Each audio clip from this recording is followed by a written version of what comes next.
Rogue Knight, The Revenge of the Sith, by Illuviar. First Phase 1. Phase 1, the dark side gets a vote too. Equals RK equals. Part 1, equals RK equals. Time unknown, place unknown. The last thing I could clearly recall was engaging Republic fighters above Coruscant. They swarmed around the local defense fleet and battle stations in orbit, barring my way to my flagship. The Force screamed in warning, and then all I could perceive was the dark side. The dark seductress was furious, shacking and roaring, a far cry from the constant sweet whispers in the back of my mind, which had been my constant companion for decades. Living shadows moved like a curtain rising, showing me unfocused visions. Sith and other Darksiders fighting Jedi and each other. More often than not, they tore themselves apart no matter what other enemies they had. This was the same madness that threatened to engulf the Empire if we didn't stop it as soon as the Republic was no longer an existential threat. What I saw was infuriating. It meant we would fail, or perhaps already failed. The visions sped up, becoming a blur underlining an endless string of Darksiders, self-destructing again and again, until the very end. I was suddenly in a familiar setting. I saw Sidious cackling like a maniac, doing his best to fry Luke Skywalker slowly while Vader watched. It was a scene I've seen many times in another life played once again. This was supposed to be the moment of triumph for the dark side, only for Sidious' arrogance to prove his downfall, and, with him, that of the latest incarnation of the Sith. Right at that moment, when the Dark Lord of the Sith died and Anakin Skywalker briefly clawed his way out of the darkness, the culmination of 1,000 years of plots by a Sith cult and the dark side itself was for naught. The dark side didn't like that. I was in the eye of the storm as it raged in a way I had never felt before. Ultimately, for all its successes and victories, the Bane line failed catastrophically. What awareness the dark side had focused on me. I could sense it study and evaluate me. The dark side around me shifted, showing me a different vision. The battered remnants of a Republic task force violently tore out of hyperspace, caught in a planet's gravity well. The Force rippled like water, and now I could see into the bridge of a heavily damaged cruiser. A man wearing brown armored robes picked himself off the deck and raised his head, revealing a familiar face I loathed. He was Jared Perian, the hero of Tython, and more recently, the Jedi whose strike force killed the Emperor. I could feel the truth of that vision. The bastard was still alive and well, which simply wouldn't do. The vision rippled again, showing me Perian and his wife Kira, meeting people I had only seen in dreams or a life I had left behind a lifetime ago. Yoda was easy to recognize. Palpatine too, as they greeted a group of displaced Jedi and Republic soldiers. The other Jedi were vaguely familiar, though I couldn't remember them after all this time. The vision froze, this time giving me a good look at Perian and Palpatine side by side. It was clear the dark side didn't particularly care about the Jedi.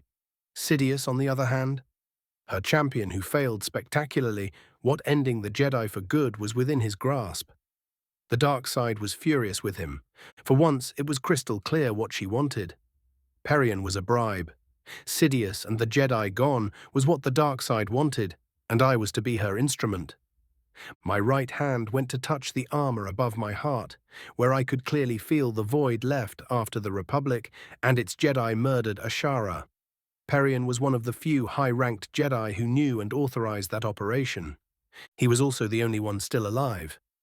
The dark side knew this was a bargain I would happily accept. It wasn't hard to summarize that whatever happened either got me killed or propelled me in a time that wasn't my own, ensuring I lost everything save for the vengeance the dark side now offered me. Equals RK equals.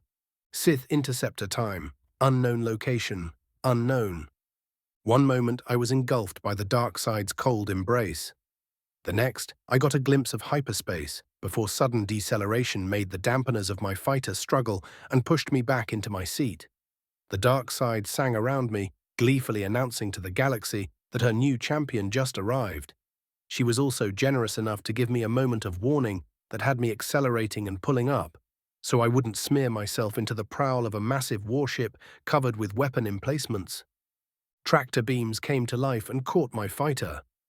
Unknown vessel, identify yourself. A mechanical voice came over my comm.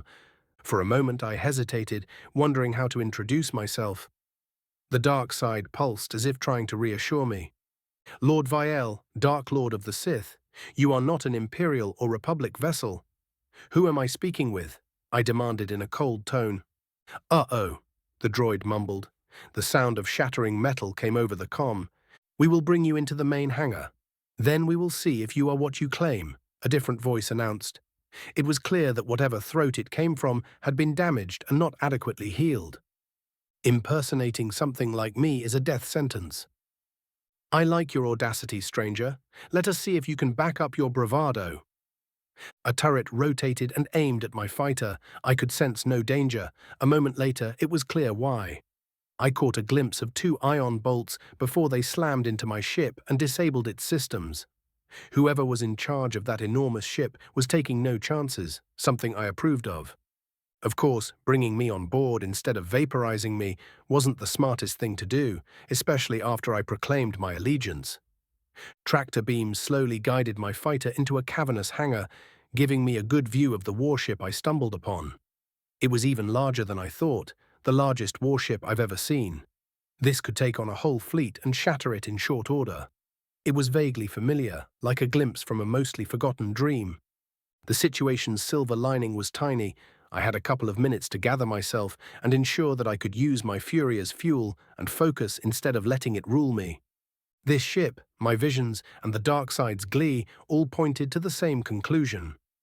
Everything I'd worked for a lifetime was now gone. It was infuriating, and the dark side liked that. I could hear her seductive whispers about vengeance and ruin that would make me feel better. And this was one of the times I had to agree. The tractor beams brought my interceptor into a cavernous hangar. It was chock full of fighters and vehicles of designs that were straight out of my rare visions of the distant future, or what I watched so long ago in another life. There were droids too, at least a battalion of them. Most were beige-colored. Those things were flimsy-looking, though expensive advanced materials might make up for the light construction. Others were much larger silver machines, with weapons obviously built into their arms. The last point was clear, because at least 100 were aimed at my fighter. 8 droids of a different model rolled like wheels before unfolding into a more familiar turret-like configuration, aiming heavier weapons my way. That was a lot of firepower aimed my way. Once upon a time, even thinking about taking on it in a straight-up fight would have been a suicide. Now, I opened my mind and body to the Force, particularly the dark side. She was vicious and eager to be unleashed on anything, even if those droids weren't the objects of her fury. I wrapped myself in a force shield that would disperse and absorb incoming firepower before manually opening the cockpit. My vantage point gave me a good view of a hunched armored figure walking past the gathered droids, followed by a squad of the larger silver ones. The self-proclaimed Sith, the cyborg declared when he came to the front of the droid battalion. Perceiving him through the Force was fascinating. He was a bundle of pain and anger that would make any Sith proud and interested. I could feel the touch of the dark side upon him. Someone, either Sidious or Dooku, had their claws into this being. I can sense the touch of a Darkista upon you. Who do you serve? I demanded, pointedly ignoring all the weapons aimed at me. You are in no position to demand anything, he snapped. Anger and offended pride radiated from the cyborg. You let a Dark Lord of the Sith on your ship. You should be aware that your little toys would barely slow me down if I wanted you dead. You are mad then, the cyborg scoffed. Kill him. The dark side warned me before he could give the order. My arms snapped up, unleashing 2 waves of pure force energy aimed to barely avoid the cyborg. The first droid ranks flew away, slamming into those behind them, the deck or vehicles. A gesture threw the cyborg into the air. Before he could fall, or more than a handful of machines opened fire, I channeled all my fury into a wave of Sith lighting that engulfed everything before me. This wasn't meant to torture and slowly ravage my targets. I was out for blood. Droids screeched as their internal components melted. The few blaster bolts that came at me splashed harmlessly over the force shield protecting me. By the time the cyborg landed on the deck on his arms and legs, looking so much like a metal beast, The droids in the area were little more than piles of smoking scrap. Two yellow, slit eyes stared at me in a mixture of anger and fear. With another gesture, I picked up a hover tank and used it to smash what few droids survived my onslaught. The cyborg looked warily at my handiwork. I dislike repeating myself. "Who is your master?" The cyborg slowly rose, his arms and legs twisted, giving him back a proper humanoid posture. "I am General Grievous of the Confederacy of Independent Systems," he began. I could sense he loathed that name. It wasn't his real one, was it? And he was no Force sensitive, much less a trained Force adept. "That is not your name. Your feelings betray it. Introduce yourself properly, General, and give me the name of your master." This time I reinforced my words with the Force. The cyborg flinched and shook his head. "I was Kimain Jai Shilal," the cyborg growled. "General Grievous is all that is left." He spat those words with an impressive amount of venom. "I serve Count Dooku." "I've never heard of him." "We should talk, General Shilal." I slowly walked towards him. "Unless you want me to scrap more of your little toys, I suggest you recall them." The cyborg flinched at my use of his proper name. The mix of emotions radiating from him was very curious indeed. =RK equals. Part 2. =RK equals. Malevolence, General Grievous flagship. Unknown system. Your mind is clouded, General Shilal. You let your pain and anger rule you. As I said, my mind touched the fingerprints left by whoever had been messing with him. It wasn't a crude work, it was clearly recognizable. Whoever had been influencing Grievous had no worry that someone else might have the knowledge or capability to recognize what had been done. It was either that, or they didn't care. I was sure the likes of Zash would have been able to undo the not-so-subtle indoctrination pushing this creature to be an angry brute. Giving him a closer look through the Force revealed all the cybernetics linked to his brain. The use of the dark side might have been merely a secondary means of control. That made things more complicated. While, given some time, I could undo the foreign influence. Until then, I would juggle a live bomb that could blow up at any moment. I needed to contact Dooku and turn him to my way of thinking first before ensuring Grievous was a useful asset. Shilal shook himself and glowered at me. He was like a baby Darksider. It was almost cute to watch him seethe. "Lead the way, General Shilal. Let us speak with this Lord Dooku of yours," I gently pushed with the Force, using the dark side. I could sense how my suggestion flowed through the fingerprints left on his mind, further reinforcing the suggestion. I had to re-evaluate the skill level of whoever did that. While still somewhat crude, it was done in such a way that would make it easier for Darksiders to influence the General, and at the same time, doing the same by a Jedi would be much more complicated. They would have to first overcome what was done to Grievous and the traces of the dark side clinging to his mind to have a prayer of influencing him. Unless it was done by an expert over a prolonged period of time, any attempt by a Jedi to fix Shilal would end up frying his brain. Whoever subverted him was clearly not worrying about a Darksider playing with their new toy. Otherwise, they wouldn't have left Grievous' mind so open, if they knew precisely what they were doing anyway. Thanks to Zash, I learned more about messing with people's minds than most would ever know, even if I lacked the natural aptitude for such disciplines. Shilal struggled with his emotions and what parts of his mind told him he had to do before finally relenting. "Follow me," Grievous ground out. The General turned around with a flare, letting his cloak billow behind him, and marched towards the far end of the hangar. "Your droids," I pushed. "They will behave until Count Dooku orders otherwise," Shilal hissed and stomped away. I followed him, letting my mind drift through the Force, thus extending my senses and awareness. I could sense the energy signatures of countless droids everywhere, though there was no feeling of immediate danger. They weren't gathering for a sneak attack, wirelessly ordered by Grievous or a paranoid subordinate. Curiously enough, the cyborg and I were the only organics on the ship I could feel. We got to an internal rail line, which was a testament to this vessel's size. It was fast, too. It took us a few minutes to get to a turbo lift that brought us to the bridge. The only crew here were those beige, flimsy droids. "Contact Count Dooku. We have a complication he must know of," Shilal barked. "Roger, Roger!" a bunch of droids chorused. A few of them glanced my way before returning their full attention to their stations. I focused on an image projected by a large holotank. Surprisingly enough, the quality wasn't much better than what I was familiar with, which was odd. This was supposed to be the distant future, yet barring the size of the vessel I was on, I was yet to see something out of the ordinary.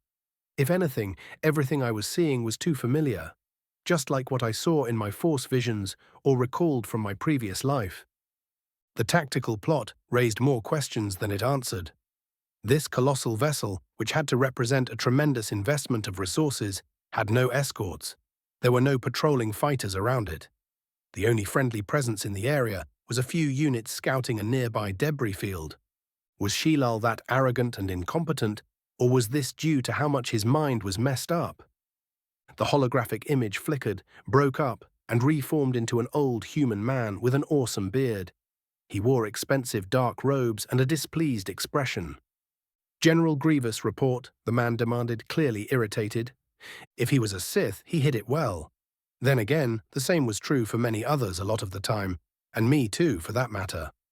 "Count Dooku, I ran into an odd stranger claiming he is a Sith Lord." Grievous pointed an accusing finger at me. Dooku's head slowly turned my way, and he stared at me. "Preposterous. You are wasting my time with such claims," Dooku demanded. "He wiped out a droid unit with Sith techniques, my lord." Grievous lowered his head in deference. "I am sending you security footage from the hangar." "I didn't give him much choice, Count Dooku. That is not a Sith name. Who are you, really, Count?"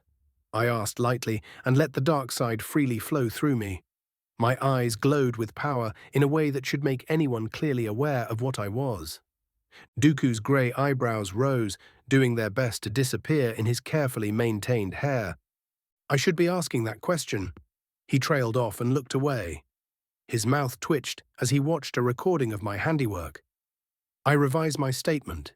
"You are a Darksider, a powerful one. There is no doubt about that. But a Sith, there have been only 2 for 1,000 years. I am one of them, and you are not my master. I am Darth Tyrannus. I am Darth Vael, Dark Lord of the Sith, and a member of the Triumvirate, serving the Sith Empire. Or I was until I ended up in this time." "The Butcher of Alderaan?" Dooku's composure cracked for a split second. His eyes narrowed at me, and he carefully studied my face. "There's a resemblance with ancient records I've seen. However, your claim is insane. He died at Korriban in the last days of the war between the Sith Empire and the Old Republic. I was fighting above Korriban, heading for my flagship. The next thing I knew, I was exiting hyperspace and barely avoided crashing into your general's ship. If you are a Sith Lord like you claim, Darth Tyrannus, you know I am telling you the truth." The dark side rippled in amusement. I could sense Dooku drawing on it, trying to divine the truth. Slowly his eyes became glowing embers as he used the Force and the bridge provided by the communication system to figure out the truth about me. "I can't be sure of your full claims about your origins, Lord Vael. However, you are a Sith, not a mere dark Jedi. There is no doubt about that." Dooku nodded. "General Grievous, treat our guest with the utmost courtesy until I can meet him in person." He looked back at me. It was clear that admitting being mistaken or letting his temper overrule good judgment was unpleasant. "My apologies, Lord Vael. In this day, the Sith are nearly extinct. Your claim should have been an impossibility. I look forward to properly meeting you and discussing the present situation." "I've foreseen some of it. I have had visions about the distant future all my life. However, I thought them useless until recently." My admission obviously took Dooku aback. "We need to discuss the present and the future, Darth Tyrannus. Preferably before your master decides you have outlived your usefulness. After all, why would he be content with you when he can have the Chosen One as apprentice?" If nothing else, now I had Dooku's undivided attention. "General Grievous, your mission is now suspended. Bring Lord Vael to Raxus Secundus so I can meet him immediately," Dooku ordered. The dark side sang in malevolent pleasure at this development. =RK equals. Part 3. =RK equals. Council Chamber, Jedi Temple. Coruscant. 2 brief meetings to ensure everyone was on the same page and confirm they were really dealing with Jedi displaced in time, made Yoda feel all his years. Due to the strain of the war and the sudden arrival of the Old Republic Jedi and soldiers, plans had to be altered at the last moment. Only Yoda and Windu remained from the Council on Coruscant, with other members leaving to take charge of the clone armies they were supposed to lead. In a few days, when the war permitted, as many of the Council would meet, though the chamber would feel painfully empty. Then they could properly discuss their new guests and what their arrival meant. Until then, Yoda and Windu had to investigate and find as many answers as possible. I could sense the touch of the dark side upon them. They are all troubled and exhausted, Mace frowned. A lifetime of war they endured. Yoda's ears drooped in regret. Now that he had a stark reminder of what a war could do to the Jedi, he doubted his decision to join the conflict more than ever.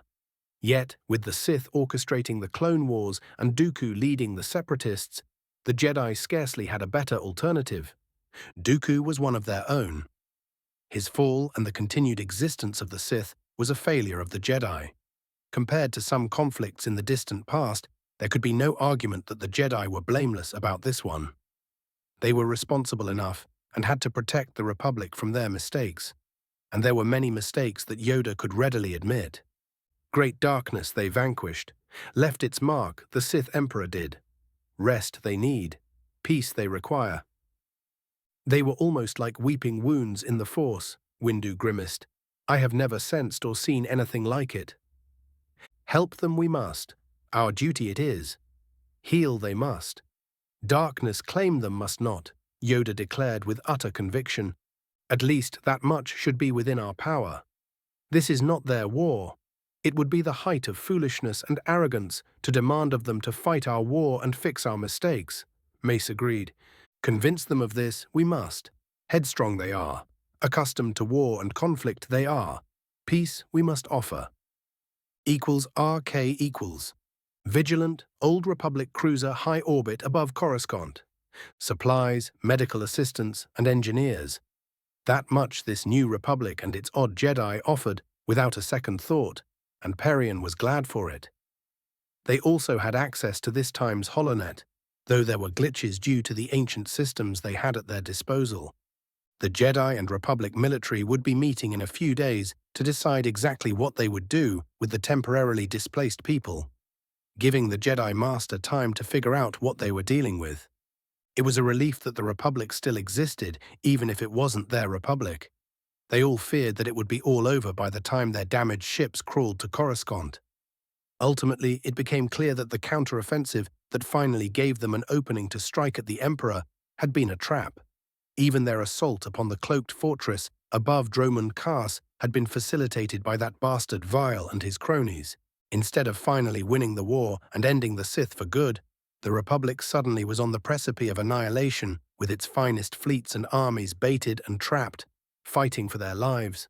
Under those circumstances, Perion and the survivors of his strike team barely fought their way out of Imperial space and raced towards Coruscant for what might have been their final stand. The world they arrived at was pristine, untouched by war, yet the Jedi Master closed his eyes, letting the Force calm him down and guide him. This was a strange time they found themselves in. The Jedi Order was odd, to say the least. The Republic was at war again, and the Sith were back. At least their Republic had survived, if barely, because the Sith Empire consumed itself after a military victory it failed to capitalize upon. Viel had been gone for thousands of years, so a galaxy without the likes of him was something to look forward to. Those were good news, yet not all was well in this new day and age. You can feel it, can't you, dear? Kira walked in to stand beside Jared. The dark side is covering everything like a blanket. It wasn't this bad even when the Sith were at their most powerful. The dark side feels happy? That is never a good thing. Perion sighed. For all his accomplishments, he wasn't a model Jedi. He had his brushes with the dark side.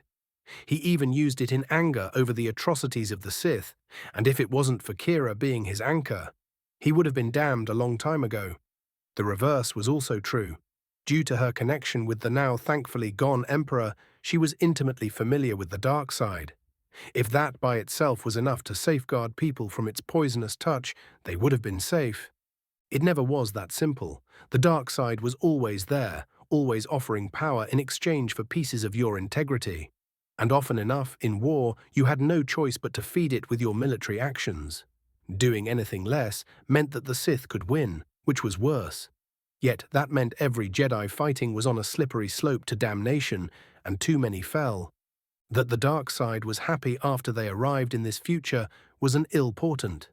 Perion focused on it, experiencing its chilling yet alluring touch. Kira was right, as usual. The dark side was rippling in a way he could only describe as eager. Were the Sith of this era so dangerous that the dark side was glad they had Jedi like his people to test themselves against? That was concerning, because after meeting the Jedi's Grandmaster, Perion wasn't impressed. For all his age and experience, this Yoda wasn't forged in war. The same was true for the person who might very well have been the current Order's Blademaster. They reminded him of stories of how the Jedi were before the Sith Empire returned. The Order was relatively new then, reforged after its virtual destruction in the Mandalorian Wars and consequent Jedi Civil War. It had been full of fresh Jedi untouched by conflict. In some regards, they were better for it, yet in Perion's experiences, they were a very different kind of Jedi compared to those who were raised and lived their whole lives under the constant threat of the Sith Empire. Jared, you need to look at all the information we are gathering about this Republic and the Jedi. It is raising all kinds of concerns, and this is just what we can get after a cursory search in public records, Kira warned. I have a suspicion as to why the Force brought us to this time and place in the future, and you aren't going to like them. I have my suspicions too. Let us see where the Force will guide us. Equals RK equals. Part 4 equals RK equals. Patriot, Providence-class dreadnought. High orbit above Raxus Secundus, CIS capital world. Count Dooku waited in the hangar, wearing simple black robes of a high-quality armored weave that could protect against even a glancing hit from a lightsaber. His hands were clasped behind his back, and he held his wrists tightly to make sure they were still intact. Yesterday, after speaking with Grievous and the self-proclaimed Sith Lord the General ran into, Dooku spent hours doing his best to divine the truth. The dark side was more than obliging in a way it never had been before. Dooku knew it mocked him for his short-sightedness and foolishness. The truth that his visions revealed undermined everything the former Jedi believed he was, and everything he had been working for even before Sidious showed him the truth. Nearly a day later, Dooku's hands still felt phantom pains. He experienced one of the visions as if he were their body and soul. Feeling his arms sliced off by Skywalker was like shoving them into molten metal. The dark side ensured the phantom pain would remain with him for a long while as a reminder. The burning pain in his wrists was a distraction Dooku could ignore. It was nothing in comparison to the one in his very soul. Dooku could appreciate the way he had been deceived since the beginning. However, that only made his fury burn hotter. He had never been Sidious's apprentice. Was he even a Sith at this point, or merely an old fool of a dark Jedi? Everything Dooku was for just over a decade now had been a sham. It all led to a singular point along Skywalker's path to damnation, his first cold-blooded murder. Dooku didn't know if that was true, only that his future self believed it in his last moments. It made sense. After all, it was hard to argue that Skywalker was blessed by the Force. His potential was incredible, equal if not greater than Sidious. The damned thing was Dooku should have foreseen this possibility after meeting Skywalker for the first time.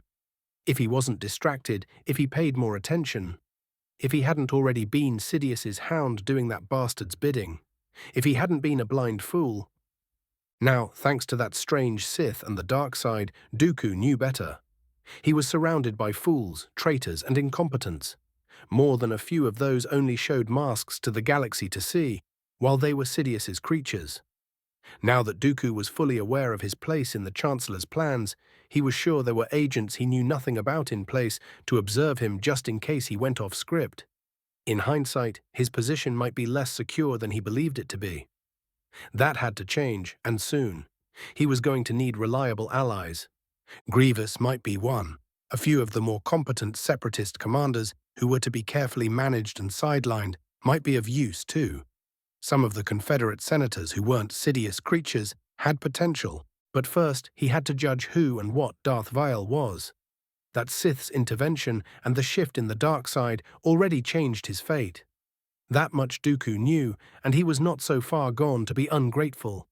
One of the things the former Jedi did since he found out the truth was delve into all the archives he had access to, looking for information about Vael. There wasn't much that had survived within the Sith archives. Vael had been an infamous Sith who lived thousands of years ago. His best remembered actions across the galaxy were those at Onderon, where he earned one of his titles. The Sith naturally knew more about him, painting him as a dangerous individual and a founding member of the triumvirate that fought and nearly won the civil war that ended the Sith Empire. Sadly, that conflict and everything that followed in the thousands of years separating the Old Republic-Sith Empire wars wasn't kind to records. There was likely more information sealed within the Jedi archives and vaults. However, they were out of reach for the time being. One thing that gave credence to Vael being who he claimed was the extraordinary event that happened on Coruscant 2 days ago. The arrival of a few ships from the end of the war, Vael fought in after being presumed destroyed for thousands of years. The Force was moving, changing things. Was Vael's arrival the dark side's counter-move to the Jedi's arrival? There were countless questions Dooku needed to answers for. Finally, a single shuttle flew into the hangar. Dooku could see the droid pilots looking around before landing it near him. Its rear ramp opened and Grievous stomped out. A figure walked after the cyborg. The dark side surrounded it similarly, yet differently to how Sidious felt when not hiding his nature. Lord Vael, welcome on board. I am Count Dooku, the Confederacy of Independent Systems leader. The former Jedi formally introduced himself. Darth Vael, Dark Lord of the Sith. The Sith tilted his head to the side. Not Darth Tyrannus. What the Force revealed to me since we last spoke makes me wonder if I ever earned such a title of a Sith name. I was to be a disposable pawn, Dooku grudgingly admitted. You were right. Once upon a time, I was supposed to be a disposal asset in a war. Vael's burning eyes stared straight into Dooku's soul. Yet, I became one of the most powerful Sith in the Empire. Vael frowned. An empire that had been gone for a very long time. It seems that we both need to become something else now if we are to prosper. The dark side shifted around them, whispering, waiting in hungry anticipation. Dooku felt that depending on how this meeting went, everything could change for the better or much, much worse. Examining this Sith through the Force, he reached a simple conclusion. If he was the best Jedi he could be, he might have stood a chance against the Sith of old. If he was a proper apprentice, one who Sidious taught everything he knew over the past decade, he might have had a chance. As he was now, it didn't matter. Dooku knew he was not in control of his anger. His doubts were eating at his very connection with the Force. The dark side showed him the truth, and it broke something in him. You appear to be sane enough after finding out the truth. I can work with this, Vael concluded after they had examined each other for a few moments. Focus your anger. You know who is to blame. Use it as a fuel and don't let it control you, the Sith advised. Dooku took a deep breath. It was odd and amusing for such advice from a Sith. The Jedi wouldn't believe it if they heard it. However, Vael was right. Here and now, all the anger Dooku experienced wouldn't serve him. He needed a clear mind. Anything less could spell disaster. Let us retire to more comfortable accommodations to discuss our situation and the future, Dooku offered. He could use the time to gain as good control over his bursting emotions as it was going to be possible. General, come with us. This conversation is going to concern you as well. Grievous glowered but followed, saying nothing and stomping all the way. RK equals. Part 5. RK equals. Patriot, Providence class. Dreadnought high orbit above Raxus Secundus, CIS capital world. Dooku observed the Sith through the Force on the way to the flag officer's quarters. Darth Vael's presence was a rippling, barely contained storm of darkness. Its edges washed over everything and everyone in its vicinity. The brush of the dark side felt like a cool, somehow happy breeze to Dooku, which should have been a contradiction. In his experience, it wasn't hard for a darksider to be happy, even if that wasn't an emotion that fueled them. But for the dark side to feel that way was something different. Its very nature was bound in fear and hatred. At least, that was what both Jedi and Sidious taught him. Dooku knew for a year now that the Jedi were not misguided at best and blind at worst. Now he knew Sidious was a lying liar who lied. So what else was he wrong about? What other deceits did he suffer? The Count did as advised and focused on his anger, fueling the dark side. At the same time, he did his best to clear his mind. This wasn't a time Dooku could afford to let his emotions betray him, no matter how justified his fury was. They finally reached the flag officers' quarters, meant for a fleet commander, their staff, and VIP guests. Dooku led the Sith and Grievous to a small meeting room in an exclusive and ruinously expensive hotel that wouldn't be out of place. He slowly gestured to his guests to choose a seat and did so himself. In Dooku's opinion, the room's highest point was the sinfully comfortable chairs, which did wonders for his back. He was nearly 100 years old now. Even with the Force allowing him to act and often feel like a man half his age, his back and joints often hurt. Dooku sat lightly, positioning himself so he could surge forward, ready to defend himself or attack at the first hint of danger. He noted with approval when Grievous did the same. Vial, on the other hand, crossed one leg over the other, making himself comfortable. He steeped his fingers as if he had no worry in the world. In the Force, there was no mistaking the Sith's amusement at the situation. There was no hint of it if he was wary of being alone in their presence. Dooku watched Vial's demonstration on board the Malevolence. The Sith of old might be arrogant. However, he did have the skills and raw power to back it up. He might be able to take on the two of them and survive, though that wouldn't help the man if things turned sour. They were in the heart of the Confederate space, surrounded by legions of droids, a powerful fleet, and strong orbital defenses. At worst, a treachery here and now would see them all die quickly. However, for the time being, that was likely a moot point. Dooku could sense the Sith's power, yet he could detect no hint of threat or hostility. Such doubt and uncertainty I sense in you, Count Dooku. If you were a Jedi and my aim was to turn you, this would be an excellent development, Vial stated with infuriating calm. He wasn't gloating or taunting, which would have been easier to handle. As things stand, that combination and your anger are not useful. Dooku's fury flared up at those words, though he did his best to wrestle it back under a semblance of control. To the side, Grievous bristled, but otherwise remained silent.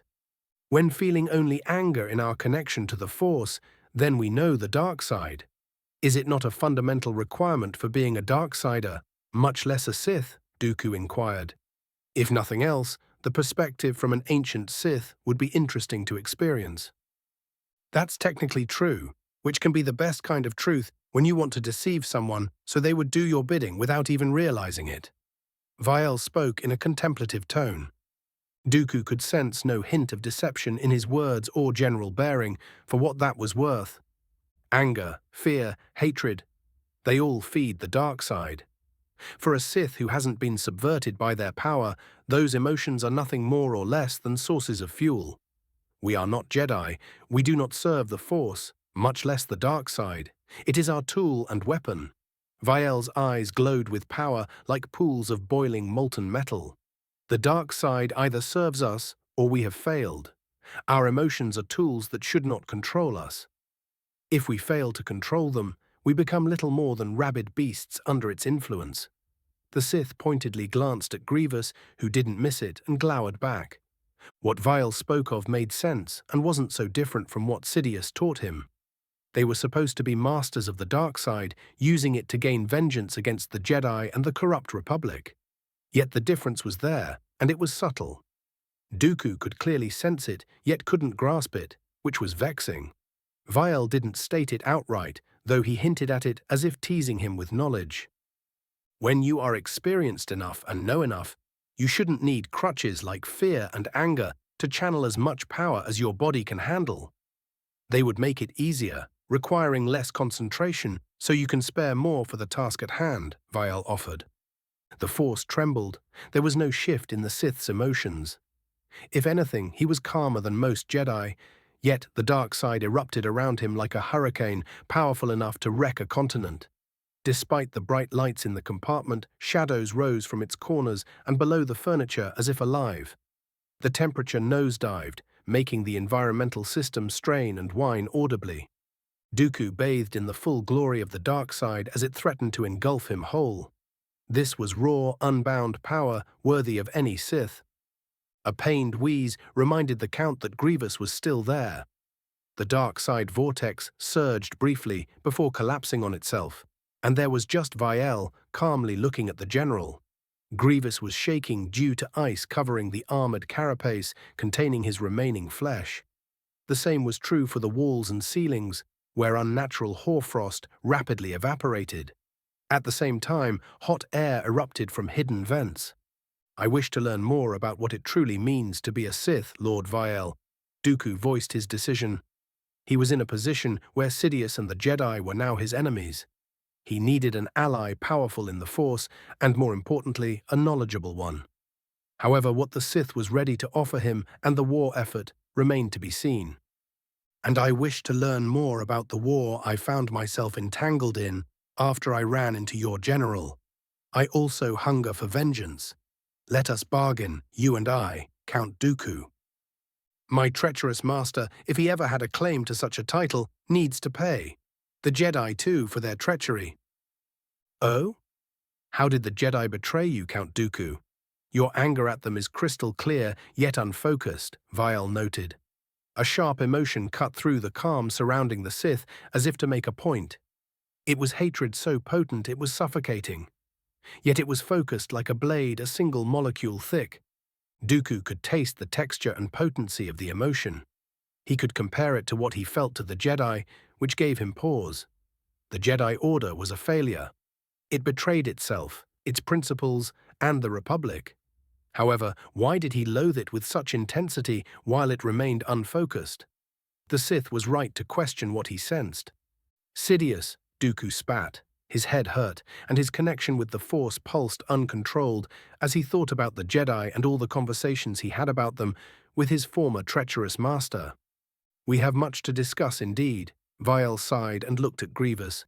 "General, would you be accommodating enough to give me a strategic overview of the current situation while our host gets to grips with a few revelations?"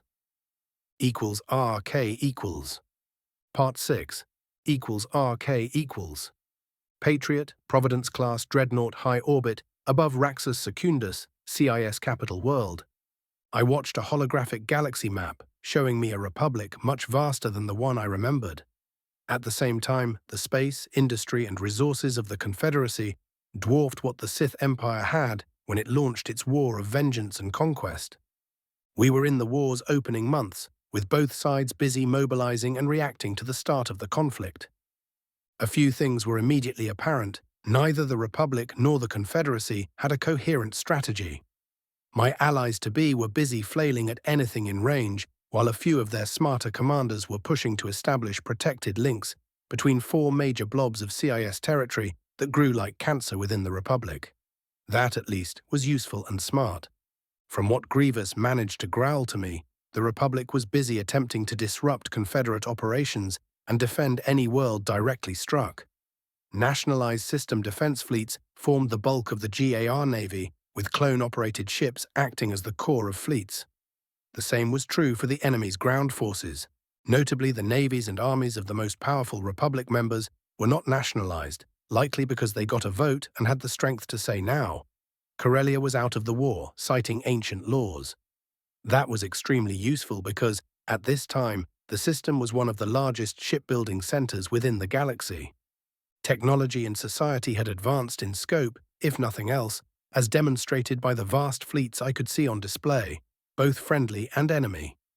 They dwarfed those I was familiar with, yet the galaxy had been in an unprecedented millennia-long peace until now. Military-industrial complexes were just now beginning to spin up after such a long slumber. How long before the Republic fully transitions to war footing? How long does it take its largest shipyards to build a cruiser? Which are the key industrial centers in this age? I asked. How much time did we have to win the war before the core's larger economy, industry, and population ensured we would be buried by men and material? Grievous stared at me with unfocused, uncomprehending eyes. I could sense his all-consuming anger he barely kept under a semblance of control. Pain, frustration, and fury drowned everything else, robbing him of much of any military acumen he might have had. "You see something?" Dooku stirred and asked. He was still a source of tasty, confused, and conflicting emotions, which he did his best to chain to a burning pillar of determination. "It is what I don't see which worries me most, Count Dooku. I see no trace of a coherent strategy. I can see no hint of operations shaping the battlefield in preparation to cripple the Republic's industry. You should be throwing your fleets at key shipyards, industrial centers, and hyperlane to choke the Republic's economy and destroy its greatest long-term advantage. Anything less guarantees that we will lose this war." Dooku sighed in frustration and looked grimly at the hologram. "The war was meant to be a sham. My master controls both sides. This conflict was supposed to be a means to an end, and a Confederate victory was to be merely a contingency." "What?" Grievous erupted and jumped to his clawed feet. His arms moved in a blur, dividing into two sets. He drew lightsabers from his cloak and ignited them. The cyborg's arms spun, turning the blades into glowing blenders. "We have been deceived and betrayed, General," Dooku painfully admitted. "There is no strategy to win the war because we are not supposed to be winning it. Merely provide a long-term credible threat until Sidious can complete consolidating power within the Republic and turn it into the first galactic empire." I looked at Grievous, who was losing what semblance of sanity he had left. The dark side jumped at my command, and the cyborg froze. His arms screeched to a sudden halt, caught by a stasis field. The motors in them ground futilely against the firm hold of the Force. Grievous didn't have the presence of mind to shut them down, but instead kept straining against the hold. "Dare I ask what your master put into his brain?" "The cybernetics are affecting his brain chemistry, ensuring constant anger. Without it, Grievous would be more focused and be able to ask pointed questions about the prosecution of the war," Dooku explained. "Is he a competent general otherwise? It would be a waste to remove him for being a rabid hound. The cybernetics could be replaced with proper medical ones to bring him back to his peak," Dooku pointed out. "Are there any traps I should be aware of in his mind?" Dooku looked warily at me. The question was evident in his gaze. So he didn't know. I focused on Grievous's clouded mind. With the path left by Sidious and Dooku's manipulations, it was easy to slip in and put him to sleep.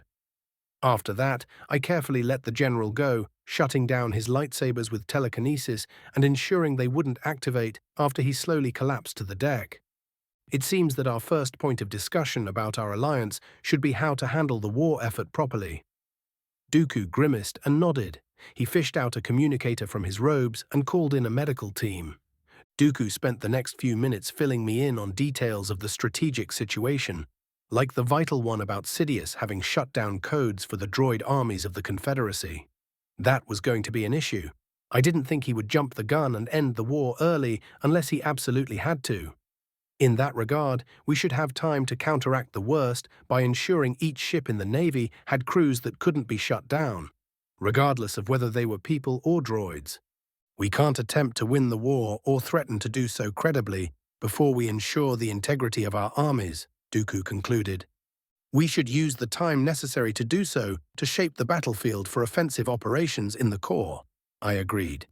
You will also need to prove yourself as a commander, Lord Viel, Dooku reminded me. I will do so when given the opportunity. Until then, let us focus on what we can do in the short term. I waved at the galactic map. Grievous being out of action for a few weeks is going to be an issue, Dooku admitted. He has been doing good work consolidating the various armed forces of the Confederacy's members. He was also supposed to carry out certain operations and fail in some of them. Anything of importance? The testing of the malevolence is still underway. Grievous was expected to go after a major Republic medical station, treating at least 60,000 clones when complete. Destroying it would strike fear in the hearts of the enemy. Dooku trailed off when I scoffed at him. What idiocy is this, and who thought of it? The next thing you will tell me is that most of your commanders aren't accepting surrenders, slaughter civilians and military alike at the first opportunity, and are atrocity happy for the sake of spreading fear, I sneered. Dooku's expression and his emotions were an answer enough. It was a good thing that a bunch of droids had already carted Grievous away, and we were alone. My brief slip of control had the compartment shake and strain under the pressure of the dark side. I thought I wouldn't have to deal with any more of this kind of foolishness and madness. For Criff's sake. What's next? False surrenders? I couldn't help it and spat. That's the Jedi's thing. Kenobi and Skywalker won at least 2 battles that way. Dooku appeared taken aback at my outburst. It was painfully clear he wasn't aware of what the issue was. Why did I have to be allied with imbeciles all the time? Second Phase 2, Parts 1 to 4. Phase 2, we make our own fate. Equals RK equals. Part 1, equals RK equals. Patriot, Providence class. Dreadnought high orbit above Raxus Secundus, CIS capital world. The Sith's sudden and unexpected outburst took Dooku aback. He was honestly unsure what the issue was. Why would a Sith care about slaughtering one's enemies and disapprove? That made no sense whatsoever. This is the same idiocy that multiple times nearly cost us the war against the Republic, both during its frozen nature and when it finally went hot for good. Vile grumbled in frustration. Acts that disincentivize surrender mean the enemy has nothing to lose and would fight as hard as they could for as long as they could, instead of surrendering. This leads to a simple and predictable outcome. Taking out many enemy units takes more time and resources, slowing down offensives and making them more expensive. When it happens enough times, it throws off operational timetables. It gives the enemy more time to react and consolidate strategically while weakening your forces through needless attrition. It can mean the difference between a victory and defeat in the long term. Dooku stilled at that explanation. It was pragmatic and made sense after thinking it over for a few seconds. Jedi might not surrender to Sith. Their clones might be incapable of surrendering unless ordered to. What about all other Republic forces? What proportion of the enemy are the clones anyway? Vile continued. The clone army is the core of the Grand Army of the Republic. However, its bulk is made of tens of thousands of nationalized system defense forces, Dooku admitted. Hundreds of millions of clones and billions of regular soldiers are fighting for the Republic. And my point is made. Driving a wedge between the regular soldiers, the Jedi, and their pet clones would be useful too. What proof do you have of the Jedi using false surrenders? We can use it as a pretext not to accept Jedi surrenders, perhaps clone ones too when commanded by Jedi while offering good terms to regular soldiers. Divide and conquer, the Sith suggested. Our agents within the Republic gave us the information. Retrieved droid brains offered records of false surrender on Christophsis by Jedi Knight Kenobi. Those words tasted like ash on Dooku's tongue. Even after all that happened, part of him saw Obi-Wan as a grandson. It was unfortunate that the boy refused to see the truth. Then again, Dooku had to admit he didn't approach him in the best possible way back on Geonosis.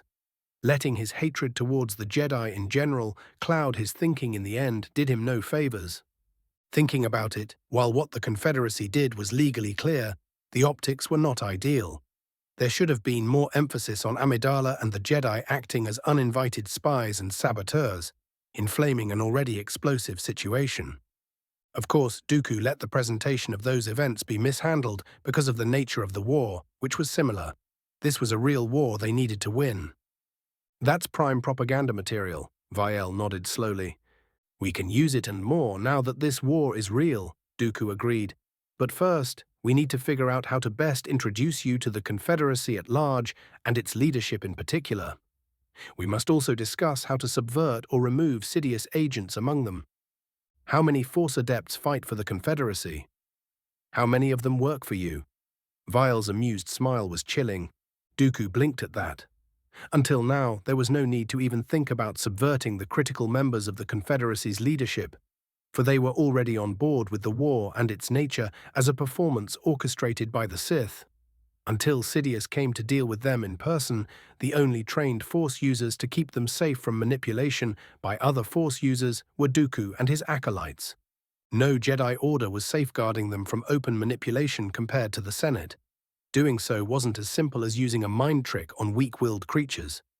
Forcing your will on the strong-willed or species with natural resistance would make what happened obvious, especially if you did it fast through brute force. However, long-term manipulation was possible, mainly when focused on a handful of beings. In the Confederacy, 3 factions controlled most of its military and industry. Their leaders, Dooku and his new ally, had to subvert. At the end of the day, that meant 3 key people.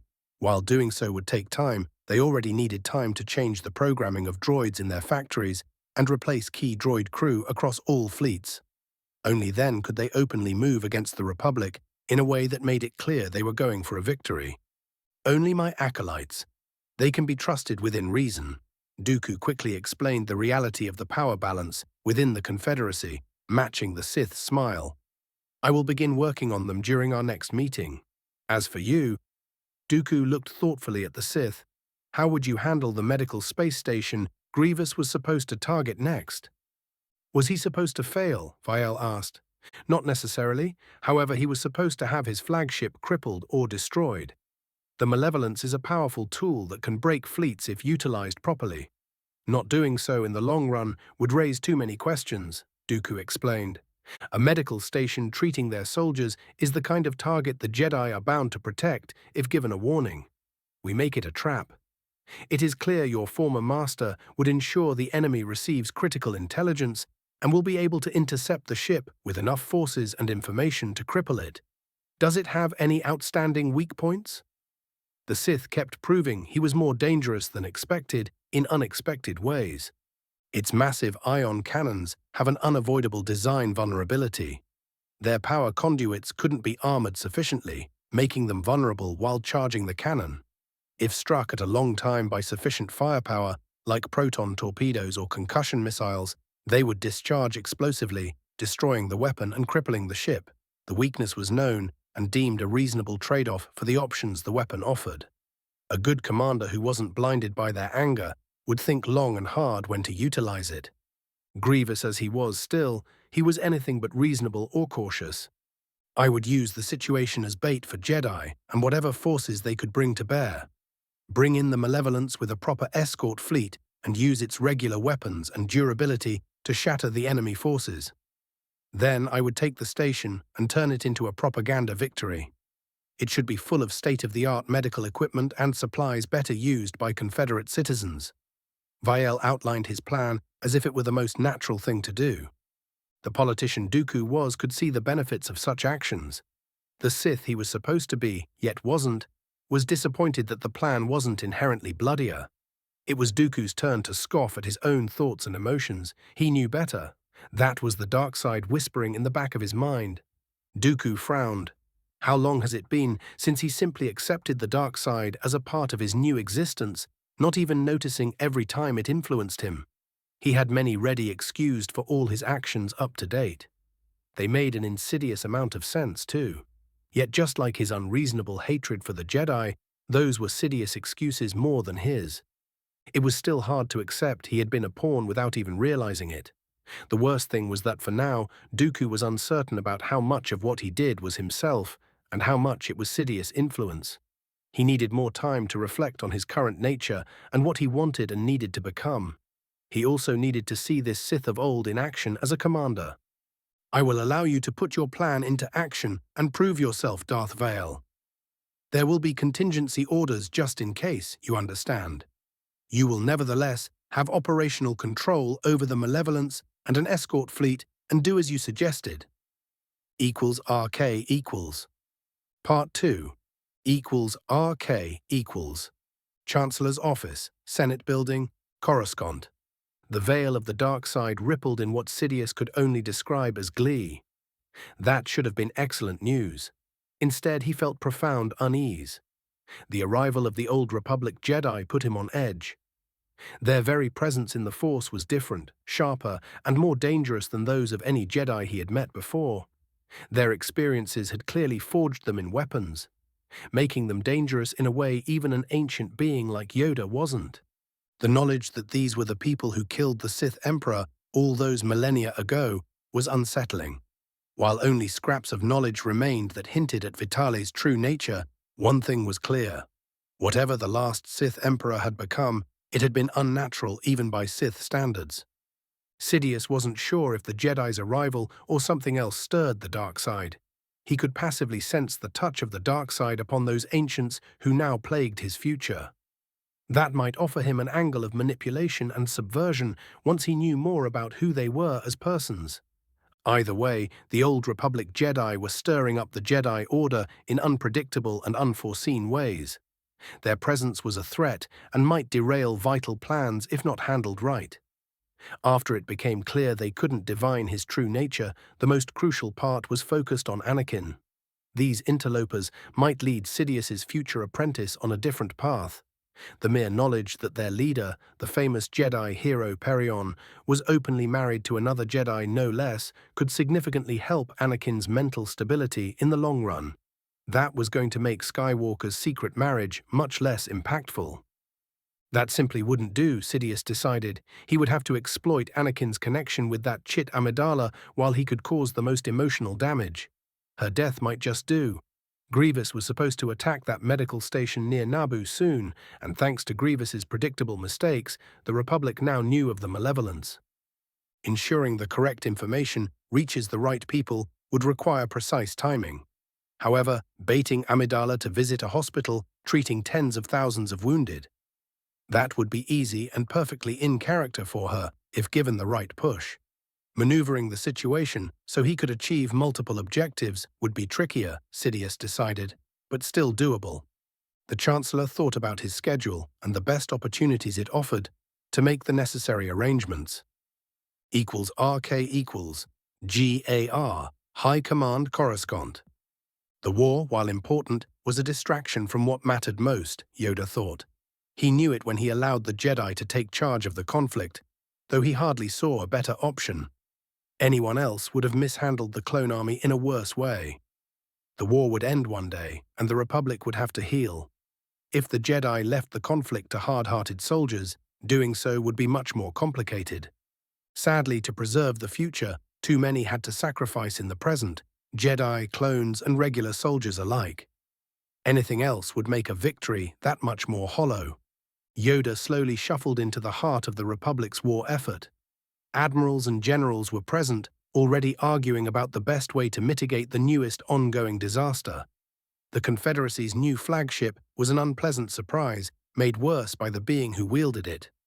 Under the command of anyone else but Grievous, the aptly named Malevolence might be more militarily dangerous, yet less prone to much less atrocities. They're just clones, a general argued. They can be replaced. We can't replace the ships we will lose trying and failing to protect that damned station. Obscurity was always its best defense. We can't just let 60,000 of our wounded be murdered, Admiral Yularen snapped back. What was right and what was military expedient clashed as they usually did. This was precisely what made any war perilous for the Jedi. Even those who could best detach themselves from their emotions would be tainted by making such choices. Compared to all the death and suffering on any battlefield, having to make such choices and living with the consequences was the less obvious, yet no less potent danger. It was also why the Jedi had to be part of this conflict. The clones were still people. It was one thing to have soldiers die in combat to achieve victory, or to even do it in such a way as to ensure peace would be easier to accomplish in the long run, even if the immediate price for a victory was higher. But to let tens of thousands die because they were mere clones, that simply wouldn't do. Protect the wounded, we must, Yoda commanded in a way he usually avoided. Stop the malevolence now we should. Pay higher price later we otherwise will, the Jedi explained in a way the soldiers would understand and care about. We believe that up until now, the malevolence was on a shakedown cruise.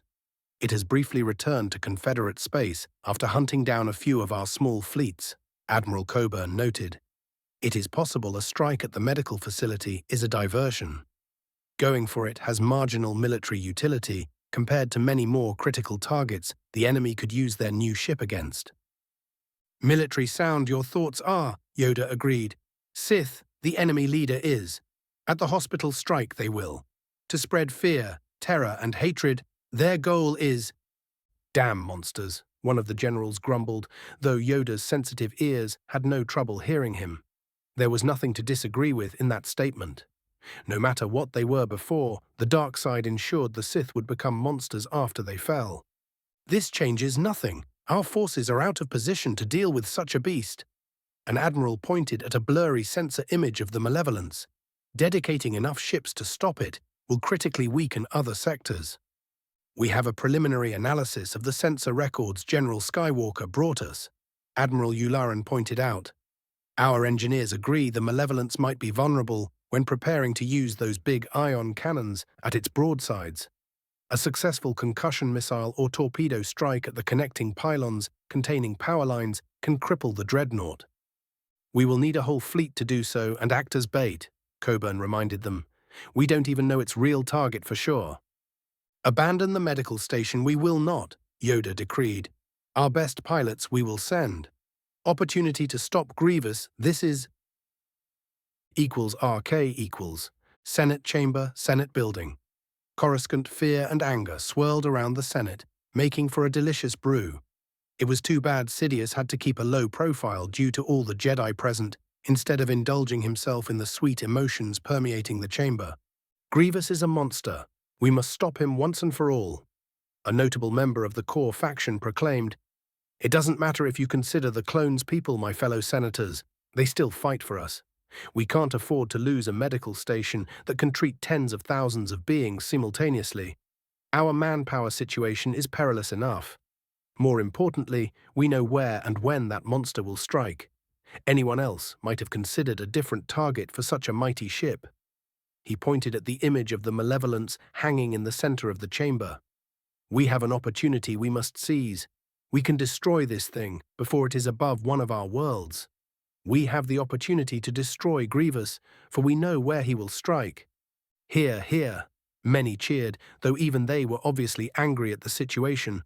"I propose we end this debate and vote now. Let us authorize the GAR to do its utmost to end this threat. That is the job of the Jedi too, is it not? If not them, then who will face such monsters?" "I second this motion," a member of the Rim faction exclaimed. "Me too. We must vote now." This cry came from a representative of the core faction. Watching the Senate dance upon his wishes without uttering a word was highly satisfying. Sidious watched Pestage move forward and do his job as the Speaker of the Senate. He calmed things enough for a vote to take place. Sure enough, a clear majority voted to order the GR and the Jedi to deal with Grievous and his new ship before they could cause too much damage. Now, all that was left to ensure was for Amidala to end at the right time and place, and for Skywalker to be there and preferably watch her die. Grievous's ship could be sacrificed in the process. However, it would be best if the cyborg survived to continue taking the blame for all the butchery the Confederacy would need to do in the future. =RK equals. Part 3. =RK equals. Resolute Venator-class Star Destroyer, General Skywalker's flagship, Bith system. Anger burned deep within Anakin's heart. Like always, it was like the dragons from Tatooine's children's stories, which were said to live in the hearts of the stars themselves. This time, the reason for it was the latest separatist butchery he witnessed mere days ago. Murdering people in escape pods was low, even for those bastards. The cheerful droids doing the actual murders somehow made it all worse. Little did Skywalker know then that what he saw and experienced when saving Master Plo Koon and the survivors of his fleet was a mere taste of things to come. "Grievous is going after a medical station," Skywalker stated flatly, hoping he somehow misheard. The holographic image of Admiral Yularen, who was currently back on Coruscant, grimaced in response. "We have as good a confirmation as we are going to get, General Skywalker. In the past 2 days, separatist forces destroyed 3 medical convoys heading to the station that we know of. A 4th has been out of contact for too long as well. Grievous has yet to be seen since General Plo Koon encountered him. Intelligence suggests the medical station in question will be his target. I will bring my fleet to intercept him. Do you have an idea what route Grievous will take?" "Not at this time. You aren't authorized to move your fleet away from Bith, General Skywalker." Yularen raised a hand in a forestalling gesture. "However, you must gather all bombers you have with hyperspace capability and bring them to a staging area near the medical station. We can't release enough ships to take on Grievous's flagship in a slugging match. Instead, we will use bombers to cripple it, allowing for a Venator task force to finish it off. You are to lead the strike craft." Anakin perked up and smiled at that news. "I will make sure that thing becomes space dust," Skywalker promised. "We will leave immediately. I am sending you the staging grounds coordinates. Good luck, General Skywalker." "Captain, Commander Tano will take command of the fleet after I leave. I'll inform her of it myself," Anakin decided as he left the bridge with a skip in his step. The dragon chained within his heart calmed down at the prospect of combat and getting even. If Skywalker was more familiar with the dark side, he might have realized and sensed the anticipation hungering deep within him. RK equals Negotiator, Venator-class Star Destroyer, General Kenobi's flagship, Rindelia system. Unease prickled around the edge of Obi-Wan's awareness. The Force had felt odd these past few days, and there was no mistaking the cold, tainted veil of the dark side clinging over everything, shaking with what could only be amusement. That was the darkest portent Kenobi had ever sensed, and it was the last thing he needed on the eve of a battle with so many lives at stake. The Separatists moved slower than anticipated, allowing more ships to assemble near the Khalida Shoals Medical Center. That should have been a good thing. Perhaps even a boon sent by the Force itself. A day ago, Obi-Wan had half the ships to face Grievous with, and a third of the fighters and bombers were now packed into their hangars. However, this was all the Navy could spare until new construction came online or damaged ships were repaired and returned to service. By some accounts, Obi-Wan was now in charge of a mighty fleet, yet by others, his force was insufficient for the task. Compared to the full might of the Open Circle fleet, Kenobi was notably the commander of. He had a fraction of his command available. Like every sector fleet the Republic had, the Open Circle 1 was spread throughout dozens of sectors, holding hundreds of systems. Even for a 1,000-ship-strong fleet, that kind of commitment stretched it thin. If it wasn't for local system defense forces, the GAR cruisers and clone legions would have broken already when facing overwhelming separatist forces. Until just a year ago, the ships gathered here were a significant commitment for anyone but a handful of powerful systems and entities across the galaxy as a whole. Obi-Wan had 10 Venators with just over 30 escorts, hundreds of bombers, and over 1,000 fighters.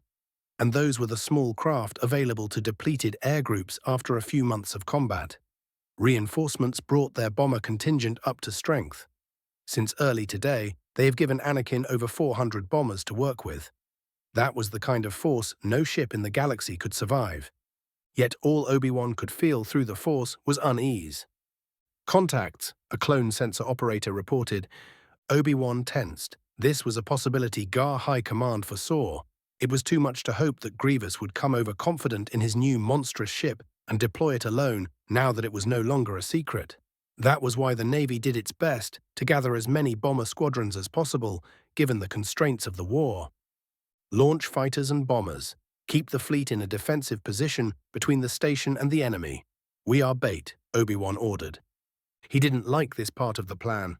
In theory, Anakin had enough firepower to cripple the enemy Star Dreadnought, no matter if it utilized its broadside ion cannons or not. In practice, that wasn't something Obi-Wan wanted to test at the best of times, much less with tens of thousands of lives at stake. "We have clear read on the enemy squadron. 1 Star Dreadnought, identified as the Malevolence. 4 Lucrehulk variants and 12 munificent frigates," the tactical officer reported. "The enemy is moving straight at us." The main holotank was updated, showing a detailed breakdown of the battlefield. Swarms of green dots left the fleet's hangars, forming into 2 formations. Plo was leading the one above, and Anakin the one below. The idea was simple. That way, they would ensure at least one bomber group with their escorts couldn't be targeted by the enemy's ion cannons. Ideally, they both could avoid it. "We are going in. All red elements, this is Red Leader, follow me in." At least Anakin was happy. Of course he was. Obi-Wan mentally sighed. His former Padawan was in the cockpit of a fighter bomber, facing impossible odds once again, which was Anakin's specialty. "This is Blue Leader," Plo Koon's gruff voice came over the comms. "Remember, our target is the Star Dreadnought. Ignore its escorts. Our fighters will keep the vultures off our backs." Obi-Wan stared at the tactical plot, then looked at the distant stars outside the bridge. At this distance, the enemy wasn't visible to the naked eye. There was a tremor in the force. The sense of unease turned into foreboding. "That doesn't make sense," the sensor operator muttered. "Sir, our sensors might be malfunctioning or jammed. It appears that the hull of the enemy ships is rippling." Obi-Wan inhaled sharply at that news. "Do we have visuals yet?" "The enemy ships are still too far to get more than a blur." The clone trailed off. On the holographic display, it briefly appeared that the enemy ships blew up. Obi-Wan knew they weren't that lucky. Within seconds, the display cleared, displaying swarms of droid fighters forming into squadrons after launching from the hulls of the enemy warships. More vultures joined them, streaming out from cavernous hangars. The fleet's communications channels exploded with exclamations and curses. Crippling Grievous's flagship just became much harder. Two massive vulture swarms separated from the enemy fleet and headed for the Republic bombers and their escorts. At the same time, hundreds more droid fighters launched to assemble into a defensive formation above their motherships. The fleet will advance towards the enemy at maximum acceleration, Obi-Wan decided. If they were to cripple the Malevolence, the bombers would need distraction during their final attack runs. That was the only option Obi-Wan could see to achieve his objective. Otherwise, 60,000 helpless wounded would die.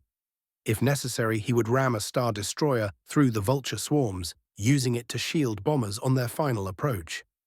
Contact GAR High Command and the Open Circle HQ and apprise them of our situation. Impress upon them that in the best-case scenario, we will need reinforcements to destroy the enemy ship for good, Obi-Wan ordered. He was reasonably confident they might be able to cripple that monster. However, destroying it would be almost certainly impossible with the ships he had available now that he had to engage the enemy while still intact. The thought of retreating and abandoning the wounded never crossed Kenobi's mind.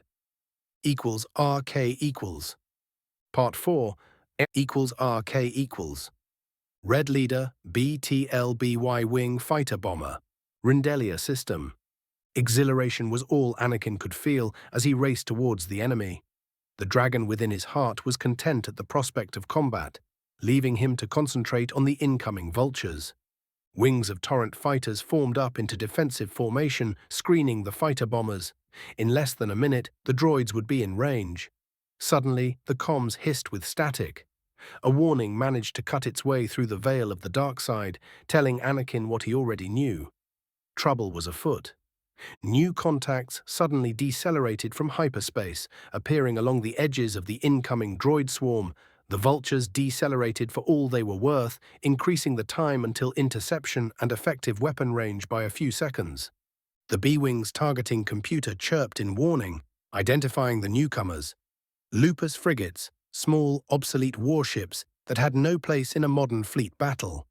They only had light laser cannons for taking out fighters and threatening small freighters.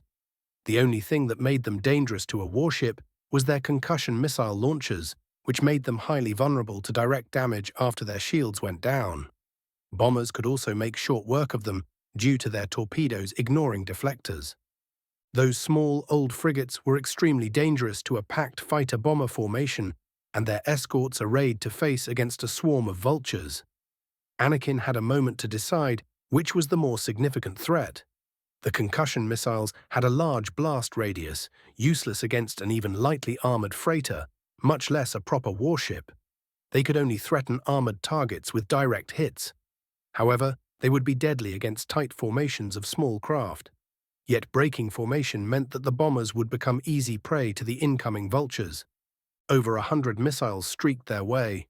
At a glance, their pattern made no sense. It was area denial, Anakin realized a thunderous heartbeat later. The torrent fighter wings had to break formation and evade, or the missiles would gut them. Doing so was going to wreak havoc anyway. Break formation by squadrons, Anakin barked, using his flight leader credentials to override command channels and speak to everyone under his command. Lead Y-wings, make attack runs on those frigates. We need them out of the way. Torrent wing leaders, designate an escort squadron for each attack group and focus the rest of your fighters on those vultures. All remaining bomber units, we go for the target. The carefully arranged defensive formations fell apart, racing to avoid the incoming missiles. Bomber squadrons broke from their approach vector and headed towards the frigates. It was going to be a bloody improvisation, Anakin knew. However, the alternatives were worse. Aborting the mission was out of the question. Allowing those frigates to bombard them with missiles on the way to the Star Dreadnought would kill too many of his people for no gain whatsoever. How did the bastards manage to exit hyperspace precisely when and where they had to anyway? Doing so was brilliant and deadly. Anakin itched to return the favor. It was a small mercy that the missile salvo didn't change course. They exploded in a rippling pattern that would have gutted the Republic starfighter formation if it didn't break ranks and go evasive. The frigates launched a second, then a third, wave of missiles aimed at area denial. They wouldn't directly kill anyone. However, the explosions combined with the acceleration of everyone involved meant that Anakin and his pilots had fewer and fewer options with every passing moment.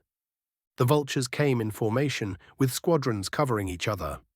Precious few torrents found themselves in a position to launch missiles at them. The mechanic in Anakin watched with surprise how the leading enemy fighters physically intercepted incoming missiles, allowing the following squadrons to move in undisrupted for the kill. The Lupus frigates were advancing now as well, if slowly. They were maneuvering so that any survivors from the bombers' attack run could accelerate back toward the enemy fleet so they could chase Anakin's bombers. There was no more time for observations or thinking. Anakin let the Force and his experience as a pilot guide him through the onslaught. Vulture squadrons disrupted the defensive efforts of any torrent fighters in sight. In contrast, others ignored all incoming fire and focused on the fighter bombers. If not for their deflectors, Y-wings would die at a catastrophic rate. They still winked out on Anakin's display at an alarming rate. Yet all Skywalker could do was fly and fight for his life. He weaved around bursts of laser fire and shot at any vulture that crossed his crosshairs. Anakin became an ace once again within mere seconds. Meanwhile, despite his best efforts, his fighter bomber shook from the incoming fire he couldn't avoid. As suddenly as it began, the furball was mostly over. Anakin was through, followed by 2 bombers of his command squadron. The other survivors were in no better shape. Tattered squadrons formed up as best as they could. Only 101 remained from the 215 bombers under his command. More than a few trailed smoke, though the damage appeared to be mostly superficial. Only 2 squadrons worth of torrents were with them. The rest were too busy fighting for their lives behind them and doing their best to keep the vultures from pursuing them. The Lupus frigates proved they were obsolete, if still dangerous. Anakin's Y-wing could detect only 8 of them that were still around. Nevertheless, the price for taking them out was extremely high. The few bombers that survived their attack runs were running for their lives, chased by whole vulture squadrons. Even if they evaded the enemy, those Y-wings would not be available for the attack on the Malevolence. Even worse, the remaining Lupus frigates were accelerating to give chase and still launching concussion missiles. Those were going to limit Anakin's attack options. For the first time since the attack began, doubt about the operation's success crawled within Skywalker's heart. =RK=. Bridge, Malevolence, Subjugator-class heavy cruiser, Rindelia system. Whole fleets worth of fighters and bombers died in just a few minutes. It was odd watching what mere days ago I would consider light capital ships die en masse to fighters and bombers within seconds of being attacked. On the other hand, watching Jedi-led squadrons break through was utterly unsurprising. Those bombers were something else, boasting firepower comparable to my favorite Fury-class ship I spent a few decades using to fly around the galaxy in. At a fraction of the weight and size, about 160 of those things were still coming at us. Against such numbers, the Vulture droid fighters I kept back should have been enough. They outnumbered the enemy 5-1. With Jedi in the equation, such odds were realistically much less favorable than they sounded. The capital ships escorting the behemoth I was on board of would tilt the odds further in my favor. Still, better be safe than sorry.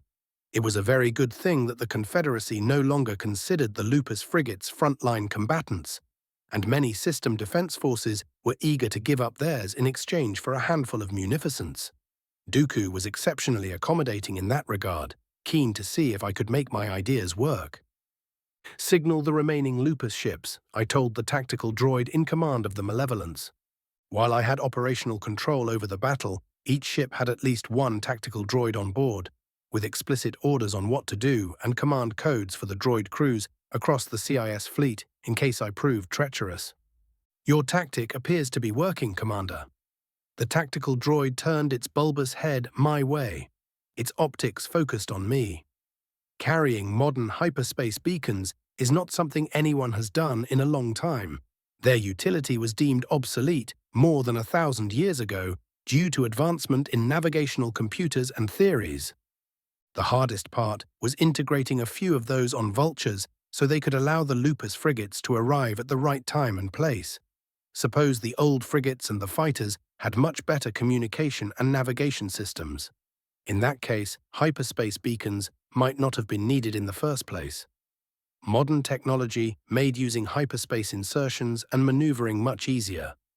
That, in turn, made it only more baffling when Dooku and the CIS tactical droids I discussed my plan with were utterly surprised by my ideas. I had to remind myself that military tactics and strategies were skills that could be lost, and it has been 1,000 years of relative peace for the galaxy as a whole. Reinventing such skills would have required large militaries with an extensive budget for training to fight fleet battles against a peer opponent. No one had envisioned doing so for this war, and more importantly, the Republic had been without a peer for a very long time now. What was that ancient saying? In the land of the blind, the one-eyed man is a king. I was in precisely that position. 30 more Lupus frigates, nearly all that the CIS had operational across its various system defense forces, left hyperspace between my fleet and the incoming bombers. They immediately launched concussion missiles, using them to deny approach vectors to the enemy and breaking their attack runs. Half of our Vulture escorts raced to meet the Republic bombers, while the rest remained to disrupt the attack of any bomber that made it through. The enemy fleet is now in range, the tactical droid informed me. Execute Fire Plan Arubesh, I ordered. It was always lovely to see a plan come to fruition. Squadrons of warships built around a Lukak Hulk battleship opened fire, focusing on a single enemy Star Destroyer. The Malevolence did the same, while its laser cannons patiently waited for any bomber that dared attack her. Third Phase 2, Parts 5 and 6. Phase 2, We Make Our Own Fate, equals RK equals. Part 5, equals RK equals. Negotiator, Venator-class Star Destroyer, General Kenobi's flagship, Rindelia system. They'd miscalculated catastrophically. After the seemingly impossible precise hyperspace jump executed by the enemy frigates, Obi-Wan was gravely concerned for his friend and everyone in the system. When the enemy did it again, Kenobi urged the people at the medical center to speed up their evacuation. Sadly, there was not enough available shipping to move more than a fraction of the patients, even with the delay of the enemy's attack. The Republic was stretched thin, and they banked on disabling and driving off, if not destroying the enemy attack force. They should have used the time and available warships to evacuate the wounded. Obi-Wan was utterly convinced of that fact when the Separatist fleet opened fire. The effect it had savagely destroyed his hopes about salvaging the situation and saving as many lives as possible. Kenobi couldn't recall an instance of a super-capital ship firing in anger before the Malevolence's tests, and even then it was against ships already disabled by its super-ion cannon. The reality was worse than he feared. It made sense, too, a distant part of Obi-Wan's mind whispered. This was a warship the Separatists built in secret. It wasn't limited like the dreadnoughts and battle cruisers in the core, which were bound by the Rusan treaties. Recall all fighters and bombers, get us on an escape course and calculate an emergency hyperspace jump. Kenobi sharply barked when he recovered from the shock of seeing and feeling 4 of his ships die within moments. 3 of them were escorts, 2 gunships and a consular cruiser, which disintegrated when caught in the Malevolence's barrage. They weren't even its target, for it was shooting at one of the Venators. The Star Destroyer fared no better. Its shields flared for an instant before overloading. Superconductive armor simply vaporized under firepower enough to gut a small fleet, opening compartments and, more importantly, people to the rest of the barrage. Within seconds, no piece was larger than a fighter remained from a ship nearly a kilometer long. Unfocused return fire splashed over enemy shields, too light to overwhelm them in a practical time frame, if at all.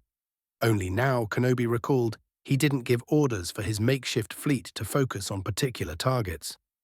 They were supposed to go for the Malevolence after it was crippled, and on the way to do that, finish off any escorts damaged by the bombers. Those bombers were fighting for their lives against overwhelming numbers of vultures. Grievous didn't even bother charging the primary weapon of his flagship, and why would he? It was painfully clear that the Malevolence didn't need it to wipe out fleets. The Republic fleet broke apart, with each ship seeking an escape vector. There was no coordination between most of them, though the Negotiator and her squadron remained in a single group. The relatively long range and sudden dash for dubious safety meant that the Malevolence's next barrage wasn't entirely on target. Instead of obliterating its second target, it left a Venator as a drifting, burning wreck this time. Another escort died caught in the crossfire, though the rest were small and agile enough to evade the targeted fire of the enemy ships. They were still focused on the Venators, hammering down their shields. Only the rapidly shrinking range allowed the remaining Star Destroyers to weather the storm, but that wouldn't last. "General, we won't last long enough to recover any small craft. The Y-Wings have hyperdrives. They can flee without us."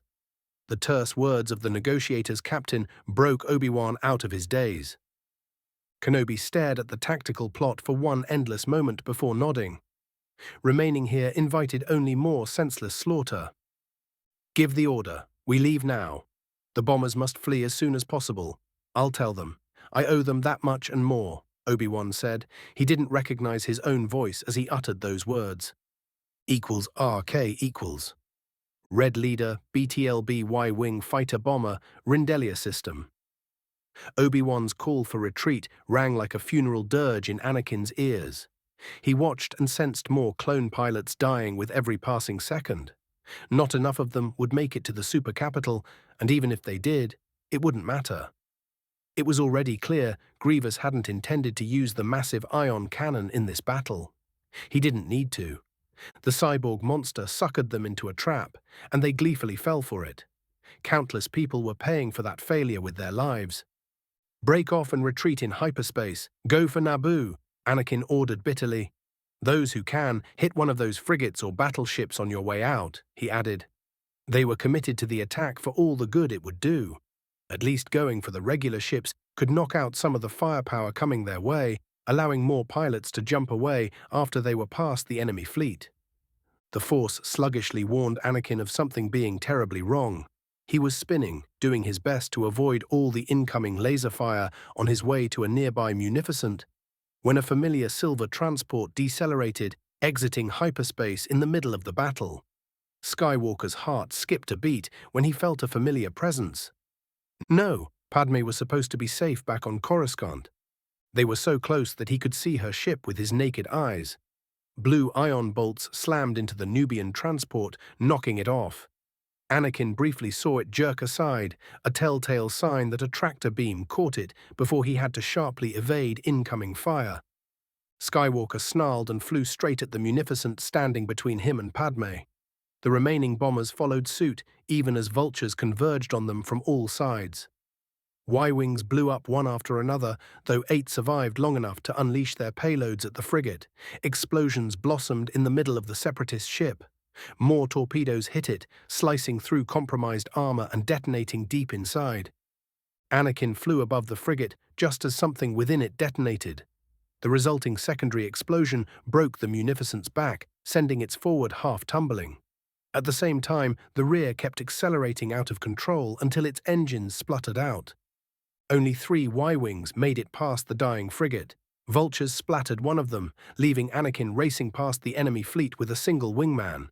The laser cannons shredded the second Y-Wing, and now Skywalker was alone, followed by at least 100 droid fighters. Anakin screamed in frustration. Padme was behind him, alone in enemy hands. He had to save her, yet all he could do was run or die. There were too many vultures on his tail, with more and more converging on his position with every passing moment. The Force screamed at Well, warning him of danger and disaster. It was all Skywalker could do to let it guide him. The enemy's fire burned out his deflectors, scorched paint, and melted plating. Anakin jumped into hyperspace less than a second before dozens of laser bolts would have vaporized his damaged Y-wing. Equals RK equals. Bridge, Malevolence, Subjugator-class heavy cruiser, Rindelia system. I wondered if this was the dark side feeling particularly vindictive towards Skywalker and what he would do at the end as Vader, or if it was giving me enough rope to hang myself. Well, it was either that or Palpy was playing games. Perhaps all of the above. I contemplated those thoughts while a super battle and commando droids platoon escorted unexpected guests to the bridge. One was a familiar golden droid I saw on screen a lifetime ago. The other was a pretty young woman who glared at me in contempt. She was more angry than afraid, the foolish girl. Senator Amidala, I presume. The newest separatist butcher, I presume, she answered in kind. Oh goodness, we are all going to die. C-3PO bemoaned. You need to be alive first to die, droid. I wonder what Anakin Skywalker's wife and droid are up to out here, I said aloud and tapped my sealed helmet with an armored finger. Amidala's eyes widened at my words. Dismantle the golden droid and send it back to Naboo in pieces with a message for Anakin Skywalker. Unless he wants me to send his wife back piece by piece, he will meet me at a time and place of my choosing. You wouldn't dare. I am a duly elected Republic senator. Amidala bristled. Anakin Skywalker, the chosen one, prophesied to end the Sith, which he did in one timeline. I had a vested interest in him being removed from the board, and Sidious just handed me the tool I needed to do that. Skywalker's wife too. At least one crucial Confederate leader would be grateful if I brought him her head, from what Dooku reminded me of. I looked at Amidala and shook my head at her conviction. Girl, if we lose the war, we are all damned anyway. If we win the war, it doesn't matter what we do to achieve it, I told her. That wasn't precisely the case, because specific tactics and strategies could make victory and winning the peace after the war that much harder. However, removing a threat, like what Skywalker could become if tutored by the likes of Perion, would be more than worth it. Publicly taking Amidala apart piece by piece and sending said pieces to her husband, if doing so could get him where I could end him. Equals RK equals. Part 6. Equals RK equals. Good morning, Galaxy. I am Ryloth Racer, and this is Shadow Feed, your one source of truth in our corrupt galaxy. I have news and hard-hitting songs for you all. We have some heavy topics to discuss today, and our music selection will reflect it. First, it has not been lost to the Confederate Senate that the dastardly Republic is accusing us of all kinds of crimes. While many believe those accusations are unfounded, gibberish spouted by the corrupt Senate to shift the spotlight from their own failure, in his infinite wisdom, Count Dooku decided that the conduct of the war must be examined and our forces held to high standards. You heard it first here, folks. Now, we must discuss certain tactics utilized by a handful of Jedi so far, which have unfortunate implications for everyone involved in the war. Right now, you are watching a recording recovered from Droid Brains from Christophsis, where Jedi General Kenobi used a false surrender to gain the upper hand and force our commander to deactivate the droid armies on the planet. General Kenobi was not recalled or reprimanded for his conduct, so the Confederate military and Senate were on one mind on the topic. Any enemy commander confirmed to utilize false surrender, and the clone forces under their command would no longer be offered the opportunity to surrender. We have explicit confirmation about Jedi General Obi-Wan Kenobi. We are investigating reports of Jedi General Anakin Skywalker utilizing false surrenders. By noon today, the Republic government should receive an official note confirming this new Confederate policy. The next piece of news will be controversial, especially here in Confederate space. For a long time, hospitals all over the Outer Rim have been begging the Senate for financial aid in procuring modern medical equipment, especially Bacta tanks and sufficient quantity of Bacta. They were almost always rebuffed with the excuse of insufficient funds. When the world cried for help due to the predations of pirates and warlords, the Senate remained deaf. When we demanded independence to protect ourselves and not be exploited, there was suddenly money for the Republic military and secret army ready to defend the core. There was suddenly money for a massive medical center, chock full of the best medical equipment credits could buy, and enough Bacta to save hundreds of thousands of patients across the rim. I am talking about the newly built Kalinda Shoals Medical Center, exclusively created by the Republic to heal their slave soldiers and throw them back into the war. Yesterday, Confederate forces drove the Republic Navy from the system, forcing Jedi Generals Kenobi, Skywalker, and Plo Koon to flee. We have a video from the station itself, where our droid army took nearly 60,000 clones as prisoners before packing the medical equipment. As we speak, all that equipment, Bacta tanks, and a tremendous amount of Bacta are on their way to hundreds of hospitals all across Confederate space. In the coming days and weeks, Shadowfeed will be covering the delivery of the medical equipment and investigating how many innocent lives could have been saved if the Senate on Coruscant cared about anything but the profit of the corrupt Republic leaders. From Shadowfeed News with Ryloth Razor, =RK equals Hangar, Royal Palace Theed, Naboo.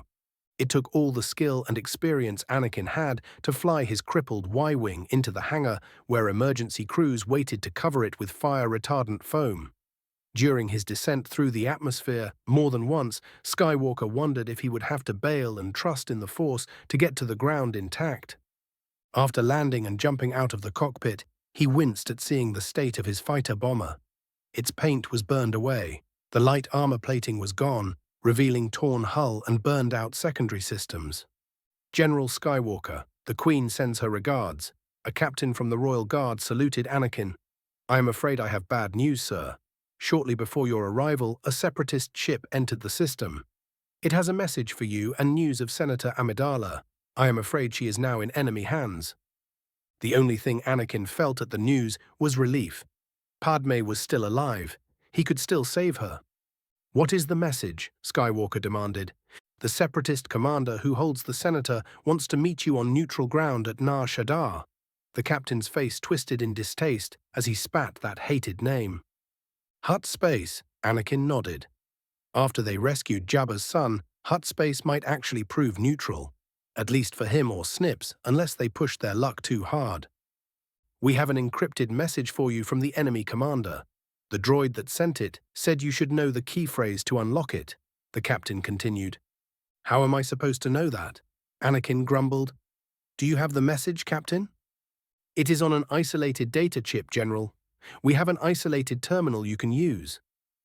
Bring me there, Anakin ordered. The relief he felt at the confirmation that Padme was still alive was already replaced by impatience and burning anger he could barely control. The dragon within his heart was wide awake, doing its best to burn through everything that bound it in place. The captain led Anakin deeper within the palace until they reached a small, plain room containing a few desks and work terminals. A pair of royal guards stood guard at the door, letting them through at the captain's gesture. A sergeant who looked vaguely familiar waited inside with the data chip. Anakin wasted no time in grabbing it. He waved at the terminals until the sergeant pointed at one of them. Skywalker plugged it in and impatiently waited for security software to ensure it wasn't attacking. Jedi Skywalker, type in the name of the first droid you built. Anakin frowned at the security question before typing C-3PO's name. Did the separatist ask Padme for something obscure to use for this? Or did he have a stalker within the Confederacy? Perhaps the damned Sith? Greetings, Jedi Knight Anakin Skywalker. I understand you are supposed to be the chosen one of Jedi legend, prophesied to end the Sith. I will allow you to do precisely that. Come and face me in single combat on Nar Shaddaa, and claim your wife as a prize if you succeed in killing me. Lose or refuse to arrive within 3 standard days, and I will return the corpse of your wife so you can bury her. The Dark Lord of the Sith. This is obviously a trap, General, the captain announced. Of course it is. Anakin immediately agreed. He was going to deal with the trap the Jedi way.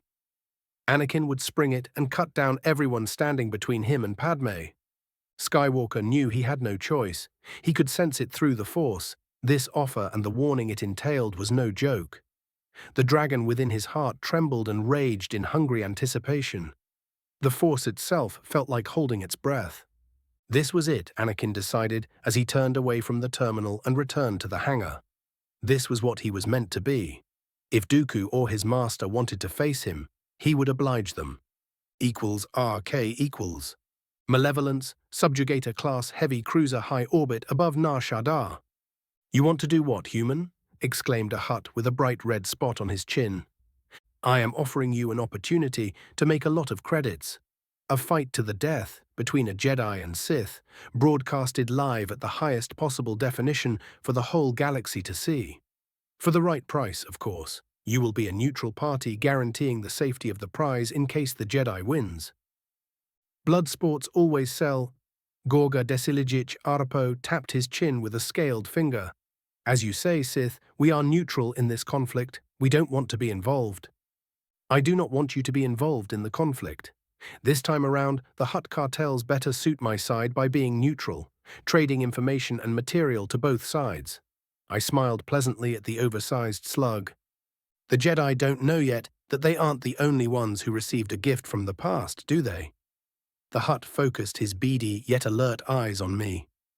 It is only a matter of time until they figure it out. I would prefer it to happen at my discretion. I have a flair for the dramatic, as I am sure your kind well remembers. You have been a worthy ally to our people in the past, and a fearsome enemy to those who dared oppose you, Lord Vael. We also know you took pride in keeping your word, as long as doing so was not a suicidal proposal. The Hutt smiled at me. The Council did our homework about you. Compared to all those short-lived species, we all had grandparents who remember you and the Sith Empire. We are and will remain neutral as long as one side doesn't trample our interests. Good, have a profitable day, Councillor Gorga Desilijic Arp. The best trap for Jedi was the one that had them risking life and limb in a different part of the galaxy, letting you achieve your objectives without their interference. The next best trap, if the most dangerous, was forcing them to come to you by endangering innocence. Well, the right innocence. With Perion in the picture, and Anakin being favored by the Force, I needed Skywalker dead yesterday.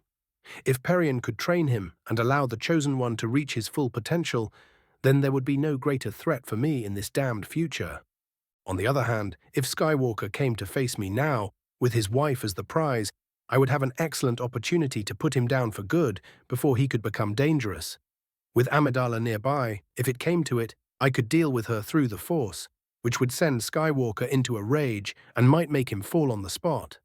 Either way, he would be easier to handle with his wife dying before his eyes if he somehow proved too dangerous.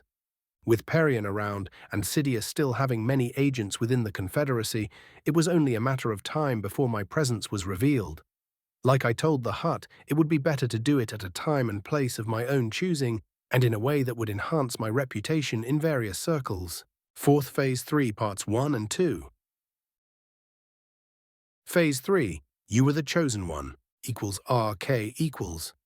Part 1, equals RK equals. A duel to the death, a Jedi versus Sith. Dear viewers, we offer you something unique and unseen in 1,000 years. The Death Arena on Nar Shaddaa will host this incredible duel in 2 days. The prize will be no other than the infamous Senator Padme Amidala, former Queen of Naboo and wife of Jedi Knight Anakin Skywalker. Advertisement sponsored by the Nar Shaddaa's Blood Sports Consortium. Equals RK equals. Negotiator, Venator-class Star Destroyer. General Kenobi's flagship, Christophsis, half of Obi-Wan's surviving fleet, slowly gathered at Christophsis. If the Force willed it, the rest would arrive at Naboo or make their way to a hyperplane still under Republic control in one of the sectors north of Rindelia. Unless a ship was particularly unfortunate or sustained crippling damage before entering hyperspace, they should have made it out of the trap. The same couldn't be said for any of the fighter pilots who were stuck at the dubious mercy of the Separatists. In the past day, only 20 bombers returned, underlining, and there likely wouldn't be many more that made it to Naboo or out of the system in the first place. Obi-Wan didn't even want to think about all the poor wounded he had to abandon or ensure tens of thousands more died pointless deaths. News from Gayar High Command, the Jedi Temple, and finally Shadowfeed, of all things, calmed down Kenobi's racing mind. One thing was clear, whoever was in command of the enemy fleet wasn't Grievous. If the cyborg was in charge, he would have shown the whole galaxy the destruction of the medical center. The last participants in the meeting got to their communication stations, and a few more holograms came to life. "We were played for fools," Admiral Yularen began. He was en route from Coruscant with what little reinforcements Gar High Command could scrounge from the core. "Count Dooku is even more cunning than we believed," the Chancellor added. He looked more tired than Obi-Wan had ever seen him. There was weariness in his voice that wasn't there before, and his face showed traces of bone-deep exhaustion. "He is a Sith, is it not? While I am happy that the Separatists didn't slaughter all those wounded, sparing them is out of character. Isn't that right, Master Yoda?" "Spoke of the Sith with Master Perion, we did." Yoda's ears twitched and slowly rotated back. "Mercy they know not. Rare for the Sith to use it was. Most dangerous they were. The dark side controlled them not. Their masters they were. Either Dooku deceived us all from the beginning, playing the role of the kind of Sith he is not, or something radically changed recently," Mace interjected. He was with Yularen, racing towards the rim, just like Obi-Wan would soon be racing towards Hutt space to intercept Anakin and either help him or prevent him from making a catastrophic mistake. "I find either option most concerning," the Chancellor noted. "What are we to do, Master Jedi?" "You are the specialists on this one." "Skywalker is running into a trap," Mace scowled.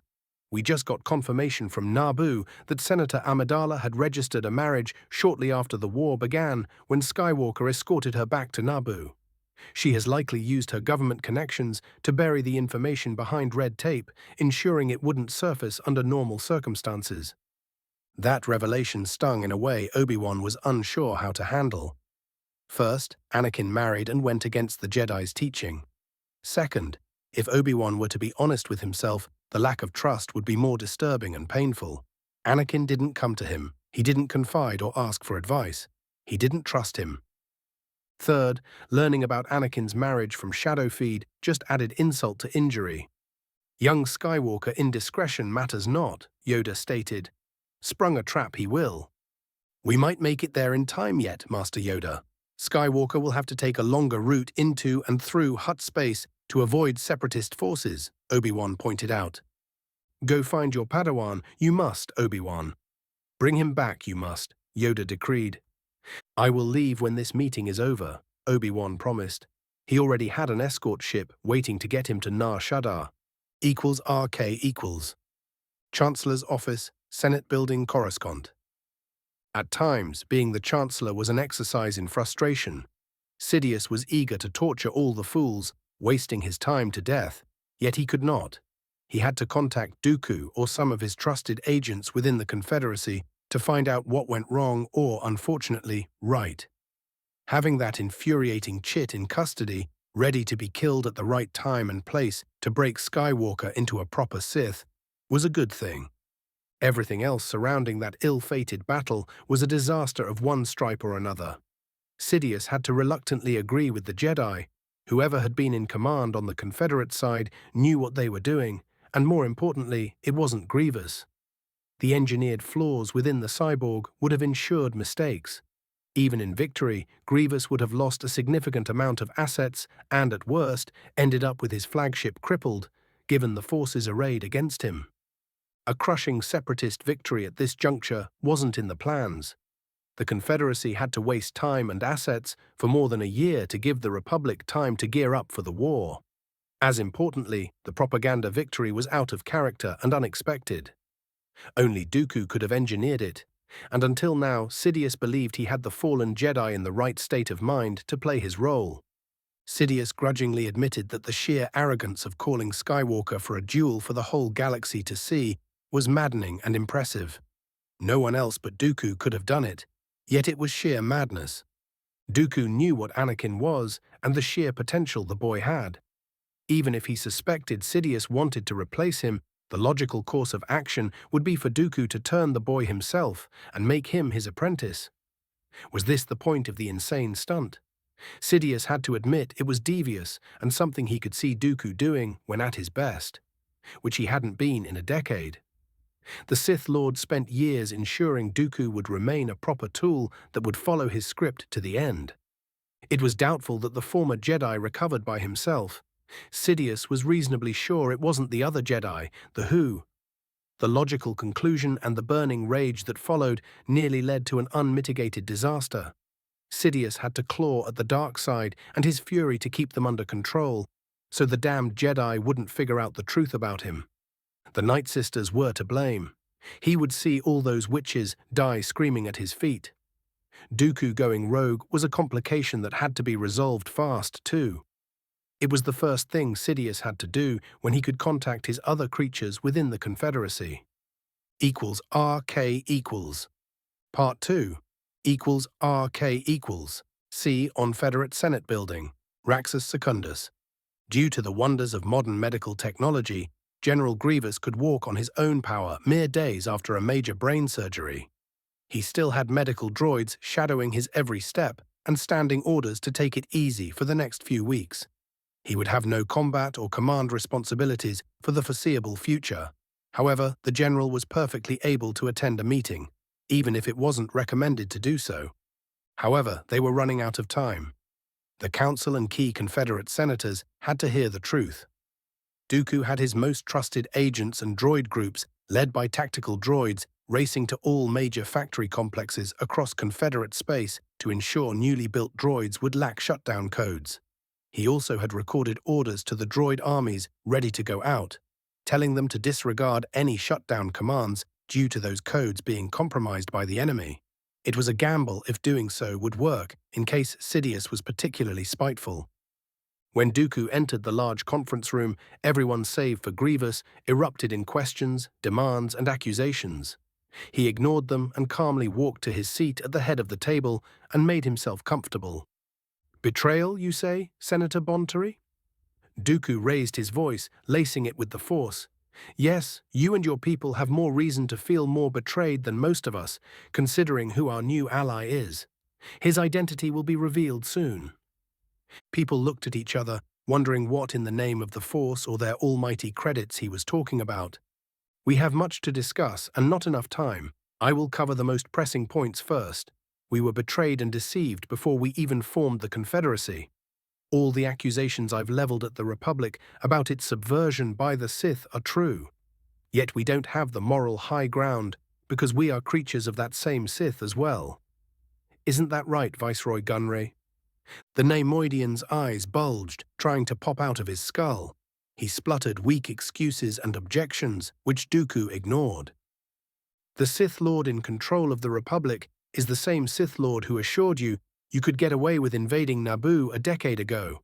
I know that very well, because until recently, Darth Sidious was my master," Dooku admitted.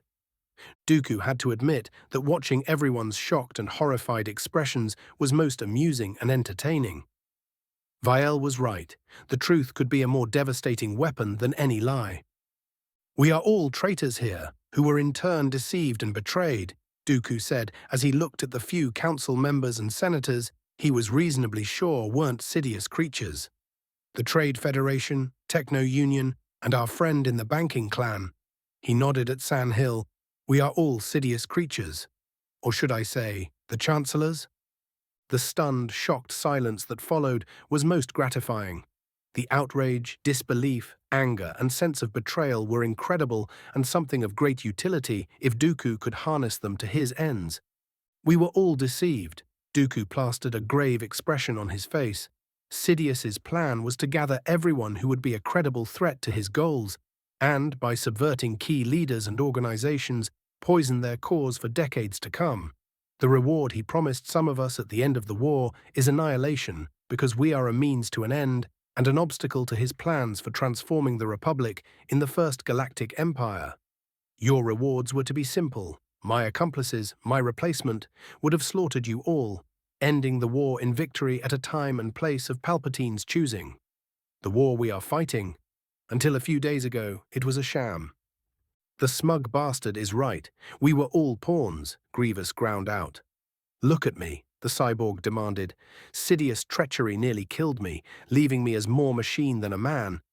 It was his treachery that installed implants in my brain, keeping me as a foaming-at-the-mouth monster ready to slaughter everything in my path without question." He raised a hand and pointed a clawed finger at Gurney, Vat Tambor, and finally San Hill. You all knew what kind of monster I became after your Sith master had you rebuild me, yet you put me in command of your droid armies, expecting me to play my role to the bitter end. The accusation was true, and everyone looked at the three most influential beings in the room. It stung Dooku's pride that he wasn't among that small group, but it was better now. To make our situation even better, Sidious has the shutdown codes for our droid armies.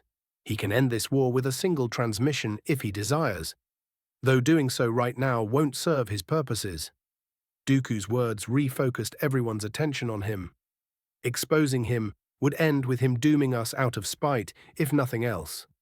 Make no mistake, if anything, all the accusations we've made against the rotten state of the Republic are understated. The great powers in the core already sold the Republic and are ready to ascend to their new positions within Palpatine's empire. All he needs is to shore up public support for the new order through the war and use it to destroy those best placed to oppose him. Those people are conveniently gathered within the Confederacy now. Through our monstrous acts during the war, we were supposed to taint our cause beyond recovery. This is sheer madness, Bonteri exclaimed, voicing everyone's thoughts. That was the point from the start, yes. We were supposed to use legitimate grievances and causes and then destroy them. When I left the Jedi in disgust, this was not my intention. When I fell under Sidious' sway, I didn't hate the Jedi, much less desire revenge against them. Yet I spent nearly a decade betraying who I was and everything I stood for until a new ally broke Sidious' control over me.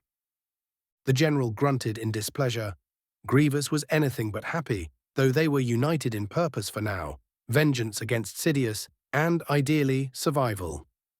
You speak about high-minded ideals, yet you've said nothing about the kidnapping of Senator Amidala and the despicable bloody game she is involved in now, Senator Bonteri accused. I will freely admit she is a pawn, just like we were.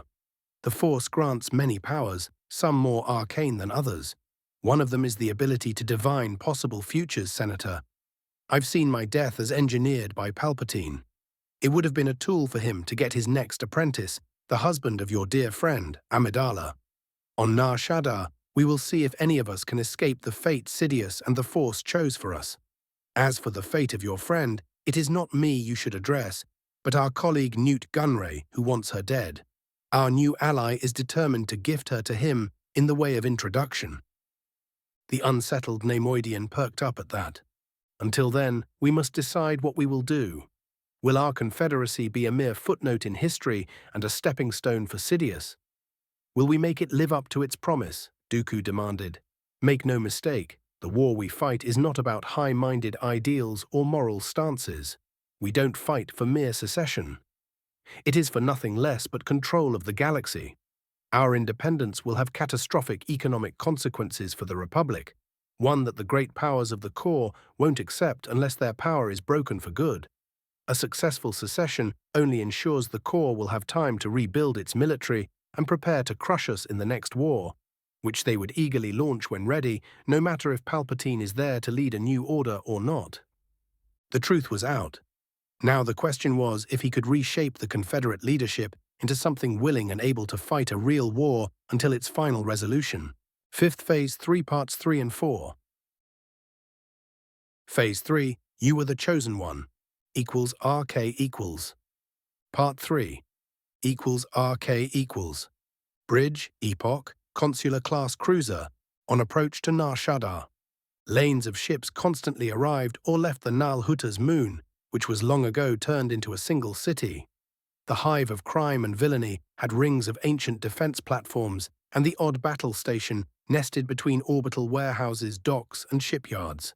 Just being near this planet made Obi-Wan feel dirty and unclean.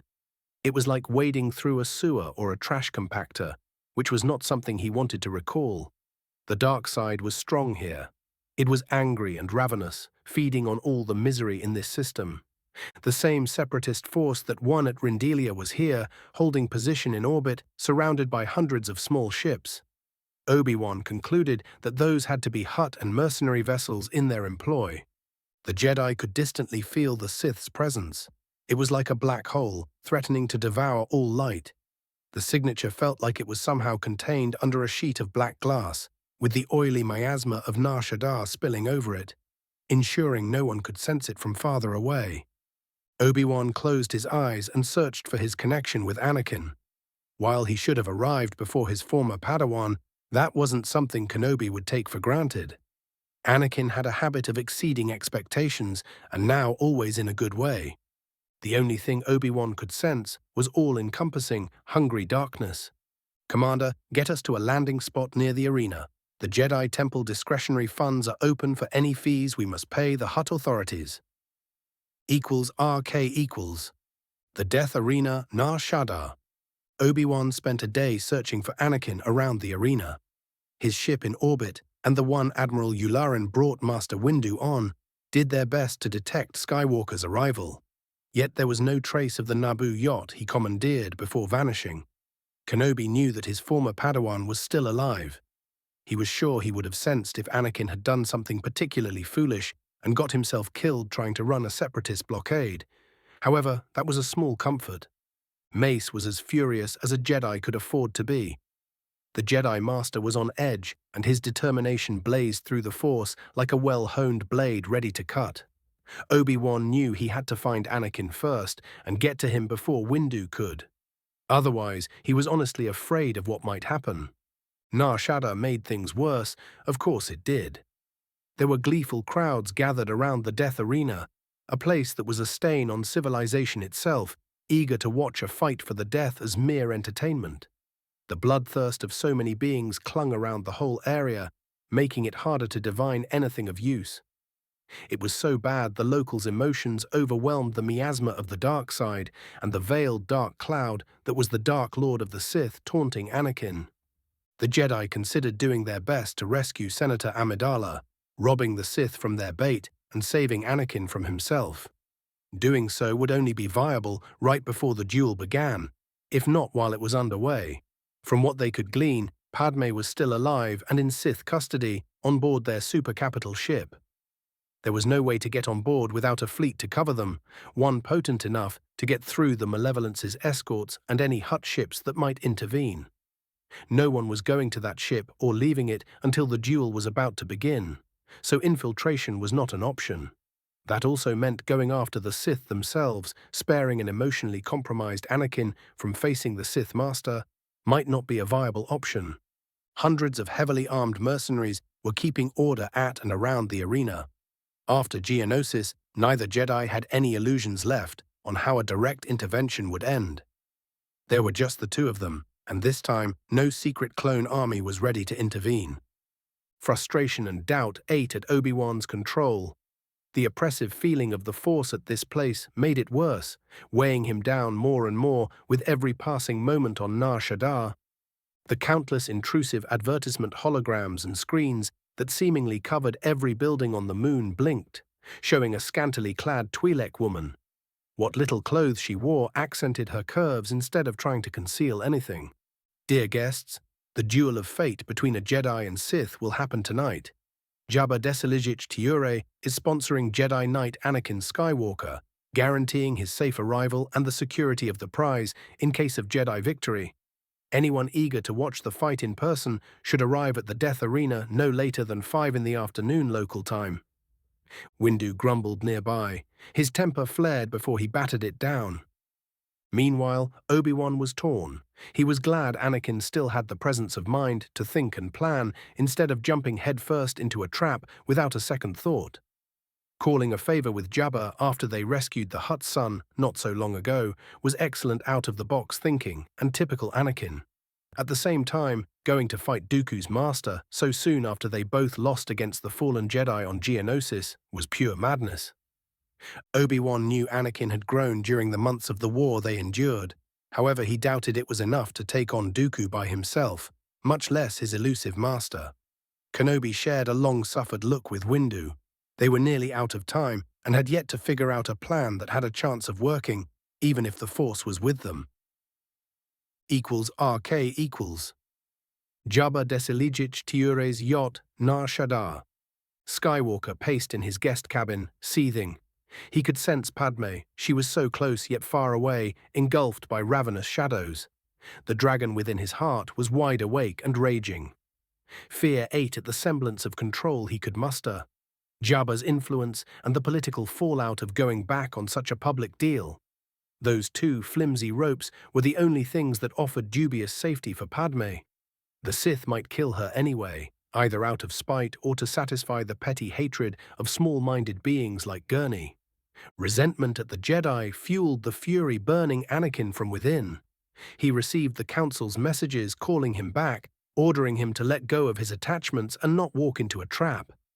Anakin knew that while unsaid, they were calling him back to explain himself, to judge him for loving Padme while abandoning her like they abandoned his mother. Darkness surrounded Anakin, threatening to drown him. He was supposed to be the chosen one, to end the Sith. That was all the Jedi cared about, a treacherous part of his mind whispered. He would do it anyway, but not because of any prophecies or expectations. The Sith threatened his Padme, and he was going to obliterate them for it. That was all that mattered now. This was Anakin Skywalker. He was the most powerful Jedi of his generation. He had the potential to be the most powerful Jedi of any generation. He was faster and stronger than his peers. He was an unbeatable pilot. The Clone Wars were forging him into an unstoppable warrior. With more time, experience, and knowledge, he would have become unbeatable on the ground, in the air, sea, or space. If Anakin ever realized his potential, no one who has ever lived could come even close to what he would become. It wasn't just because of his tremendous power, boundless skill, and potential. Anakin Skywalker had the dash, the rare, incalculable combination of boldness and grace that could tilt the scales of any conflict. A few more years of experience in the Clone Wars and training by the Jedi of old would have allowed the Chosen One to become the best of the Jedi. He could have ended the Sith and fulfilled the Jedi prophecy. This wasn't the best Anakin could one day become. He could feel anger in his very connection with the Force, doubt and fear at him. When the time came and Jabba's yacht headed for the death arena, Anakin Skywalker balanced upon the edge of a corroding blade. He could sense Padme getting closer and closer, just like he could feel Obi-Wan and another familiar presence nearby. For a brief moment, Skywalker felt a surge of hope, believing that his former master, his brother, was coming to aid him. Yet the raging dragon within his heart only burned hotter at that thought. The insidious voice at the back of his mind told Anakin another truth. The Jedi weren't interested in rescuing Padme. They were here to either retrieve their precious Chosen One or to face the Sith and damn the consequences either way. Anakin paid no attention to the local mercenaries that surrounded him upon marching out of Jabba's ship. He let them lead him to the arena, to Padme. Skywalker bathed in the bloodlust and expectations of countless beings, which only fed the dragon within his heart.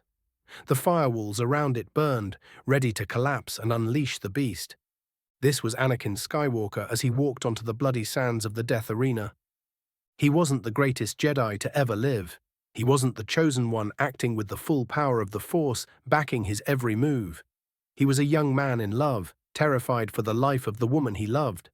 Anakin moved forward because he had no other option. Losing Padme was unacceptable. The dragon within his heart agreed, pumping fire through Skywalker's veins. It gave him raw power, the likes of which he had tasted only once, right after losing his mother. The blade Anakin balanced upon was about to shatter, even before the Sith Master revealed himself. Relief and fury burst forth, obliterating the burning, weakened walls around Skywalker's heart the moment he laid eyes upon Padme. She was suspended within a hovering cage with an explosive collar around her neck. He knew that even if he won flawlessly, the damned Sith could still murder Padme out of spite. =RK equals. Part 4. =RK equals. Death Arena, Nar Shaddaa. The Clone Wars were the end of an age, of many ages in fact. The unprecedented golden age the Republic enjoyed was no more, and this conflict made it clear to every being in the galaxy. It was the end of the Age of Heroes, possibly the end of the Republic, and civilization itself would fall with it. Yet the first months of the war were supposed to be the beginning of the end, not the end itself. Through their acts, countless small-minded, petty, selfish beings brought the Republic itself to its knees, cracked, then demolished its foundations, and opened the way for the Sith to take over and bring it all down. The light of civilization was burning out. Heroes were dying all over the galaxy, yet their age should have kept its best for the last act of the ongoing tragedy. It was not to be. Across the galaxy, trillions watched something no one had seen in an age since before the current incarnation of the Republic was a thing.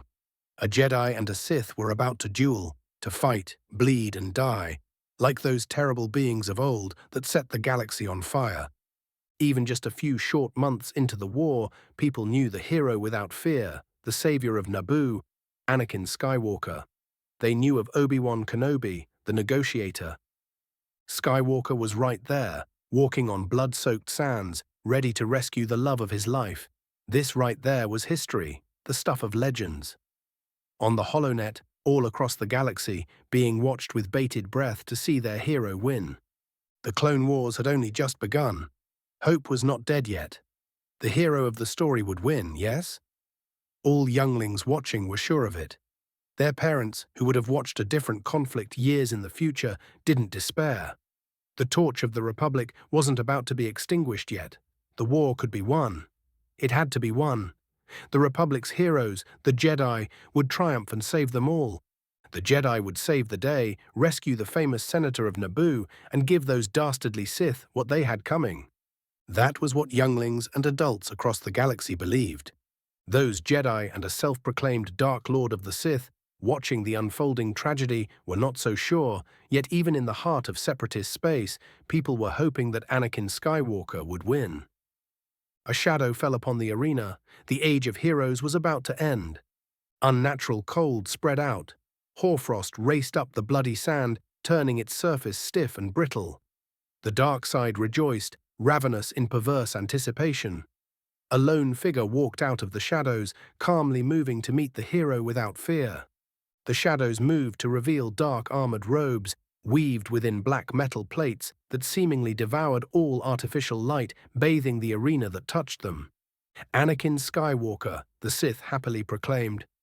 There was hunger in his voice, a kind of dark anticipation that resonated with the dragon raging within Anakin's chest. The chosen one of Jedi prophesy. The Sith announced for the whole galaxy to hear and clapped once. Come, boy. A black hilt jumped from within the armored robes into the monster's right hand. A blood-red blade came to life with a loud snap hiss, glowing with malevolent light. I can sense your rage and fear, Jedi, the Sith taunted. You've all but fallen already. Let me show you what the dark side can offer. Anakin wasn't listening. He took and ignited his own lightsaber. The blue glow of his blade brought him no reassurance as he took a gem-so stance. The Sith did something, and the Force screamed. The light side shook, recoiling at what was happening. The dark side roared in glee, tearing the veil it used to blind the Jedi's visions of the future. That thing was like a hole in the Force. It was a rippling, ravenous maw hungering to consume all light, all that was good and just in the universe. It was rage, vengeance, and death. It was mad bloodlust, and the joy of murdering across countless battlefields. This was the dark side and its champion. This was the Dark Lord of the Sith Master who broke Dooku and trained the Zabrak who murdered Master Jin. I am Darth Vael, the Dark Lord of the Sith. Jedi, come chosen one, or watch your precious little wife die. Padme has nothing to do with this, Anakin roared back, even as the dragon within his chest found solace in the darkness, threatening to swallow them whole. She has everything to do with this, Jedi. Your kind murdered my life. I will have my vengeance, and it begins with you. Come and strike me down if you can, or watch her die. The Sith pointed his lightsaber at Padme in her cage. The dragon within Anakin's chest roared. Its dark fire burned Skywalker's veins, and he charged the Sith. In the stands and across the galaxy, Jedi and Sith alike watched the unfolding tragedy. On Coruscant, within the Jedi Temple, Jared and Kira Perian stared numbly at a monster that clawed its way out of the past to damn the future. Within the Senate building, Darth Sidious seethed with hatred, struggling to keep a low enough profile so the Jedi wouldn't figure out what he was. What he could feel through his connection with the Force made it crystal clear that as Anakin was right now, he was outclassed. The Sith was playing him, and there was no question about it. That man was a Sith. On Nar Shaddaa, within the stands, two Jedi stood like defiant candles within the eye of the storm. They could see and, more importantly, sense how unsettled Anakin was. Within the Force, darkness rippled through his form, making it clear Skywalker was on the edge of falling. This was a trap, and Obi-Wan feared that it wasn't meant to merely kill his brother, but to break and turn him. Mace Windu reached the same conclusion a moment earlier. He was seeing a shatterpoint about to reach a culmination. They were about to lose Skywalker to either death or darkness. Yet, the Dark Lord of the Sith was finally revealed himself. This was an arrogant move, even if it was one the monster might be able to get away with. In the end, Mace's decision was simple and straightforward. Allowing Skywalker to fall here and now was unacceptable. With Dooku on his side, the Sith using the Confederacy was dangerous enough.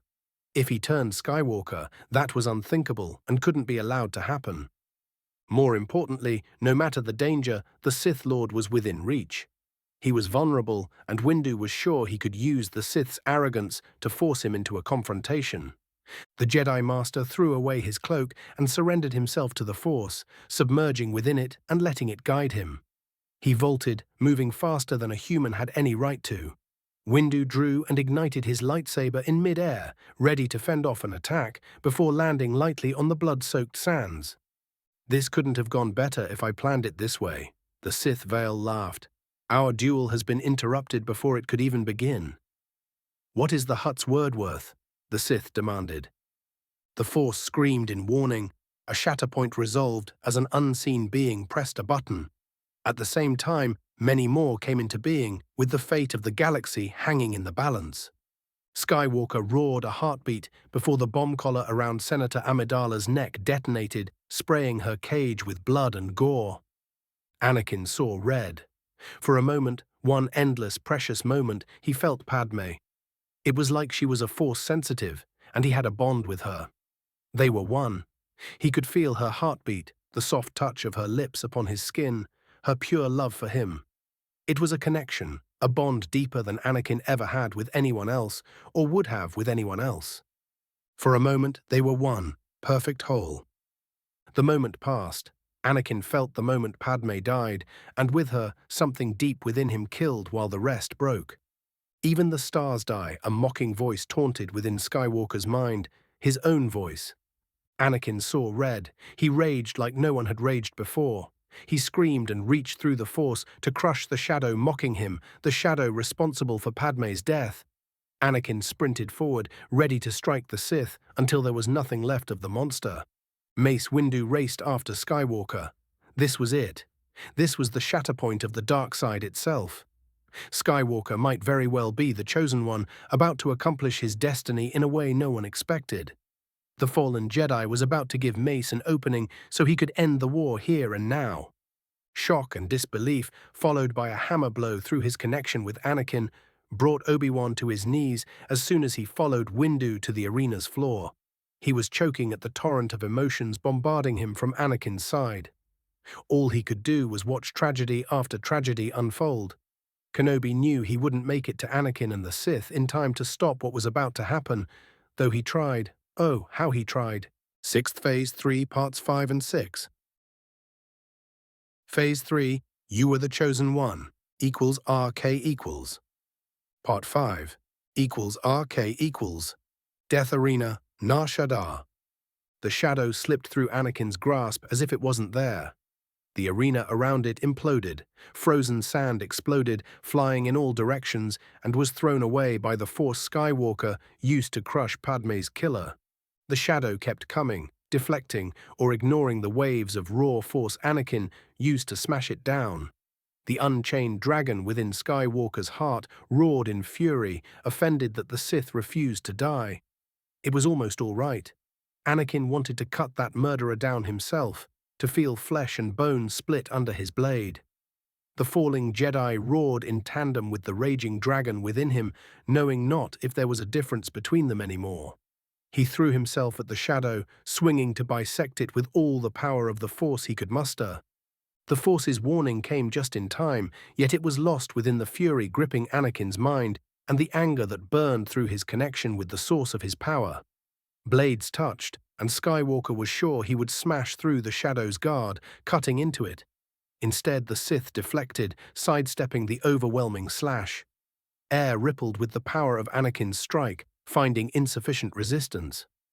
He stumbled and instinctively pushed with the Force, trying to shove the Shadow away.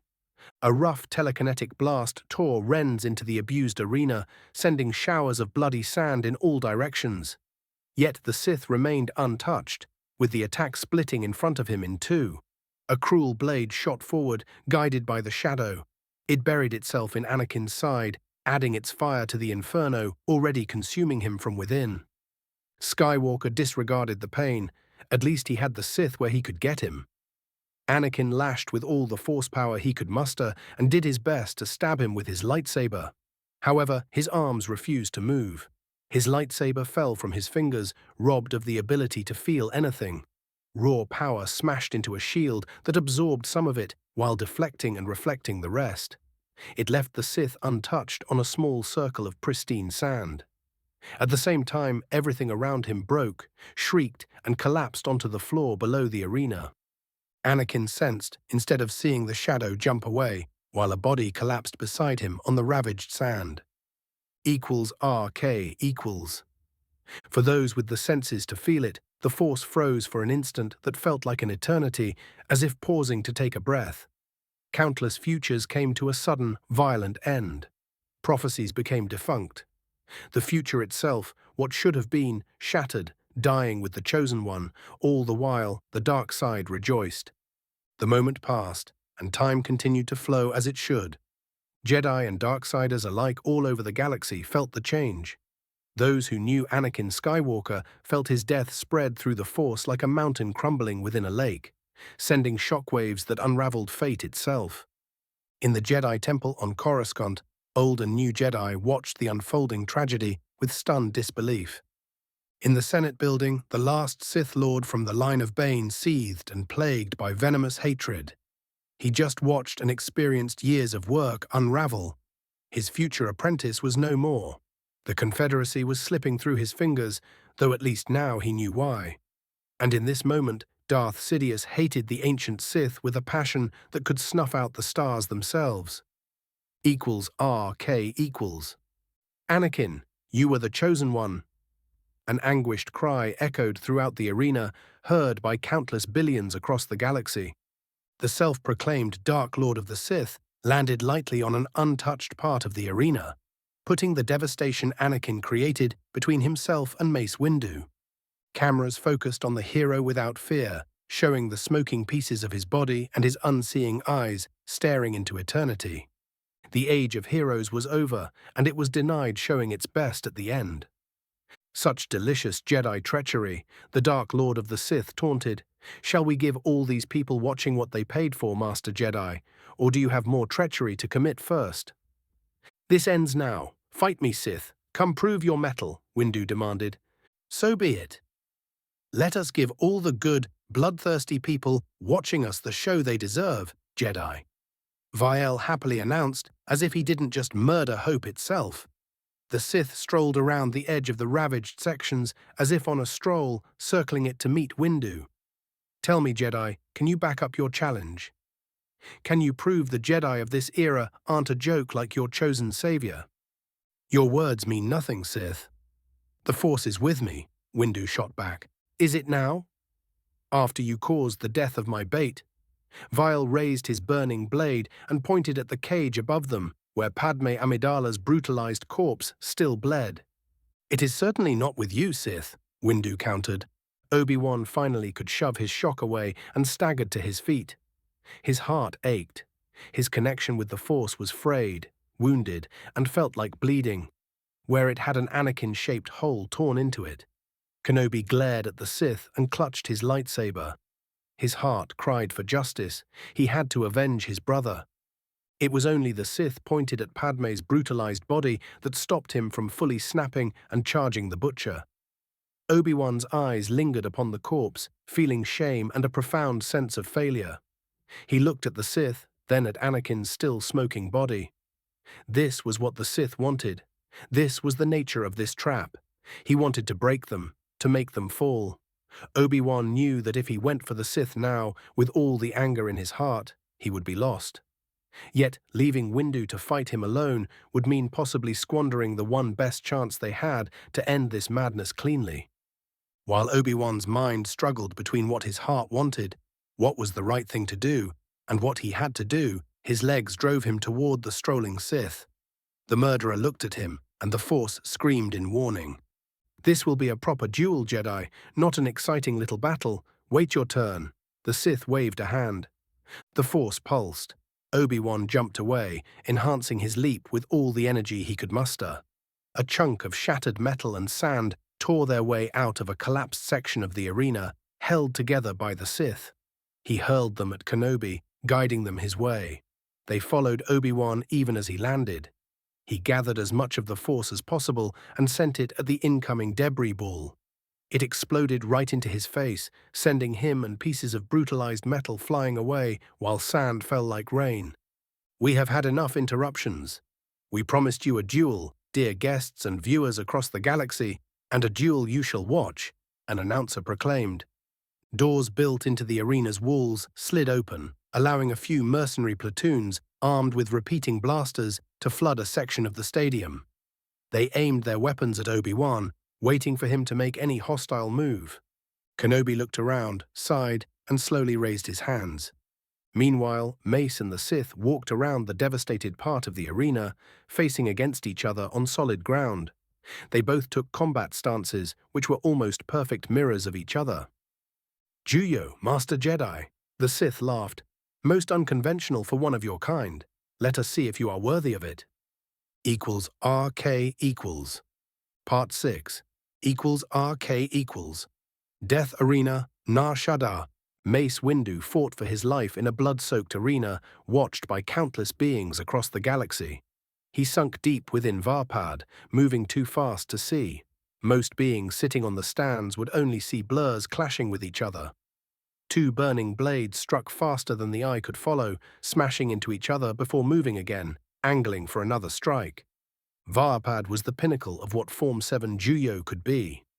Mace Windu created it not to fight the Sith he believed to be extinct or the rare fallen Dark Jedi, but to shore up his weakness, channel, use, and conquer the darkness within his heart. To use Varpad, to master it, meant enjoying the combat. You had to throw yourself into a fight in pursuit of victory in a way Jedi were taught they should not, more importantly, that they must not. Most importantly, you had to enjoy the fight, the pursuit of victory. Otherwise, you couldn't use Varpad. And there lay the peril.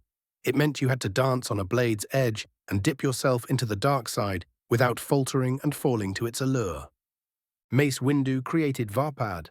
He was its only living master, and this was its ultimate test. His ultimate test. Any Force-sensitive, watching the battle through the Force, would see Mace Windu and the Sith fading, submerging within the shadows cast by the dark side, only to emerge stronger and faster. The intensity of their battle increased with every passing second, until no living being without the aid of the Force could see anything but the after-effects of their clashes. Every blow and parry sent shocks through the air, picking up sand and throwing it into waves, further obscuring the sight of all those in the arena. Only later, when trillions across the galaxy watched the duel in slow motion, regular people could fully appreciate what they saw. For the Force adepts, the battle was different. It happened fast enough that their enhanced perception could comprehend it, even if they could not properly follow it. It was a clash between a Jedi and a Sith, between the light and dark sides of the Force, or so it seemed. The Force itself rolled like an ocean gripped by a hurricane. It rolled, boiled, and shrieked in pain and glee. The dark side fed from the murderous intent of the shadow within it. At the same time, the wielder of the amethyst blade somehow channeled that lethal determination, turning it upon its source with deadly precision. For Obi-Wan, it was like being on the shore of a boiling poisonous lake, with choking fumes sinking into his skin and filling his lungs. The Force itself was tainted by burning fury, glee, and rage. Mace Windu showed no Jedi restraint. He was fully committed to the fight, cutting loose in a way Kenobi had never experienced or observed before. Yet the Sith matched him blow for blow in an unrelenting whirlwind of destruction. At its core, Varpad was a channel for darkness. By its very nature and creator's intent, it was meant to flow both ways. Mace accepted the furious speed and power of the Sith Lord and let it flow through him. He did the same with the unfocused rage within the Sith's heart that burned bright and fueled the monster's power. Mace accepted the power of the dark side flowing into and through the Sith Lord, let it pass through the very core of his being, then guided it out, making it burst forth and turn it all upon the enemy of all that was good in the galaxy. He reflected all the power and fury of the Sith back into its origin point, like a lightsaber blade reflects a blaster bolt. Until recently, Windu feared the darkness within himself. It was mere weeks ago when he returned to his homeworld due to the ongoing war and faced that darkness. He understood it and himself in a way he hadn't before. On Harun Kal, Mace reached an understanding which allowed him to complete and fully master the technique he created. The darkness and the dark side were not to be feared. It was fear that gave them power, and Windu was not afraid. Fear was no mastery over him, though he didn't have power over it either. That was the understanding that completed Varpad. It allowed him to become a proper open channel for the dark side, its fury, fear, and anger. Windu was like one part of a superconductive loop, channeling the dark side without letting it properly affect him. The Dark Lord of the Sith was the other end of the equation. Cold flames, red and purple, disintegrated anything and everything around them.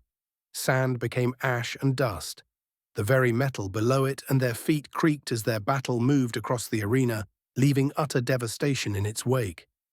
They were connected, Jedi and Sith, bound into a loop of battle. There was no fatigue, no wounds appeared upon their bodies, even as the arena burned around them, consumed by cold flames. They were in an impasse, the fury of the Sith feeding and sustaining the Jedi before reflecting back upon its origin to rejuvenate and keep the dreaded shadow going. Varpad wasn't Mace Windu's only gift. If it was, the fight might have gone forever. The Sith was enjoying himself. He was entirely consumed by the joy of battle, proving that mastery of Juyo and decades of experience could stalemate the master of Varpad. Mace left the Force to guide his body, making the fight effortless for his mind. He could see what the Sith would do, just as the Sith could see his own movements. They were striking, parrying, or evading so fast that doing anything but relying on their combat precognition would mean instant death. The Jedi's mind raced. It flowed through the channel, binding them, following the source of the dark power, now holding them into a self-sustaining loop. He was looking for the Sith Lord's shatterpoint, trying to feel it through the constant onslaught that threatened to shatter reality itself around them. Windu found the core of the Sith, the truth of who and what he was, and all the fault lines stemming from it.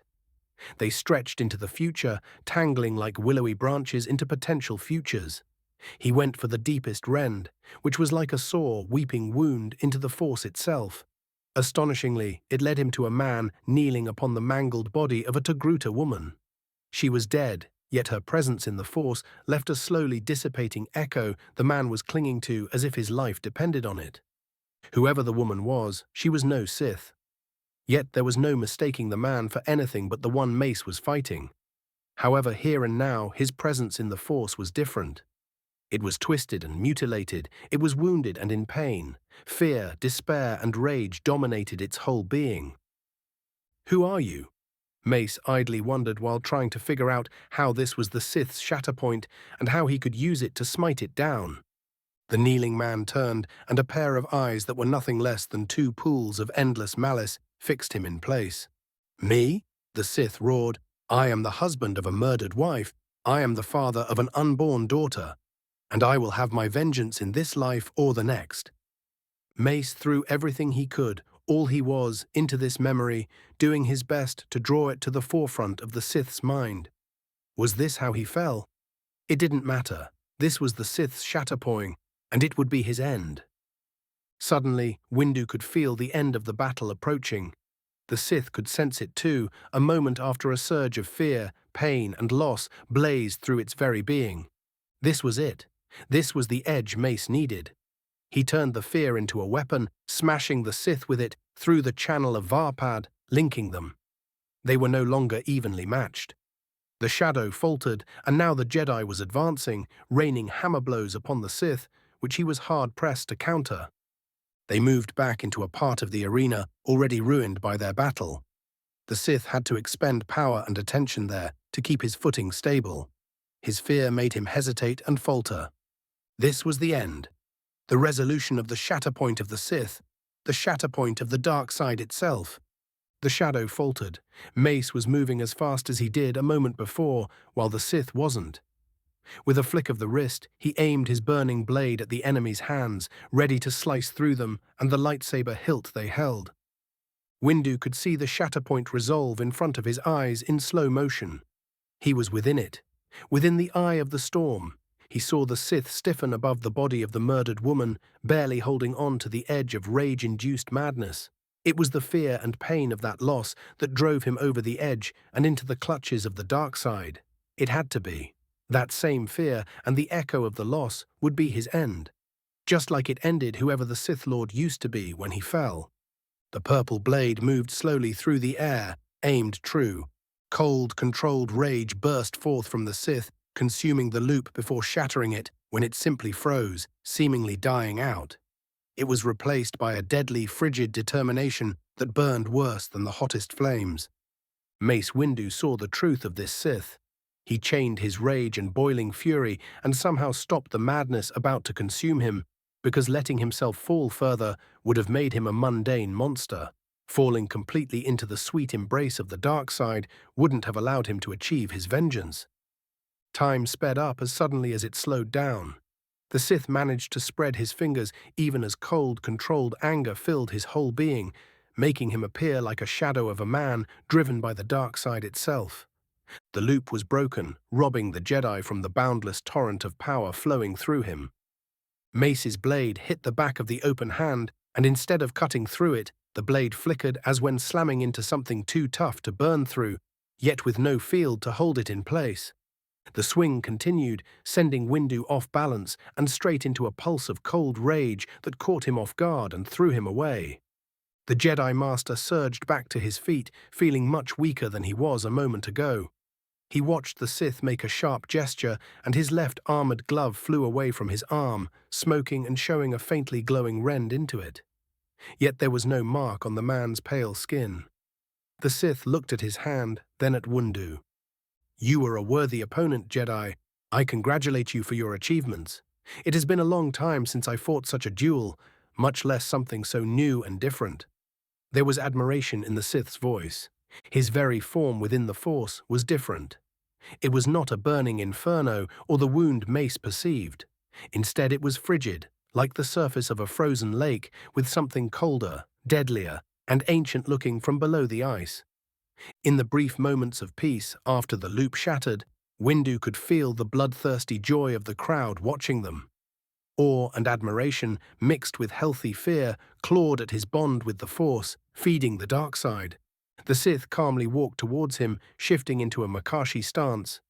Mace took his own stance, feeling unease at the current circumstances. The battle had to be over. The shatterpoint was about to resolve itself. Windu slowly approached the Sith, focusing more on his gift and following the shatterpoints tangled within the enemy's very soul. It was too late that Windu figured it out. The Sith was coming at him, striking with fluid, sharp motions. He wasn't drinking deeply from the dark side, allowing Varpad to shine. Impossibly, the Sith wasn't using the dark side at all. This time, it was Windu who had to fall back while searching for an opening to exploit. Part of his mind kept following the shatterpoint he used, delving deeper into it, pushing for its resolution. The Jedi faltered, with his attention divided. He wasn't as in tune with the Force as he was while Varpad connected him and the Sith. He was even less in tune with the enemy and his every move. With each strike, Mace parried, and each step he felt back, he saw flashes from the past. Though they all centered around the same Sith, they made no sense.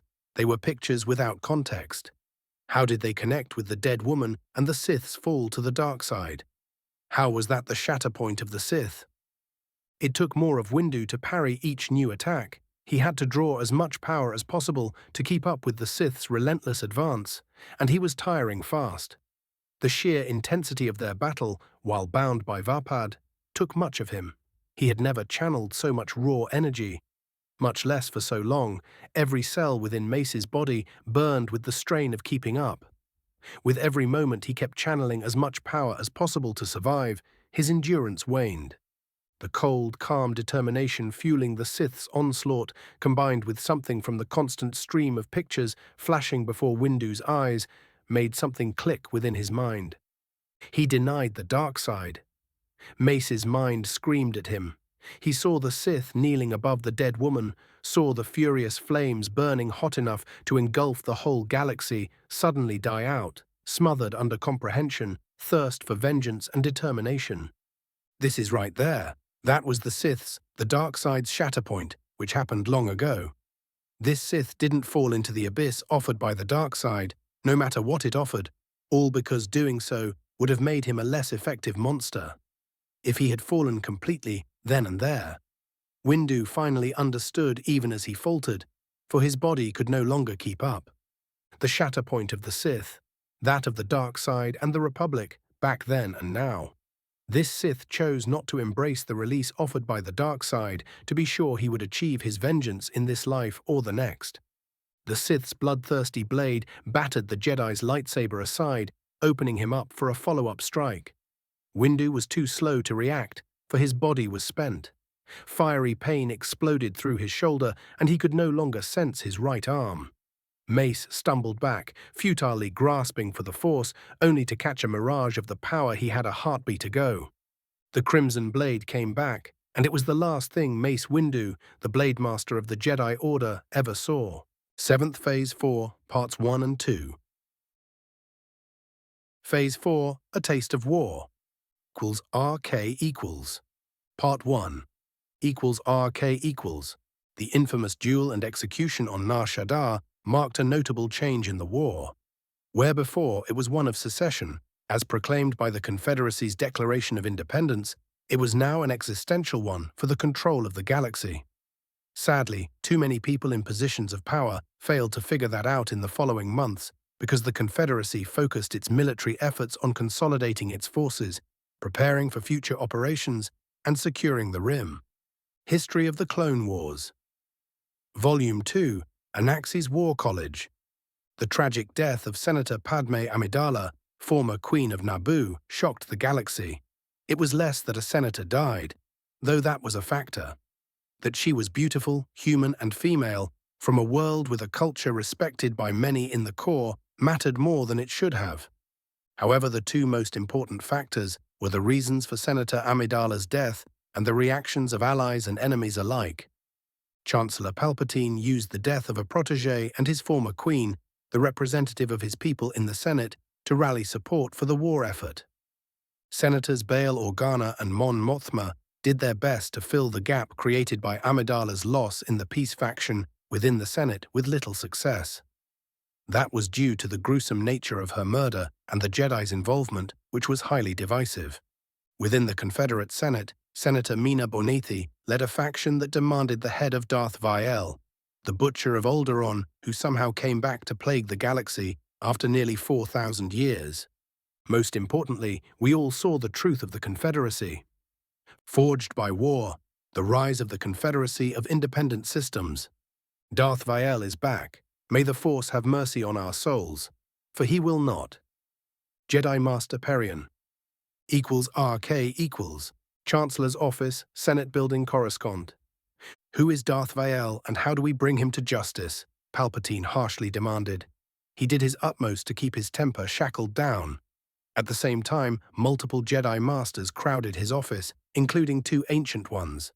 A slip here and now would be disastrous, with only his contingency orders ready to go to the clones being a cold comfort. One way or another, the Sith would have their vengeance. It remained to be seen if Sidious would have his, and if anything, that uncertainty infuriated him even more. Vael is one of the most dangerous Sith that the Empire created.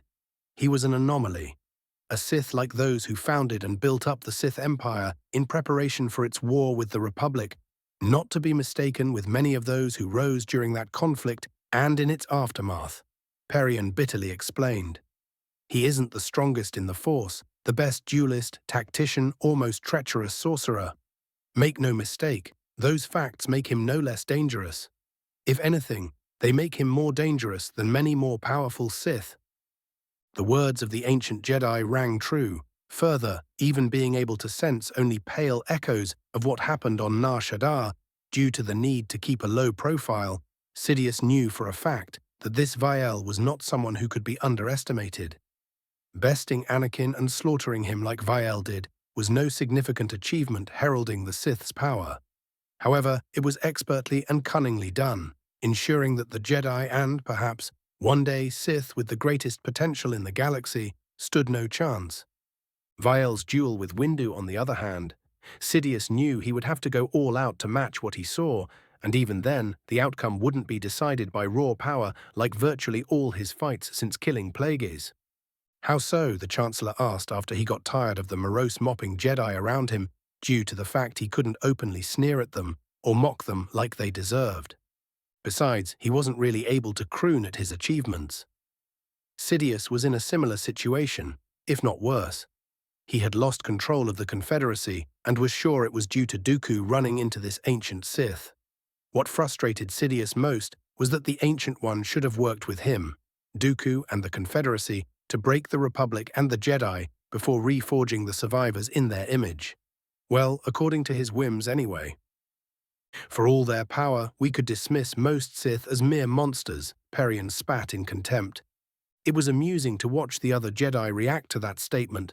To Palpatine's politician senses, it was clear they both agreed with the sentiment, yet resented it due to how much they lost to mere monsters.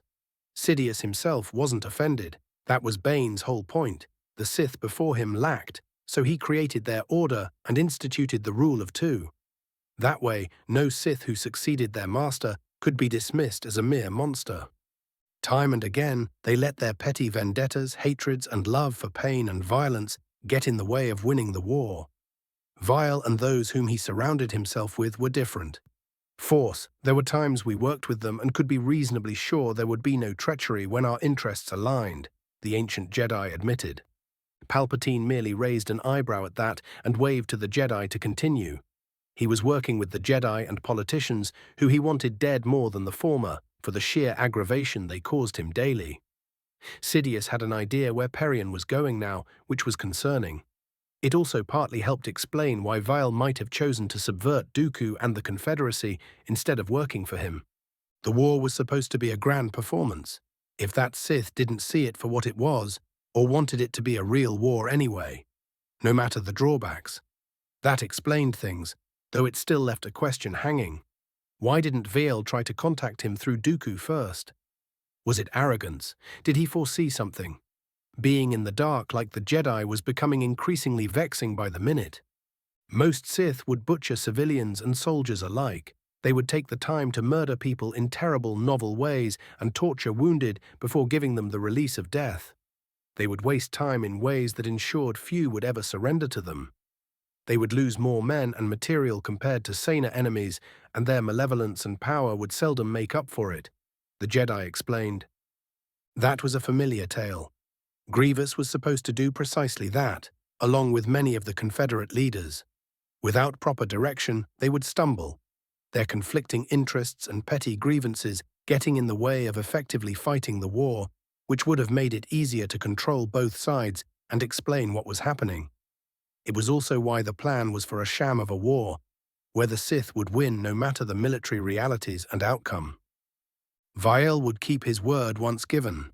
He would do it not because he is a paragon of virtue, but because having the reputation of a reasonable commander who takes prisoners and treats them well aids him in achieving his goals, Perion blurted out.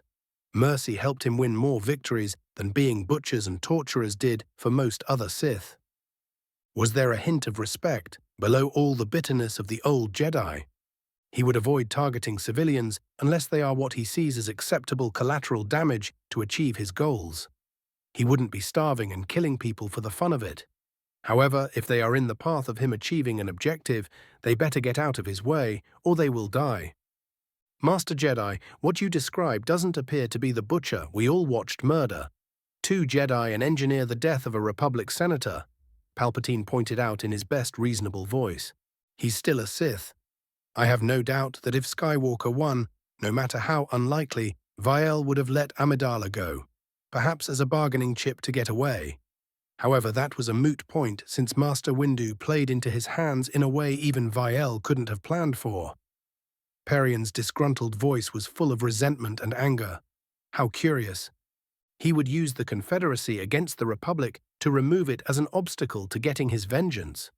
We should expect unconventional tactics and strategies. He was the architect of the campaign that brought our Republic to its knees, destroying our military capacity to win the war.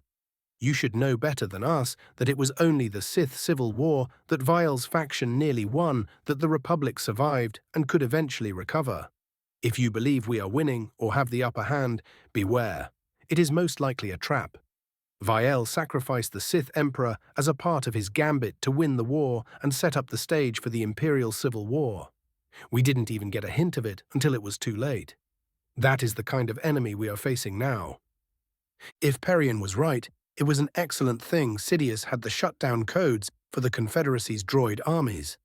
If he had to, he could end the war with a single transmission and break the Republic with a few more, turning the clones against their masters and exposing all the corruption rotting the place from within.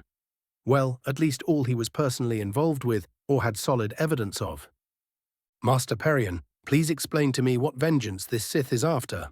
With a few notable exceptions, both the Republic and Jedi Order, he would have hated to have been gone for thousands of years.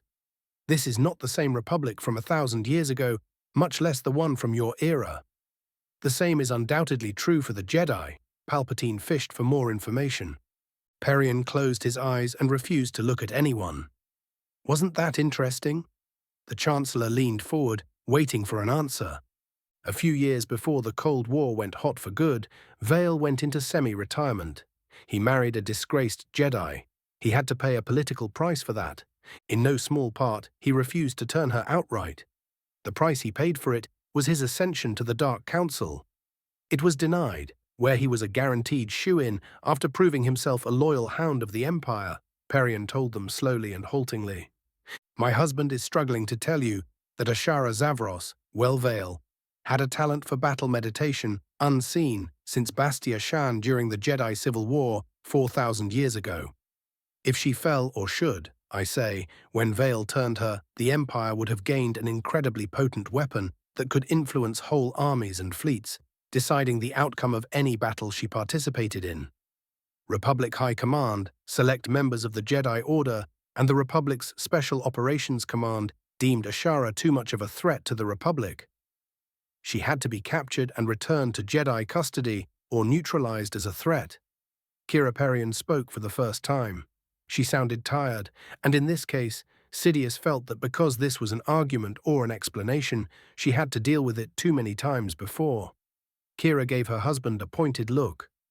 I am one of a handful of Jedi Masters the military consulted with about the danger Ashara represented. I gave my authorization and consent for the operation to capture her. The operation was technically a success. Ashara died fighting the strike team sent to retrieve her. According to Vale's own words, he got home just to slaughter a handful of survivors and have his wife die in his hands. By the time we went after the Sith Emperor and lost the war in the bargain, I was the only one of those involved Viel didn't get his hands on. He engineered the fall of the Republic once for vengeance. He is about to do it again. Sidious wasn't sure what perplexed him more. Whatever was wrong with Viel to marry a Jedi without breaking her and turning her into a proper Sith first, or the opportunity this admission represented. After all, it was well known that the ancient Sith built dynasties for all the good that did them. Was it possible to serve the Perians to Viel as a reconciliation gift and regain control of the situation that way? Either way, that option was something Sidious had to carefully explore. If nothing else, Viel's desire for vengeance could be used to trap and destroy him, just like he used Amidala's death to destroy Anakin. =RK equals.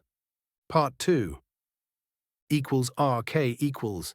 Ineffectual flailing, throwing things at the wall, and seeing what sticks can charitably describe the first months of the Clone Wars.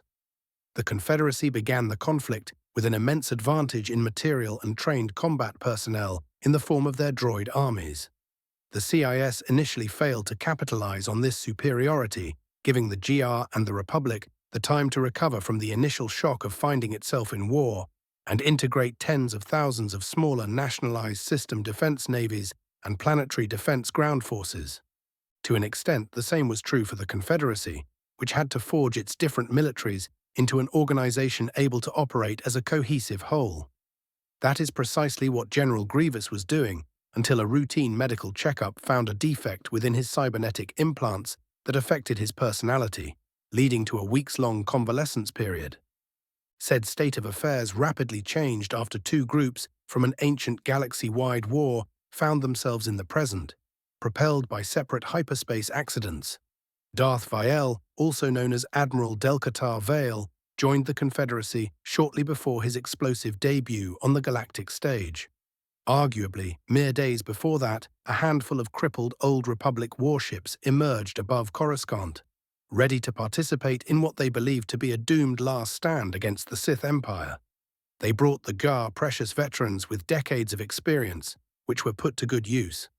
Unfortunately, political realities and the direct consequences of the actions of Jedi Masters, Mace Windu, Obi-Wan Kenobi, and Knight Anakin Skywalker ensured that the Republic would be slower to take advantage of these unprecedented boons. Arguably, the nature of the two governments and the tremendous power focused in the hands of a handful of individuals on the Confederate side explain the speed with which they put Admiral Vale's expertise to good use. From Prelude to Cataclysm, the road to the Core campaign, Anaxi's War College, the first back-to tanks and back-to shipments recovered from the Republic Medical Center in the Rindelia system made their way to poor hospitals across Confederate space. We have exclusive footage of their delivery and installation and the first lucky patients to enjoy this boon provided to us by the Confederate military. Shadow feed. The Butcher of Alderaan returns, murdering Jedi and a Republic senator. GNN, Galactic News Network. Jedi Master Yoda and several members of the Jedi Council will testify in front of a Senate commission. Are the Jedi partially to blame for the murder of Republic Senator Padme Amidala? HoloNet News. The funeral of the beloved senator and former queen, Padme Amidala, will take place at the end of the week. Those wishing to pay their respects could do it in the audience chamber of Theed's Royal Palace. Naboo Royal Informational Service =RK=. Confederate Senate Building, Raxus Secundus.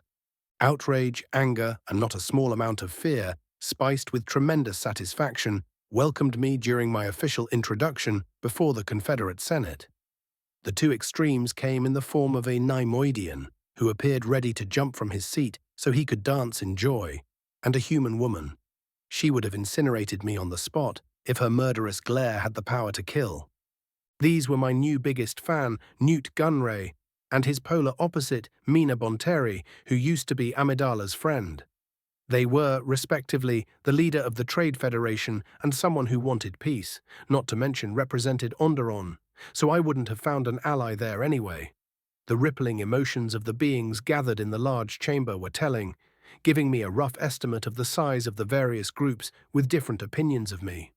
While the happy group was the smallest, it contained all the powerful beings who mattered. In the long run, it might be enough if I had the backing of one of the three vital factions within the Confederacy, the Trade Federation, Techno-Union, or banking clans represented by San Hill. Everyone else combined didn't hold a handle on the military and economic might. Each big group could field alone. While it was confirmed, the Confederacy had tens of thousands of members, with nearly 10,000 more joining in the past few months of their own volition. That didn't change the fundamental fact about who held the power within it, and that certainly wasn't the majority of senators. I raise a motion to have this murderer prosecuted and punished for his actions to the full extent of the law, Bonteri exclaimed as soon as I approached the stand from where senators and other speakers addressed the assembly. People from her faction hurried to second the motion, which led to chaos. Ah, democracy, how inefficient. This circus made the Republic Senate and government I fought what felt like yesterday appear the pinnacle of good governance. And from what I could gather, this right here was light years ahead of the burning dumpster fire that was the Republic Senate on Coruscant. We will not entertain any such foolish notions, Dooku put his foot down. His voice caused even more outraged gasps from Bontheri's camp. We are not here to judge one of our newest military officers. We are here to officially accept his pledge to serve the Confederacy before he offers the Council his strategy to win us the war. I have to give it to Dooku. The man was charismatic. It went beyond what he was saying. To an extent, the words mattered less than how he spoke them. To fully appreciate it, you had to listen to him in person, watching him play the crowd, calm or incite it with minimal reliance on the Force. In comparison, while I could replicate what Dooku was doing, I would have to entirely rely on the Force to guide me into saying the right things at the right time and place. This is an outrage, Count Dooku, Bontheri snapped. We are fighting a war we were destined to lose until recently. Until recently, many of us were controlled by the same interests that manipulated the Republic in unleashing their secret clone army on Geonosis, Dooku proclaimed. From the moment this war began with the Republic's latest treachery, peaceful secession was no longer an option. Because the Republic proved beyond any doubt that it doesn't want to coexist with us or let us be free. They unleashed this war upon us, which is the only answer that matters. The economy, my dear Senator Bontheri, the banker announced. Most of you joined us because for thousands of years, if not longer, the Corps has been exploiting you through the Republic. Some of us did it because of the madness gripping the Senate. Those who hold its leash in the Corps have lost their minds and abandoned the fundamental pledges of the Republic for blind short-term profit and petty political games. San Hill thundered. Due to the utter lack of surprise among the major players, I was confident that they'd planned for something like this, if not precisely rehearsed. Some of us hoped the threat of violence might make the Senate and those who control it see reason. The surprising part was that Gunray showed that he might possess something vaguely resembling a spine, which had to be a novel concept for his kind. We didn't believe that the Republic would be so brazen as to begin a war when we were pushing for sensible reforms that could have gotten us all we really wanted. The Trade Federation Viceroy enjoyed the stunned disbelief people stared at him with. However, we never had any illusions about what a real conflict with the Republic as a whole would entail. That was why, when we joined the Confederacy, he nodded at his cohorts, we expected to use it as a tool. It was to be a threat because of what our independence would mean. This war we fight, the cyborg leading the Techno-Union picked up, showing solidarity where it really mattered within the Confederacy, is an existential threat to the economy and power structures of the Republic, especially the Corps. The surprising part was that these beings were speaking in an open session, so everything said today would make its way to everyone on all sides paying attention to the war and politics. It would be only a matter of time. The essential part was that unless I missed my mark by a galactic quadrant, I was about to witness the critical powers within the Confederacy pledge to fight a real war for galactic domination in a way they couldn't take it back in the future. I had to congratulate Dooku for whatever political magic he had been working on while I was dealing with Jedi-related existential threats. Before Geonosis, we believed we could push for various reform packages that could give us what we want without setting the galaxy on fire. The Corps decided that the price of this war would be lesser compared to ceasing to exploit most of your worlds and demand more and more of the rest of us while giving us scraps. The mechanically modulated voice of the cyborg rang with emotion. Instead of negotiating in good faith, the Republic had a secret army of slave soldiers on the ready for when any of us became too uppity and demanded to be treated with dignity and respect. That was rich coming from Wat Tambor, given that his people were infamous for being perhaps the biggest racist bastards in this day and age. However, the competition was stiff if I understood the situation correctly. Make no mistake, my friends, Dooku picked up the torch. We didn't want this war. It is not just all right to unleash horrors upon the galaxy. However, remember who attacked first. He looked at Bontheri. Your friend was an idealist, Senator. It is no secret that she had enemies within the Republic and right here, in this chamber. Padme Amidala's death was a tragedy, yet it fundamentally changed nothing for us. We must fight and win this conflict. The Trade Federation is an indispensable member of the Confederacy, just like the Techno-Union and the banking clans aligned with our friend San Hill. Without either of them, we are lost. And without the expertise and vision of the man here before us, victory might not be possible. He is a Sith, aye. We find ourselves in an unfortunate situation where we need him and what he represents, Dooku declared amidst a lot of grumbling and lukewarm support. Darth Vader was the architect of the military victory of the Sith Empire against the Old Republic, a singular distinction few others had ever close to achieving. He has been where we are right now. He has fought the Republic and all it can throw at its perceived enemies, and he won. Everyone in the chamber looked at me with hope, awe, fear, trepidation, or anger. More than a few radiated all those emotions and more. I am honored to be here today, I finally spoke, using the Force to judge the flow of emotions around me and find the right words to get my way. Nearly 4,000 years ago, I fought in a war of vengeance against what is for you the Old Republic. It was a war of survival as well, because like the Sith before me learned to their detriment, the Republic, and especially the powers within the core, never tolerate rivals, much less peers. After the thousands of years I spent lost in hyperspace, I see nothing has fundamentally changed. For all the propaganda spread throughout the core, I do not see an outside invading the Republic out of greed. I see many of the same worlds and groups who joined under the Sith banner thousands of years ago, because while many of my kind were monsters, we were their one last hope for positive change. Today, the Republic is nearly 25,000 years old and has never changed on a fundamental level. That much is painfully obvious. Here on the Rim today, or what was the Rim 4,000 years ago, the powers in the core keep playing their games for profit, caring not for those who live here. For them, you are useful tools at best and obstacles to be crushed at worst, because cheap resources must flow, and damn everyone exploited in the bargain. When I began speaking, quiet rumbles answered. As I continued, they first became grumbling, then angry cries of support, with all the emotional energy channeled against the Republic. I will give you a simple, singular pledge today. I will do my utmost to give you victory, so the core could never again exploit you. I wondered how many of the senators shouting their support were fully aware of what going through with my promise would mean for them, the Confederacy, or the galaxy at large. 8. Phase 4. Parts 3 and 4. Phase 4. A Taste of War. Equals RK equals. Part 3. Equals RK equals. Jedi Temple, Coruscant. 2 pyres burned with crackling flames within a secluded courtyard in the temple. Most of the Jedi on Coruscant were present, including everyone from the Old Republic. They were quietly paying their respect to the fallen.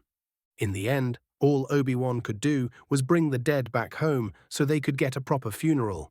While Kenobi knew he would be no match for the Sith who murdered his little brother and took Windu apart in the end, simply walking away ate him from within. The realization that the Sith let him go made it worse. As you are, Jedi, you are more of a threat and a headache for your side than me or mine, the Sith happily declared, before simply turning away and leaving the arena while tens of thousands of bloodthirsty monsters cheered him on. At that moment, Obi-Wan wanted to charge the Butcher and cut him to pieces. Even now, within the dubiously peaceful atmosphere of the Jedi Temple, Kenobi felt apart from everyone else. Doubts and dark thoughts plagued him, because in the end, he didn't leave Nar Shaddaa without fighting. After all, it was the Jedi way, or because it was the smart thing to do. He did it because he knew he stood no chance as he was. Kenobi burned to be the one to end the Sith for good, and he needed more training and experience. He had to be better, stronger, faster, more dangerous. Simply more. The Sith was right about him. That treacherous realization clung upon Kenobi like a label, proclaiming he was unworthy of being a Jedi. Obi-Wan knew many of his comrades could sense the change in him, and none of them knew how to handle it. It was Perion who finally dared to approach him after all the painful debriefings were over while he was helping build Anakin's funeral pyre. Master Kenobi, I can sense your pain and thirst for justice, or perhaps it is vengeance you seek. There was no judgment in the ancient Jedi's tone. That somehow made it all worse, and it took a supreme effort of will for Obi-Wan not to prove the Sith right. Stereotypical Sith are easier to handle. As I've said before, dismissing them as mere monsters is easy. One of them would have killed or captured you so they could turn you instead of sending you back to us, the old human continued. As I am now, I am a liability. He was right about that, Obi-Wan spat in vexation. I was of no use. You all were unprepared to face the likes of Viel. That is not on you. While I greatly respect Master Yoda for what he has achieved over the past 1,000 years, and for his moral character, his stance on training today's Jedi is flawed. Perion paused briefly and took up another armful of wood, then continued aiding Kenobi in building Anakin's funeral pyre. I understand where he is coming from. I've seen the records and know that his intent worked to ensure no Jedi who falls might be too great of a threat. However, the Ancient One sighed and shook his head in frustration. The Sith weren't extinct as we believed. I can understand no one could have foreseen your presence or that. Obi-Wan bit off a vile curse that should not leave a Jedi's mouth. Then again, did it matter anymore? There would always be Darksiders, fallen Jedi, or Force sensitives who stumble upon ancient artifacts and holocrons. I sometimes wonder if it is the will of the Force that we keep forgetting such a simple fact or mere arrogance. We are the good side in this tale, Master Kenobi. We should win, and that has to be the will of the Force, right? Obi-Wan could only nod numbly. Anakin was supposed to restore balance to the Force by destroying the Sith. How could ending such monsters be anything but good and just? How could the Force wish for anything less? The simple answer a good Jedi would give was obvious, just like the will of the Force should be obvious in that regard. Outside of a Jedi temple, the galaxy is a complicated place, Perion stated the obvious. Further, claiming to fully comprehend the Force, its intentions, and will as much as it might have a will, is a folly. No matter if it is a perversion, a mere tumor, or something fundamental, the dark side exists. We know that. We can feel it. We can easily use it if we so desire. It exists, and if the Force has a will of its own, the dark side gets a vote too. It took me decades to learn that harsh lesson, Master Kenobi. What are you getting at, Master Perion? Obi-Wan finally asked. He was getting tired of these word games, yet they were something he would have greatly enjoyed just a few days ago. Do not blame the light or the Jedi for what happened. There is only one man at fault, and you've met him. You must find a way to temper your emotions before they destroy you. There will be no justice or vengeance if you fall to the dark side, Master Kenobi. Justice, Obi-Wan muttered. Can you offer me justice, Master Perion? I can offer you a friendly hand when you are in need. I can offer you training and all I know about Viel. You know he will be coming for me. I can also offer you a chance to help me bring him to justice. But first, let us send your friend on his journey. He is one with the Force now, unbothered by worldly concerns. Justice or vengeance? What was the difference? Do I care about it? Obi-Wan wondered. All he knew was he would be taking Perion up on his offer. The next time he met with Viel, things would be different, Kenobi swore. =RK equals. Council chambers, Confederate Senate building, Raxus Secundus. While it was satisfying to have a seat on the table and have my voice heard, my current position was a testament to the kind of mess the war and the CIS military were right now. Grievous was here, still on light duty and trying to figure out who exactly he was now. An imposing Hatch Admiral sat nearby on a seat made specially for one of his species. His multiple eyes, cybernetic and organic alike, roamed over the room, studying everyone. Beside him sat a miracle of miracles, a competent Neimoidian fleet commander with a staring match with a large blonde human sitting across the table from him. A group of tactical droids of various models stood near the walls, ready to offer their input. Of the Separatist Council, only those who mattered most were here, Hill, Gunry, and Tambor, with Dooku at the head of the table, ready to herd this particularly ornery group of Nexu. We will have to handle the political side of the conflict. Today the Senate had to consume a large dose of reality, and I am certain they didn't enjoy the taste. Dooku opened the meeting. I will ask you all to do your best, not to make our work any harder than you must to win the war. Dooku waited for everyone to confirm we understood where he was coming from before the meeting could continue. We have a single item of business to deal with today, Dooku declared gravely. It is essential for our survival. Our new commander, He nodded at me, could see it clear as a day as soon as he had a rough overview of the strategic situation.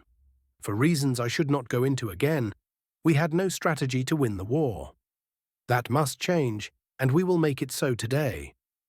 The other Confederate commanders sent their political leadership loaded stares. I could work with that, especially after I proved my credentials as a commander in a more spectacular fashion. There is no need for me to sing your praises again, my friend, Dooku told me. Your actions will speak for themselves. Tell us how you see us winning this war. I used the Force to activate the room's main holotank.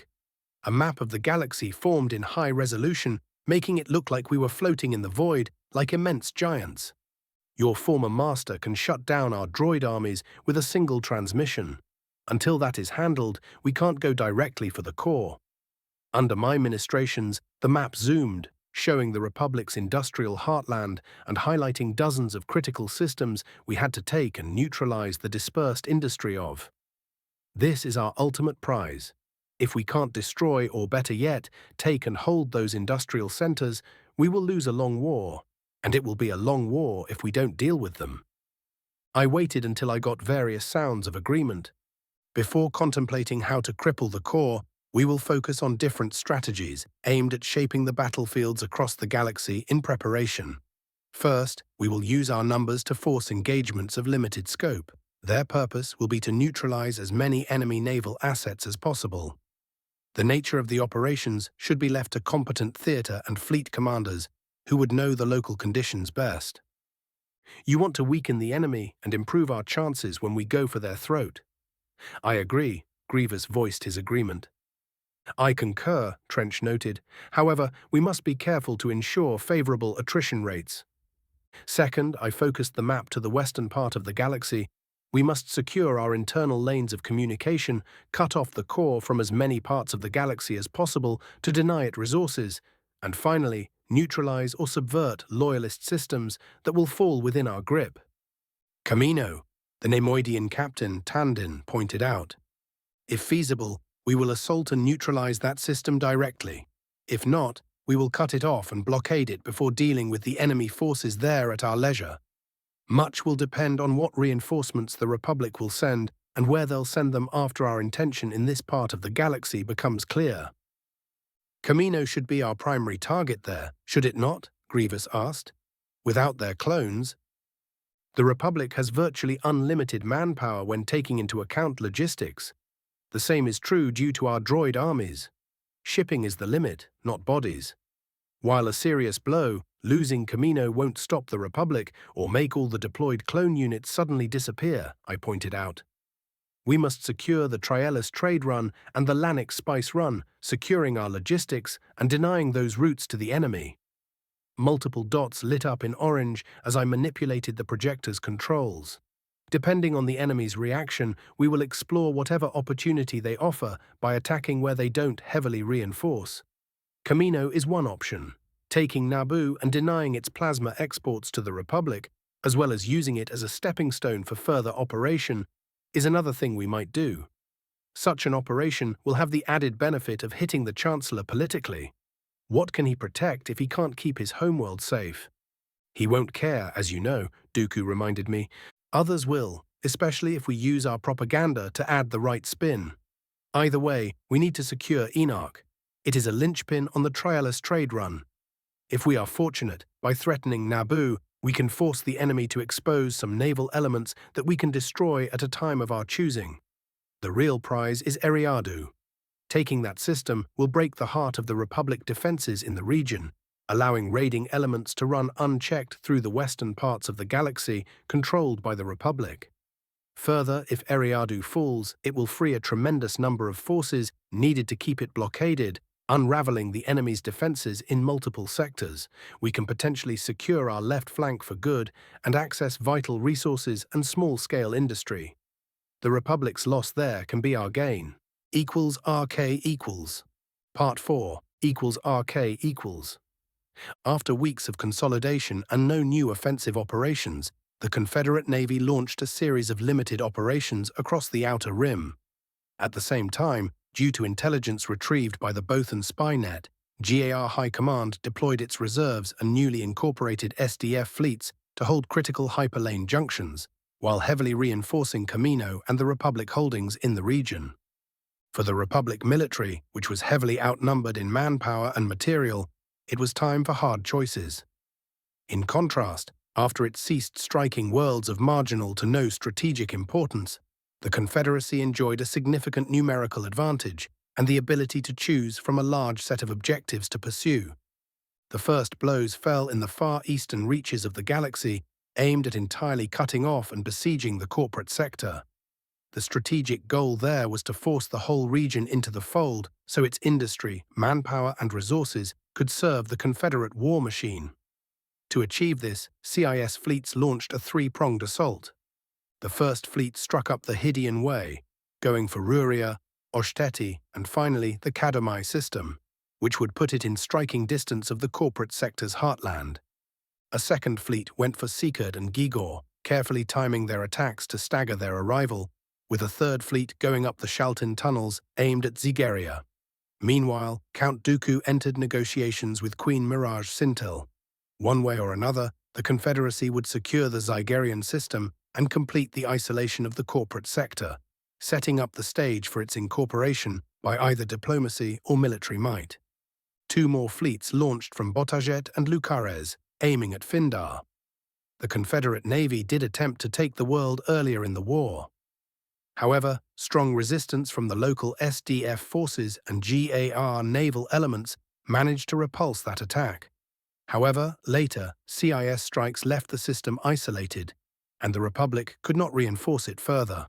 While the Finaran Navy and its GAR allies fought valiantly, the Confederate Navy threw two fleets at them, each vastly outnumbering the defenders, which were overwhelmed after a short but bloody engagement. On the face of it, the fall of Findar had little strategic importance, for the CIS had multiple options to facilitate travel between its holdings in the east, using what used to be Sith Empire territory thousands of years ago. Now, to be clear, by taking control of the system, the Confederacy did ease up its logistics, shaving off about a day of travel times, thus saving time, fuel, and maintenance debt, which was indeed necessary, if not critical, at that point of the war. However, Findar's fall had two strategic consequences that weren't immediately apparent. First, it was a clear sign of a radical change in tactics and strategy that the Republic military could point at. Findar fell to fleets commanded by tactical droids, which used their numbers ruthlessly to crush all opposition in space, demonstrating the Confederacy had been learning how to wage galactic war at a frightening pace. Second, taking Findar neutralized the last major Republic stronghold in the region, allowing the CIS to rapidly gain control of the core territories of the long-defunct Sith Empire. This was an often overlooked fact that should have been of no consequence, save for the reappearance of Darth Vail, now serving as an admiral within the Confederate military. The final operation in the east the CIS launched at that time was aimed squarely at Mon Calamari. Smaller fleets went through Hutt space, converging on the Calamari sector, ensuring that any loyalists willing to flee or reinforce the area would have to avoid hyperlanes and do it the slow way, practically neutralizing such forces for months. The CIS had one of its finest commanders on the job, giving the overall command to Riff Tamson. At the same time, Confederate diplomatic efforts bore fruit, leading to an uprising on Mon Cala between the Mon Calamari and the Quarren, with Chief Nosor Ree siding with the CIS. The Tides of War, The Clone Wars, Volume 2, The Outer Rim Campaigns. RK equals Malevolence, Subjugator-class heavy cruiser, Admiral Vail's flagship, Geonosis. Fighting for the side that right now had the superior numbers and firepower without a bunch of Sith playing their typical games, messing things up, was different in a good way. The sheer scope of options that opened was incredible, and I couldn't wait to take full advantage of it. Spies, scouts, probing and pinning attacks, as well as reconnaissance in force, lit up most of the front. Yet doing so involved a mere fraction of the forces massing for the current, limited offensives, much less those building up for our eventual strike at the core. Just reining it, operations against regions and systems that had no strategic bearing on the war effort released an incredible number of ships and material. Doing so also significantly lessened the logistics strain, allowing us to build up reserves for operations that might eventually win us the war. Dooku was in the east, coordinating operations and diplomacy there. He had a singular, overreaching goal: end the Republic threat behind our lines, ensuring we could commit more forces when it was time to strike at the core. In a sense, we were doing the same here, with less diplomacy due to what had happened earlier in the war and before it. Almost anyone in the regions I was responsible for taking or neutralizing as threats, who was sympathetic to our cause already, was on board or in no position to contest the enemy's presence in their territory. We have confirmation. The Republic heavily reinforced both Awui and Camino.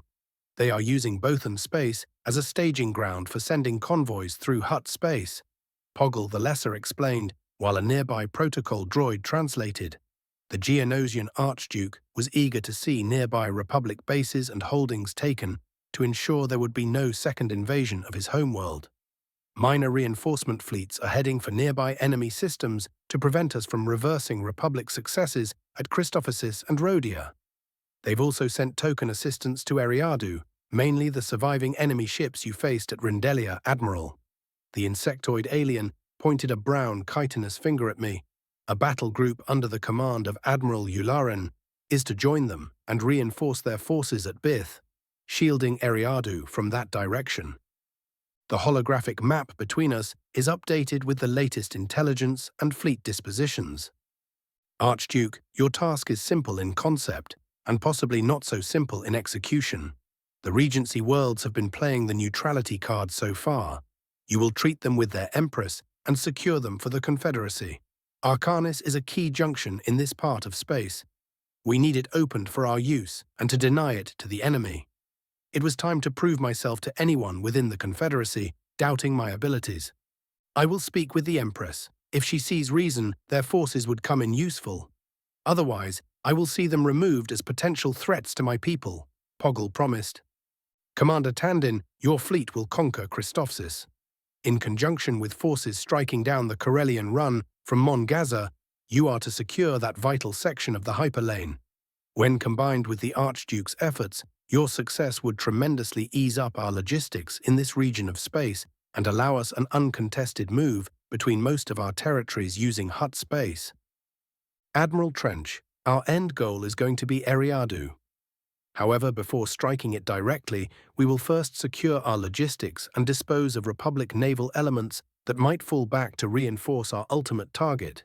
To achieve this, we will take our fleets down the Tyrellius trade route, passing through Arcanis and reminding the Empress there of the might of the Confederate fleets. At the same time, the Archduke either brings the Regency worlds into the fold or crushes their military.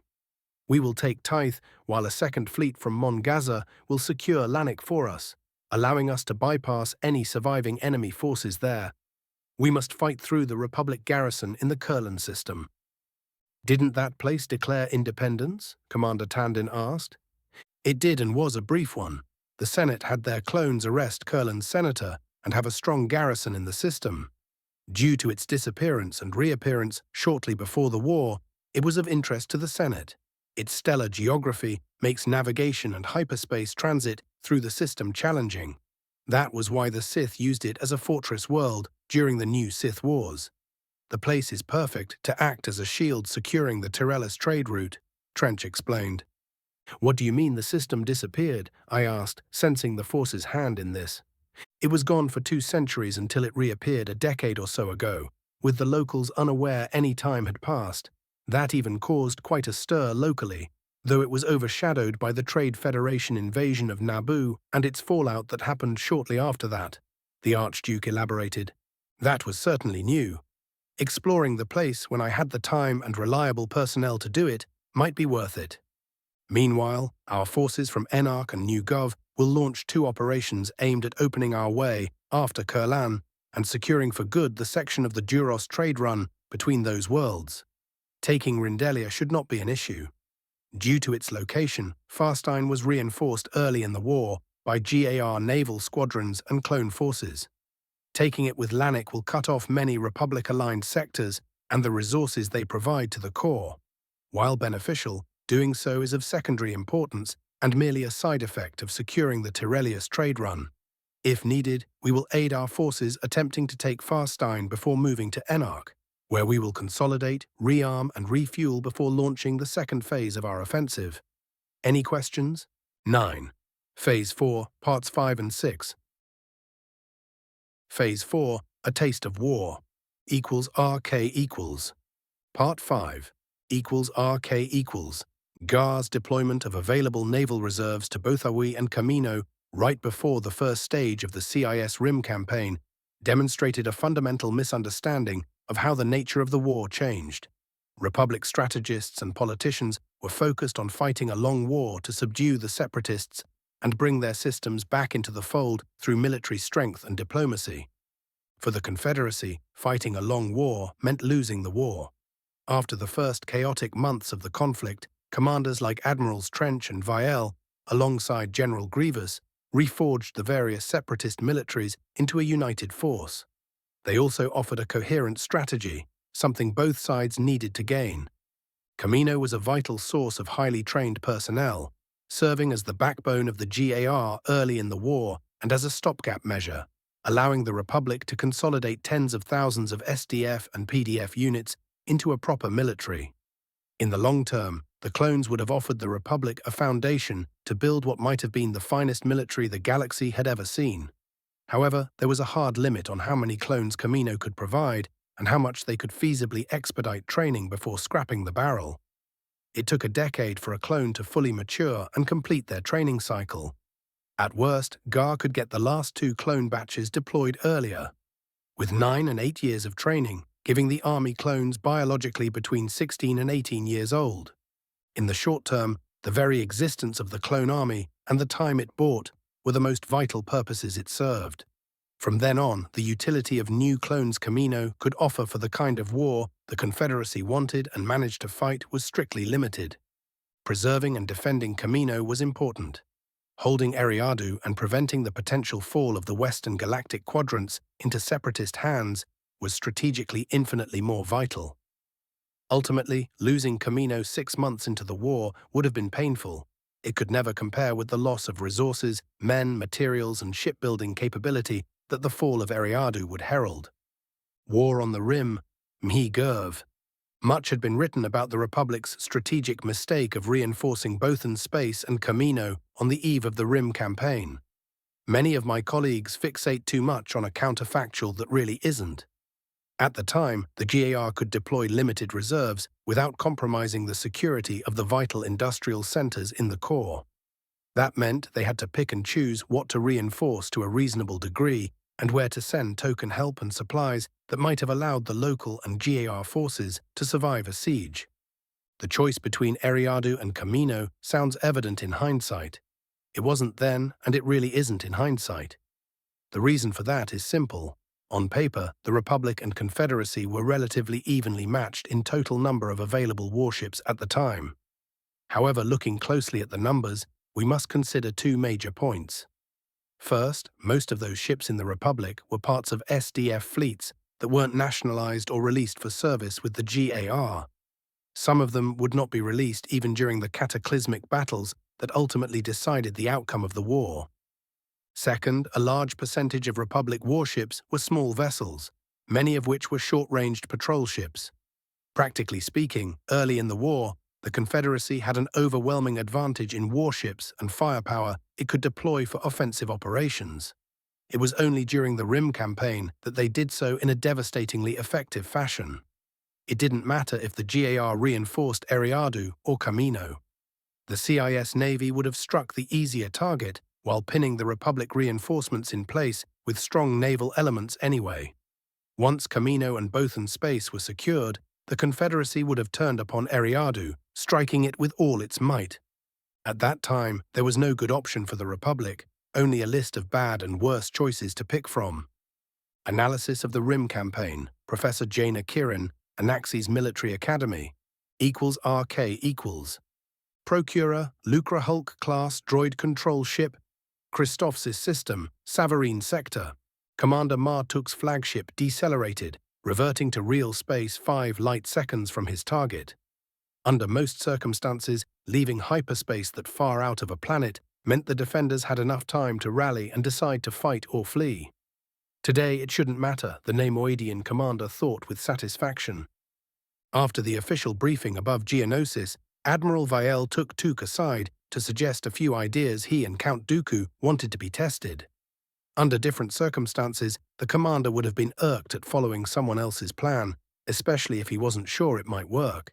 However, he had more than enough assets to finish the job the hard way if the overly fancy test didn't work. Besides, if the plan didn't end in disaster, it would open exciting possibilities during future operations. Another boon was the enemy wasn't likely to run until it was too late. Took deliberately arrived with only a portion of his forces, which went against conventional wisdom. After all, doing so invited a defeat in detail, and it was to be avoided like a plague. Admiral Vail disagreed, and he had a good reason. A large fleet could get in its own way when facing a peer force or even a numerically inferior enemy. Command and control of task forces that might be as far as light seconds or minutes away, fighting across a whole star system, was as much military science as an art. It was something no one had had to learn the hard way or use in a very long time. The first thing Took would be testing today was the ability of tactical droids to coordinate separate task forces, if on a limited scale. Second, they would use something that no one thought would be worth bringing to the war, unless it was to further secure an established blockade: interdictors. For nearly a century, the Trade Federation was the military and often served the role of the federal government within the Outer Rim. That meant constant skirmishes and small-scale wars with pirates and warlords. Smugglers were a continuous issue, and the answer was interdictors. These specialized ships, or in some cases equipment carried in the cavernous cargo holds of lucre hulks, could create artificial gravity shadows, bringing ships out of hyperspace or limiting their ability to flee into it. The plan called for not a single enemy ship to flee this system. Further, no news should reach the Gar at large over the holonet. That was why Took's operation began after supporting attacks on nearby systems were already underway. Frigate packs would jam critical holonet transceivers or outright destroy links of the holonet. Doing so would briefly cut off this part of space from the galaxy at large. In conjunction with hunting down shipping that could receive distress calls from the locals and the jamming Took would use as soon as he engaged in combat, should keep the enemy none the wiser. Otherwise, using the same tricks again would be somewhat more complicated if they were effective. Information streamed down Took's data gloves. They also offered the illusion that he was within a massive holotank, fed by the fleet's sensor systems. Took could see Christophsis in great detail, along with its single moon. The Republic ships formed a defensive formation based on 2 Venator squadrons and their escorts. Those were proper GAR ships, likely with highly trained clone crews. The rest of the fleet was a mix of small gunships, older frigates, and various cruiser analogues built by smaller shipyards across the core. Their origin was clear: SDF forces. The lack of familiar and famous designs among the heavier SDF ships meant they were from smaller systems that couldn't afford or luck out to get more mainstream designs. While their crews might be well-trained professionals, their capacity to operate as a cohesive fleet was likely not great. Took's droid crews would have a significant advantage by that account alone. "Holonet signal strength is collapsing, Commander," a droid reported, calculating insertion coordinates. The navigator, another machine, informed him. "Give the world as soon as the enemy finishes forming up. Let them get where we want them first," Took ordered. The enemy had him outnumbered by a factor of 3 with their 68 ships. However, he had an advantage in firepower due to the sheer size disparity between most of his vessels and the bulk of the Republic fleet. If this was his whole force, and if he intended to fight a conventional engagement, Took would have been in for a tough fight. Ship losses would have been inevitable and would have been rather heavy. The plan was risky and would also see more ships lost than a conventional engagement. However, what they could gain in exchange might be worth it. "Holonet strength is below the projected threshold," a droid informed him. That, combined with jamming, should ensure secrecy. "Call in the rest of the fleet," Took told his droids, waiting for the plan to unfold or fail spectacularly.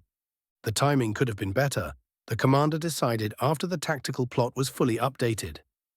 20 munificent packs came out of hyperspace around the planet and its moon, drowning it in jamming and establishing a loose blockade.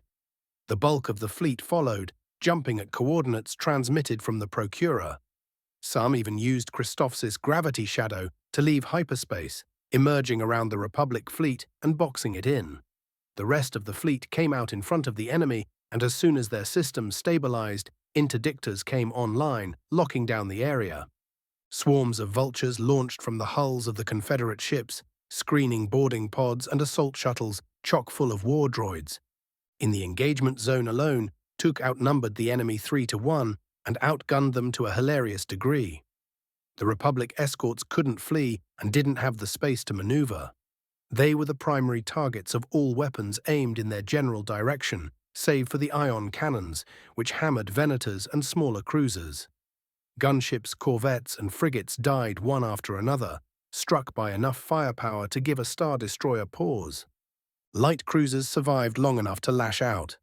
In a few cases, capital concussion missiles slipped through point defense due to the point-blank range, followed by torpedoes and smaller missiles. Explosions blossomed across Tuk's fleet, tearing gaping holes into munificence. The onslaught was too much for 2 frigates. Internal explosions tore apart one. Heavy missiles broke the back of a second, sending its burning wreckage tumbling towards Christophsis. The rest of the defensive fire was desperate and uncoordinated. It splashed against shields, failing to cause meaningful damage.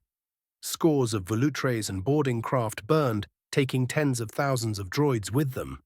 It didn't matter. Tuk had hundreds of thousands of war droids on board his ships. Only a fraction of them would be needed to take control of critical locations on Christophsis. There was no military need to hold every square meter of the planet, and in the end, for every destroyed boarding craft, at least 2 or 3 made it to their targets. It remained to be seen if the droids could take a few Republic ships relatively intact. =RK equals. Part 6. =RK equals. In the opening days of the Rim campaign, GAR High Command and the Senate were caught off guard. For months, Republic and Confederate forces have been fighting on a broad front, encompassing battlefields across most of the galaxy, which led to the dispersal of forces. While there were dozens, if not hundreds, of naval engagements daily, the locations where more than a few dozen ships clashed on both sides were rare and noteworthy. This created a deceptive understanding of the reality of the war and what the Confederacy was capable of. All members of GAR High Command were intellectually aware the CIS Navy had tens of thousands of ships, active or in reserve. However, they underestimated the Confederacy's ability to concentrate and muster major fleets without critically weakening its position across multiple fronts. In the weeks leading to the Rim campaign, the CIS did fall back, abandoning theaters of no strategic importance or leaving a token presence in such areas to pin down Republic forces. The opening moves of the campaign were a series of light attacks, raids, and scouting missions all over the front. They served the dual mission of pinning down Republic naval elements and determining the number of ships the GAR had in position or ready to reinforce various locations in short order. The full scope of the Confederacy's military capabilities became apparent days after the Rim campaign began, shortly before Admirals Vale and Trench were in position to launch its second phase. War on the Rim, my Gerv, =RK equals. Malevolence, Subjugator-class heavy cruiser Tithe system.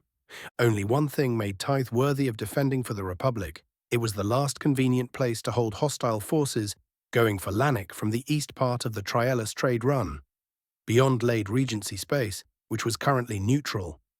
I was ready to bet that said neutrality wouldn't last for much longer after the Empress and her government watched more than a sector fleet equivalent pass through the heart of their space while the Archduke headed for their capital to negotiate, backed by enough ships and droids to crush their defenses if needed.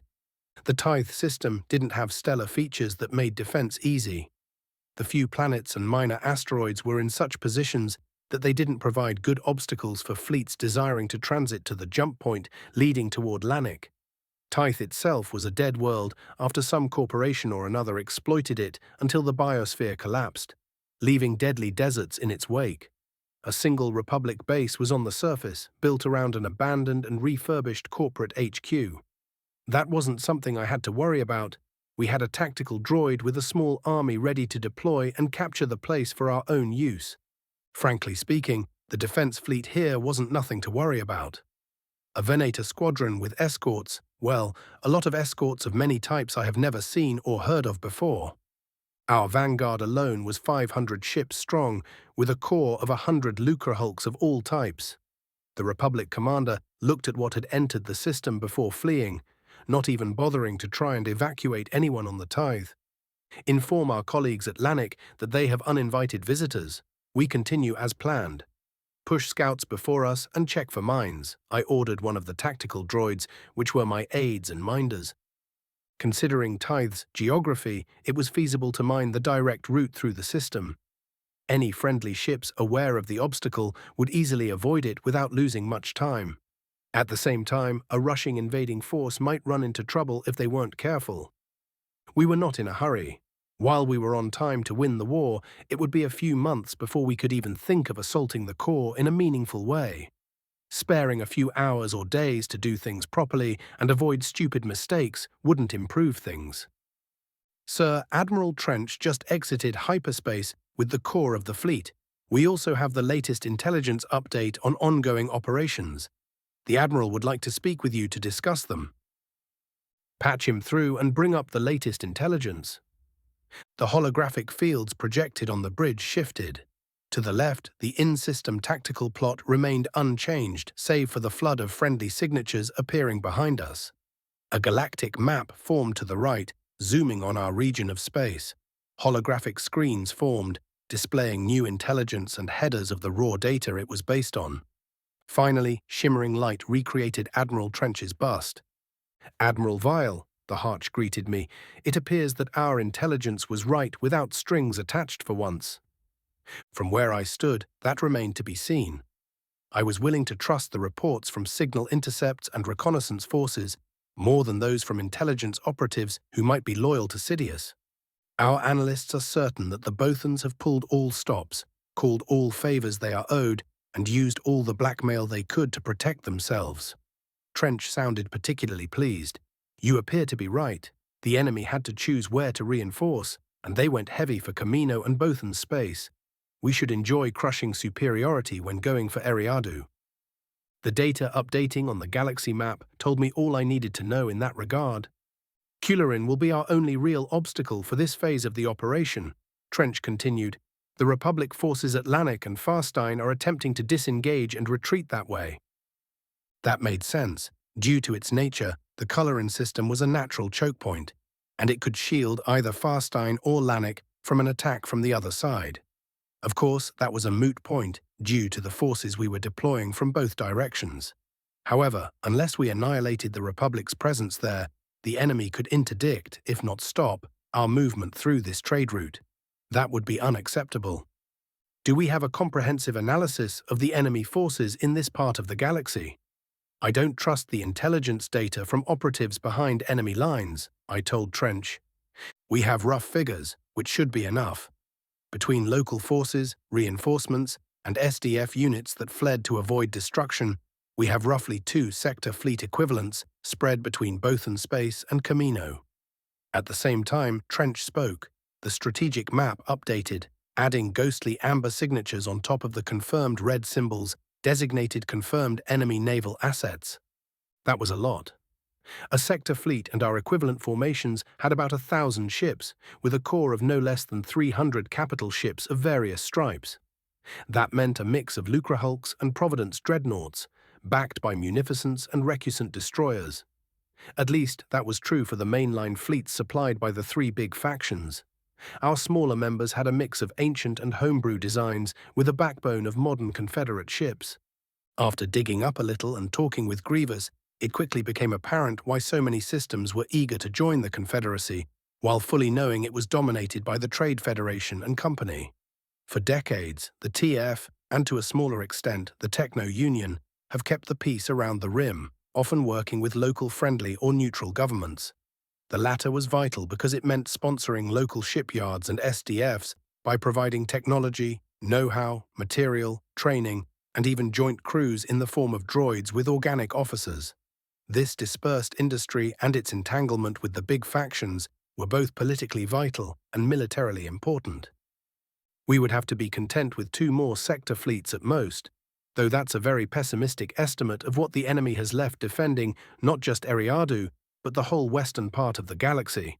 While the rough numbers might make up 2 such fleets, most of those ships will be smaller SDF vessels spread out over an enormous volume of space. Realistically, we can expect no more than a proper sector fleet between Eriadu and the key Republicized strongholds we will go after during the next part of the campaign. Trench sounded incredibly pleased. We brought about 2,000 ships to throw at Eriadu and the world shielding it.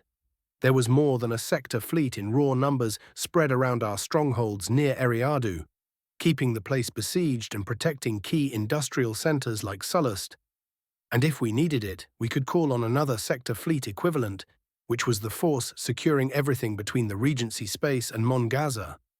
The worst-case scenario was we would outnumber the enemy by a few hundred ships and have a firepower advantage anyway. And this was what the Confederacy should have been doing months ago, crushing the GAR before it could adequately incorporate tens of thousands of SDF forces. Now that Trench was allowed to see the big picture and was aware that many of the CIS efforts until recently were of no utility for winning the war, he was both giddy that he had a free hand to do what he could for victory and angry at the betrayal that might have proven fatal in the long run. After I proved myself beyond a shadow of a doubt, I would be in a great position to exploit those emotions and turn Trench into a staunch ally. 10th Phase 5, Parts 1 and 2. Phase 5, The Rim Campaign 1, Act 1, equals RK equals. Part 1 equals RK equals. Before the war, the Republic was divided into 1,000 administrative sectors, each with a small defensive fleet led by judicial forces and backed by ships on secondment from various local SDF forces. Those fleets had a contingent of Marines, all volunteers, usually tasked with boarding actions against pirates and boarding ships in distress to provide aid and disaster relief. At the onset of the war, the Republic consolidated its judicial forces, volunteers, the Clone Army, and Nationalized System Defense Fleets (SDF) and Planetary Defense Forces (PDF) into 20 sector armies. It must be noted that sector armies and sector fleets were and are different things, with each sector army containing at least 1 sector fleet plus support elements, not counting independent SDF units under the command, but formally not part of the GAR. Certain sector armies within the Corps, insulated from direct contact with the Confederacy, had a single sector fleet, which generally served as a training and reserve unit. As a general rule, sector armies on the front had multiple sector fleets, with precise numbers varying depending on the period of the war and the area of responsibility of the sector army. Generally speaking, a sector fleet consisted of 1,000 ships. About a third of them were capital ships, anything from the mighty Star Dreadnought to old Dreadnought cruisers. For every capital ship, the fleet would have 3 to 4 escorts, rounding up the combat strength of the formation. Usually, each sector fleet had at least 100 support ships, sometimes much more depending on the local conditions, necessity, and availability. The core of each sector army was a clone formation consisting of at least 100,000 units. A common mistake is conflating this number with individual clones, which couldn't be further from the truth. The use of vague clone units that are not always specified by military and civilians, including high-level government officials, further confuses the matter. The truth of this is simple. The clone masters of Kamino were in the business of selling armies to the Republic, not single soldiers. It doesn't help that there were different types of clone units for administrative and commercial purposes, with varying price tags that needed to be paid for to Kamino. The standard unit size for general infantry was the Clone Legion, consisting of 9,216 officers, NCOs, soldiers, and support personnel. A vehicle crew was a different unit. A useful vehicle formation, at least a platoon, which came with its own support personnel, was yet another type of unit. Pilots came in squadron units of 12 pilots and support personnel to repair and maintain 12 fighters or bombers. Starship crews were a separate unit with a hefty price tag, reflecting their specialist training. History of the Clone Wars, Volume 1, Anaxi's War College. Equals RK equals.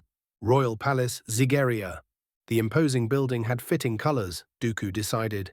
It was painted dark blue, technically. However, the weather and the shade of the paint made it look almost black. The red highlights completed the picture, making him wonder if this was designed by or for an ancient Sith Lord. The place felt like it, even if slavery had been officially over for a long time now, since the Jedi of old brought down the Zygerrian slave empire. That didn't stop the locals from launching covert raids and being slavers. They just didn't do it in the open, showing the galaxy how proud they were of themselves. It was precisely the kind of failure that let slavers run free, among other things, that drove Dooku to abandon the Jedi Order a decade ago. Putting an end to the Zygerrian practices would have been a privilege back before Sidious happened to him. After that, Dooku knew he would have made deals with the slavers, letting them run rampant and enabling them without a second thought. In that regard, his conversations with Viel about the nature of the Sith were enlightening. He couldn't wait to have yet another discussion on the nature of the Force, the Jedi, Sith, and what it meant to be one.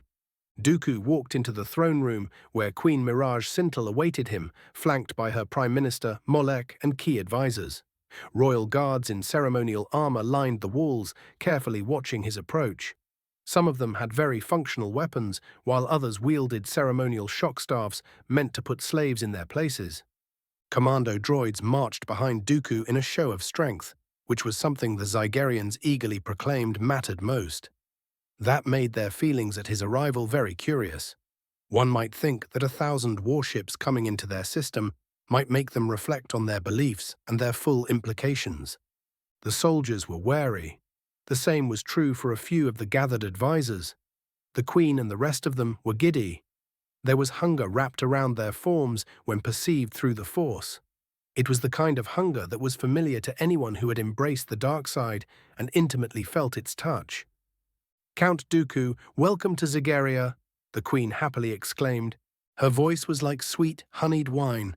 Sintel's golden eyes examined Dooku as if he was a morsel to be devoured. Or better yet, the key for the Zygerrians to openly do as they wished. "I expect that together we will bring forth greatness for our people. Your arrival heralds a new age for the galaxy, where strength will again triumph." The Queen raised her hands as if praying. "You come demonstrating crushing strength, my dear Count Dooku." Sintel purred. The woman was aroused by power and craved it like a good Sith should, at least according to Sidious. She also desired to have him wrapped around her clawed fingers. That much was evident when observing her through the Force. "Slavery is the natural order of things. The weak deserve nothing more than to kneel before the strong, bound to our service. Together we are strong.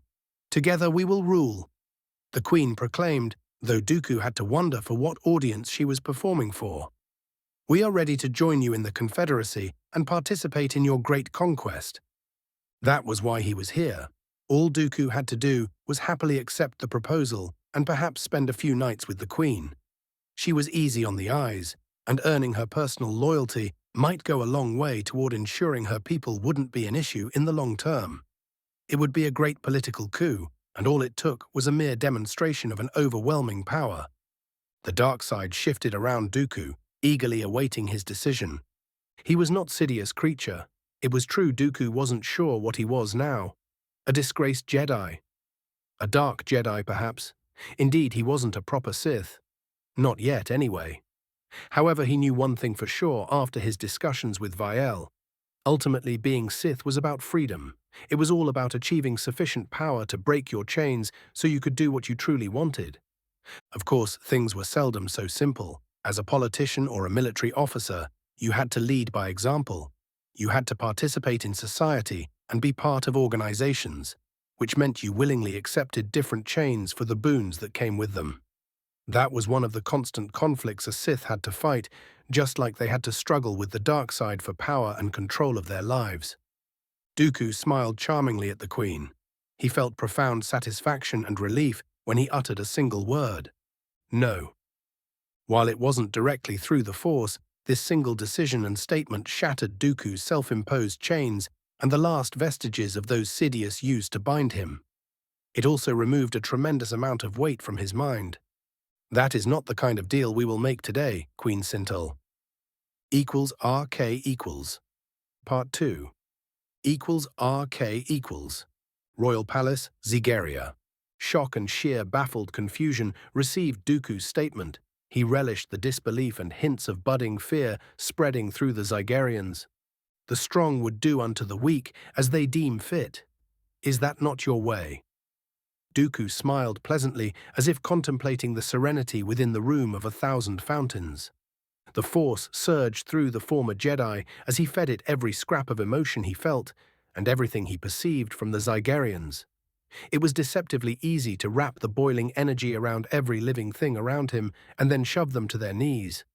Dooku's control over so many objects wasn't perfect, though it didn't need to be.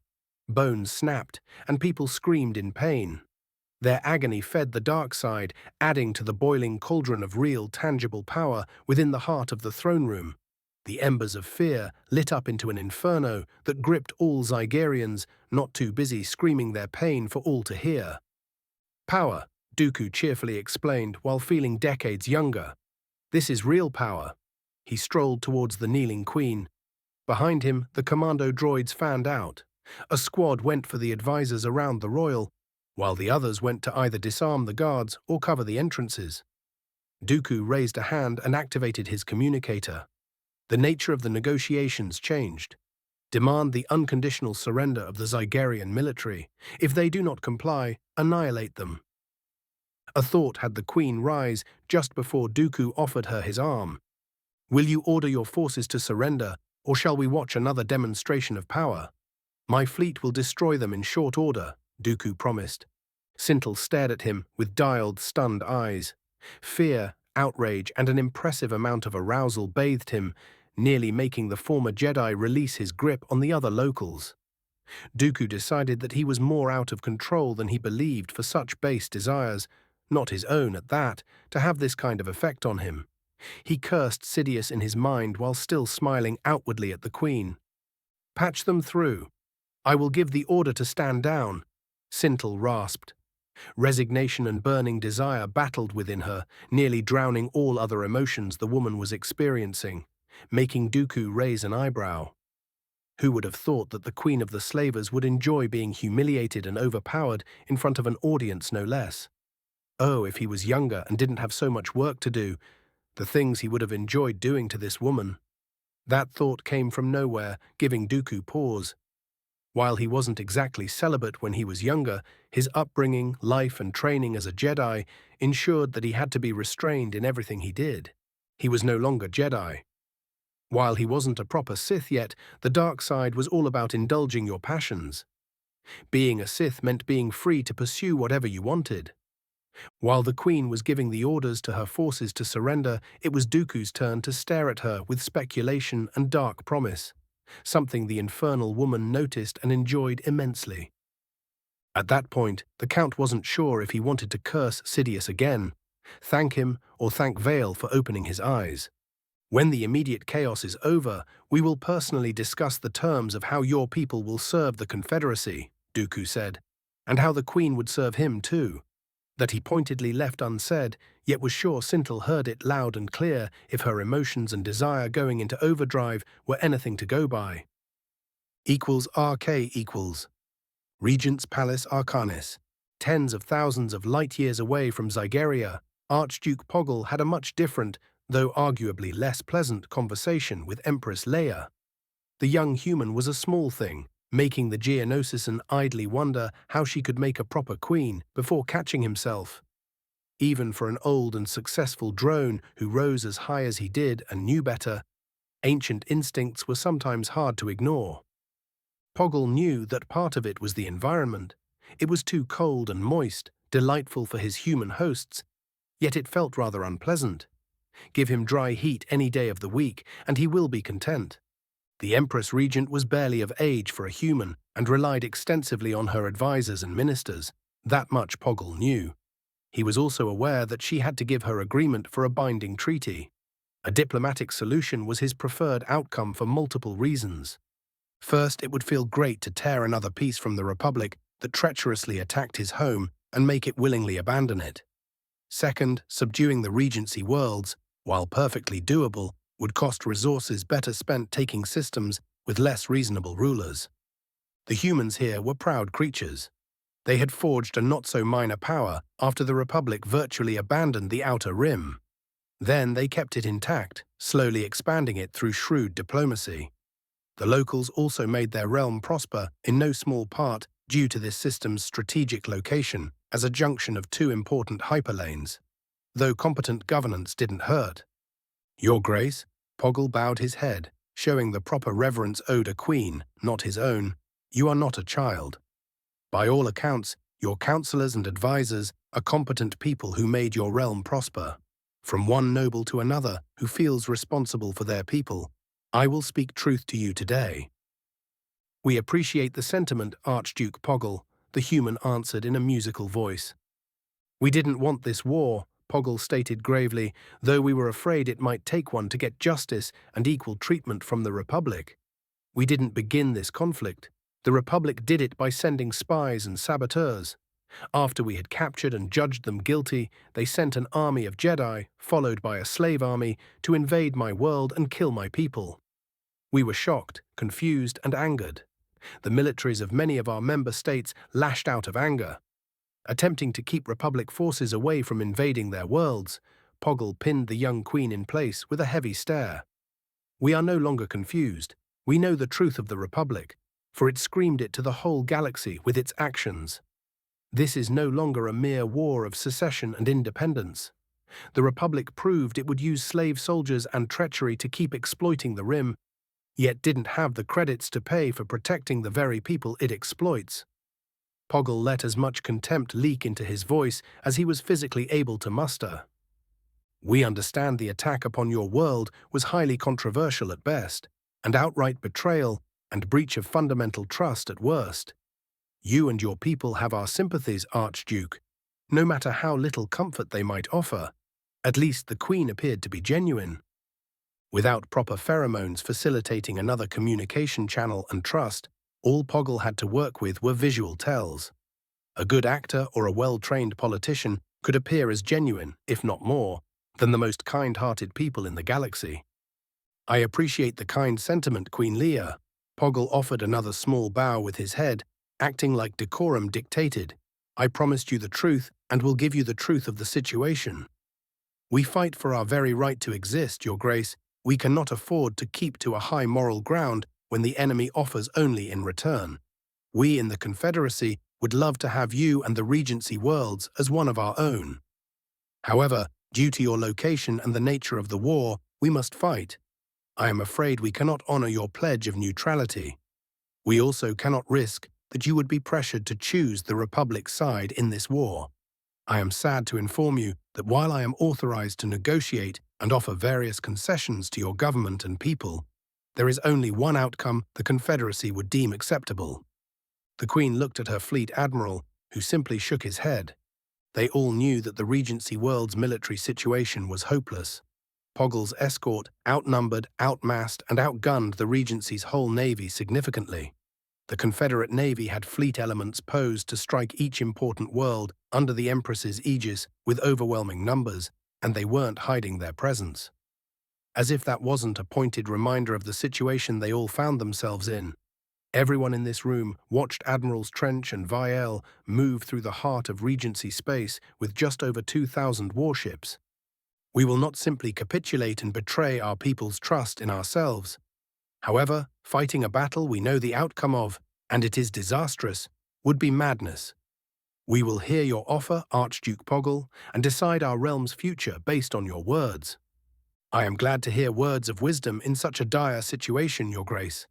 Poggle pointedly didn't smile and made absolutely sure there wasn't anything in his tone that could be perceived as condescension, even if the humans couldn't understand him and relied on a protocol droid.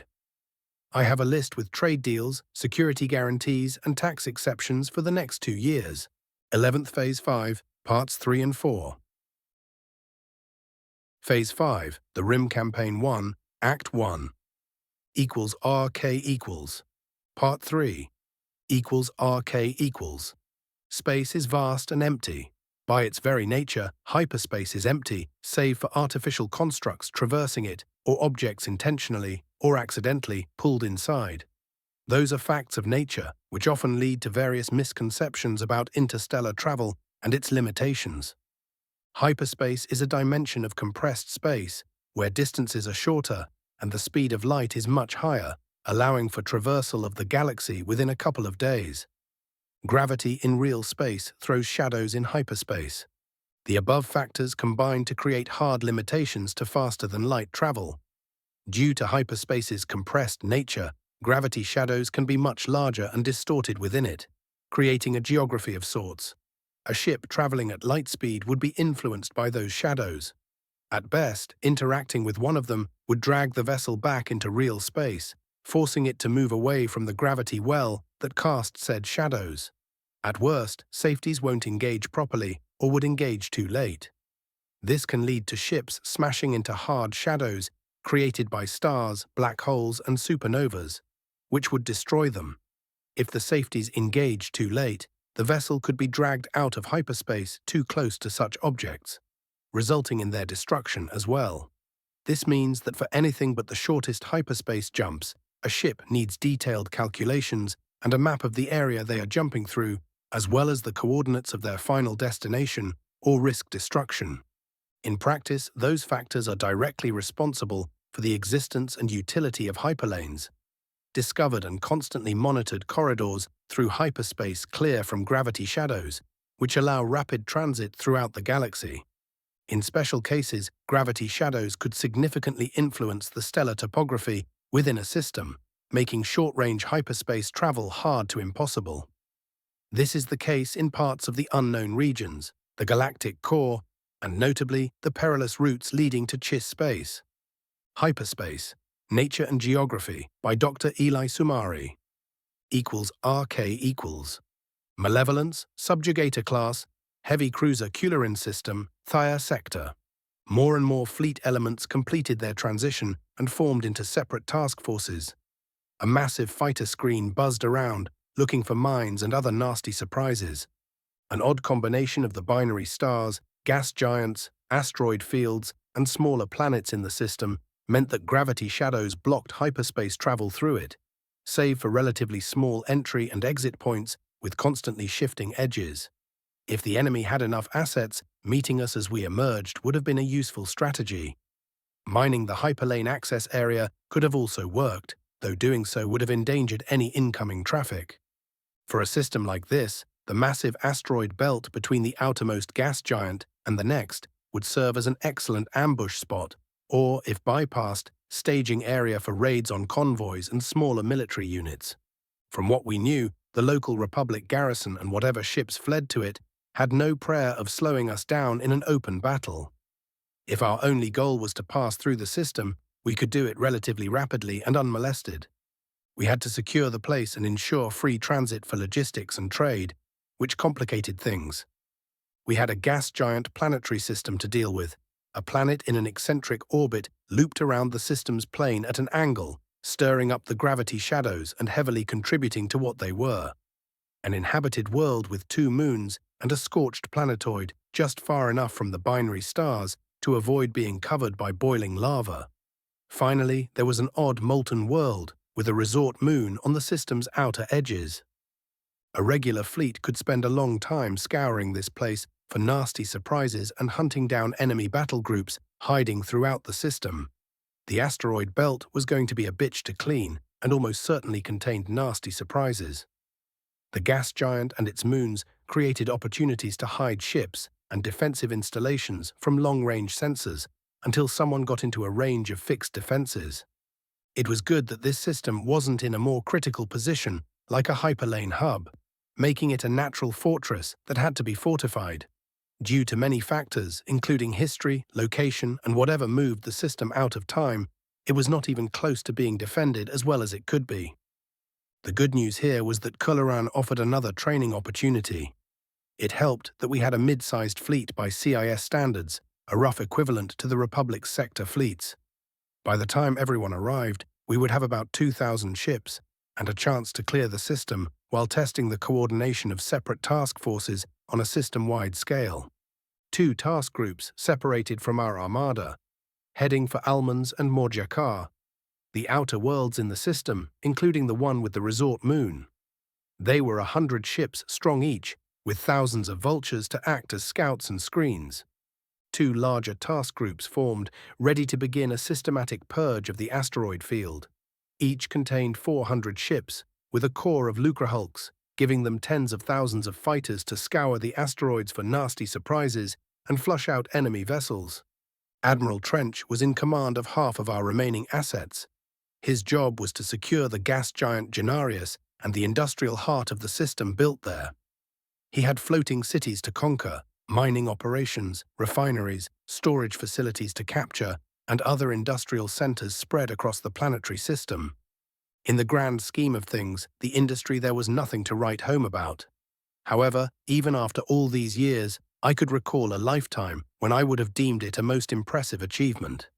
My task was to get the primary populated world in the system, unimaginatively called Cularin as well, and its 2 moons. Barring any nasty surprises in the asteroid belts, it would be one of the 2 best defended places in the system to discourage pirates, if nothing else. Before heading for our targets, we waited for our task groups to finish forming. I had no intention of bringing us through the asteroid field, even though avoiding it would require a few hours of a long detour. Data began streaming onto the bridge from the separate task groups, putting the Confederate command and control systems to the test. RK equals Part 4 equals RK equals Asteroid Belt, Cularin System, Thea Sector. A constant stream of transmissions looped over all channels, disrupting all but encrypted military communications. People of Cularin, the Republic betrayed you. They sent clones to arrest your senator and now force you to fight a battle you cannot win. I offer you a singular opportunity to stand down and enter negotiations for admission within the Confederacy. If your forces surrender, they will be treated well. If they persist in fighting and wasting my time when they cannot win, I will annihilate them. I am Darth Vael, Dark Lord of the Sith and Admiral of the Confederate Navy. You know what my kind does to those who oppose them. Choose now and choose well. Either break your chains or die bound to the rotting carcass of the Republic. Commander Rav roared in indignation after hearing that proclamation. The pilots of his wing voiced their own displeasure with curses, roars, and angry hisses. If the Trade Federation wasn't a major power within the Confederacy, then such a proposal might have been tempting. As things stood, it was only the Jedi and the Republic that saved Cularin from exploitation by the Federation, and even after that, those honorless curs kept playing despicable legal games to get ahead. The way the Republic treated their senator angered many in the system. However, that woman's insistence on neutrality irked even more people. How could they stand aside and just watch when they could be fighting those who still desired to exploit their system? Commander, we've got incoming, a lot of them. The commander of the support squadron reported. Vesh Squadron was outfitted with old, large, heavy fighters modified to act as command and control platforms for all assets deployed throughout the asteroid belt. Even before some force-damned madness put Cularin out of time for centuries, the system used to be cut off from the rest of the galaxy for nearly 1,000 years after the high planes leading out of it were collapsed, leaving it stuck under gravity shadow, making hyperspace travel impossible. That isolation meant that those stuck into Cularin had to become self-sufficient. They had to prepare for the day when they could once again contact the wider galaxy, and everyone knew that Hutt space was nearby, which meant pirate and slaver raids. Building large ships was out of the question with the industry and technology they had available or could develop in isolation. However, the nature of their system meant that even if they couldn't hold it, they could ensure an enemy occupation could be too costly to contemplate. A key for that was the asteroid belt created on the last day of the new Sith Wars by obliterating one of the planets in the system. Over the centuries, large asteroids became fighter, bomber, and raider bases.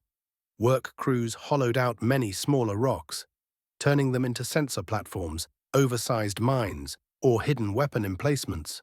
Slowly but surely, the asteroid belt became a death trap and a staging ground for military units that could bleed an invading force in the long run by choking their logistics and striking at lightly defended convoys passing through the system. The few larger elements of their system defense navy and the Republic ships deployed to Colorin would make a stand at the planet the system was named after or behind the fixed defenses meant to fend off raids at the industrial centers around the gas giant. Rav's job was to patiently wait like dozens more wing commanders across the asteroid belt and begin hitting soft targets when they presented themselves. Refined sensor data reached the Wookiee's fighter, and the computer eagerly updated the map of his zone of responsibility.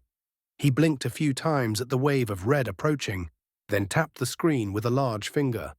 Rav growled quietly at Vesh's commander, asking for clarification.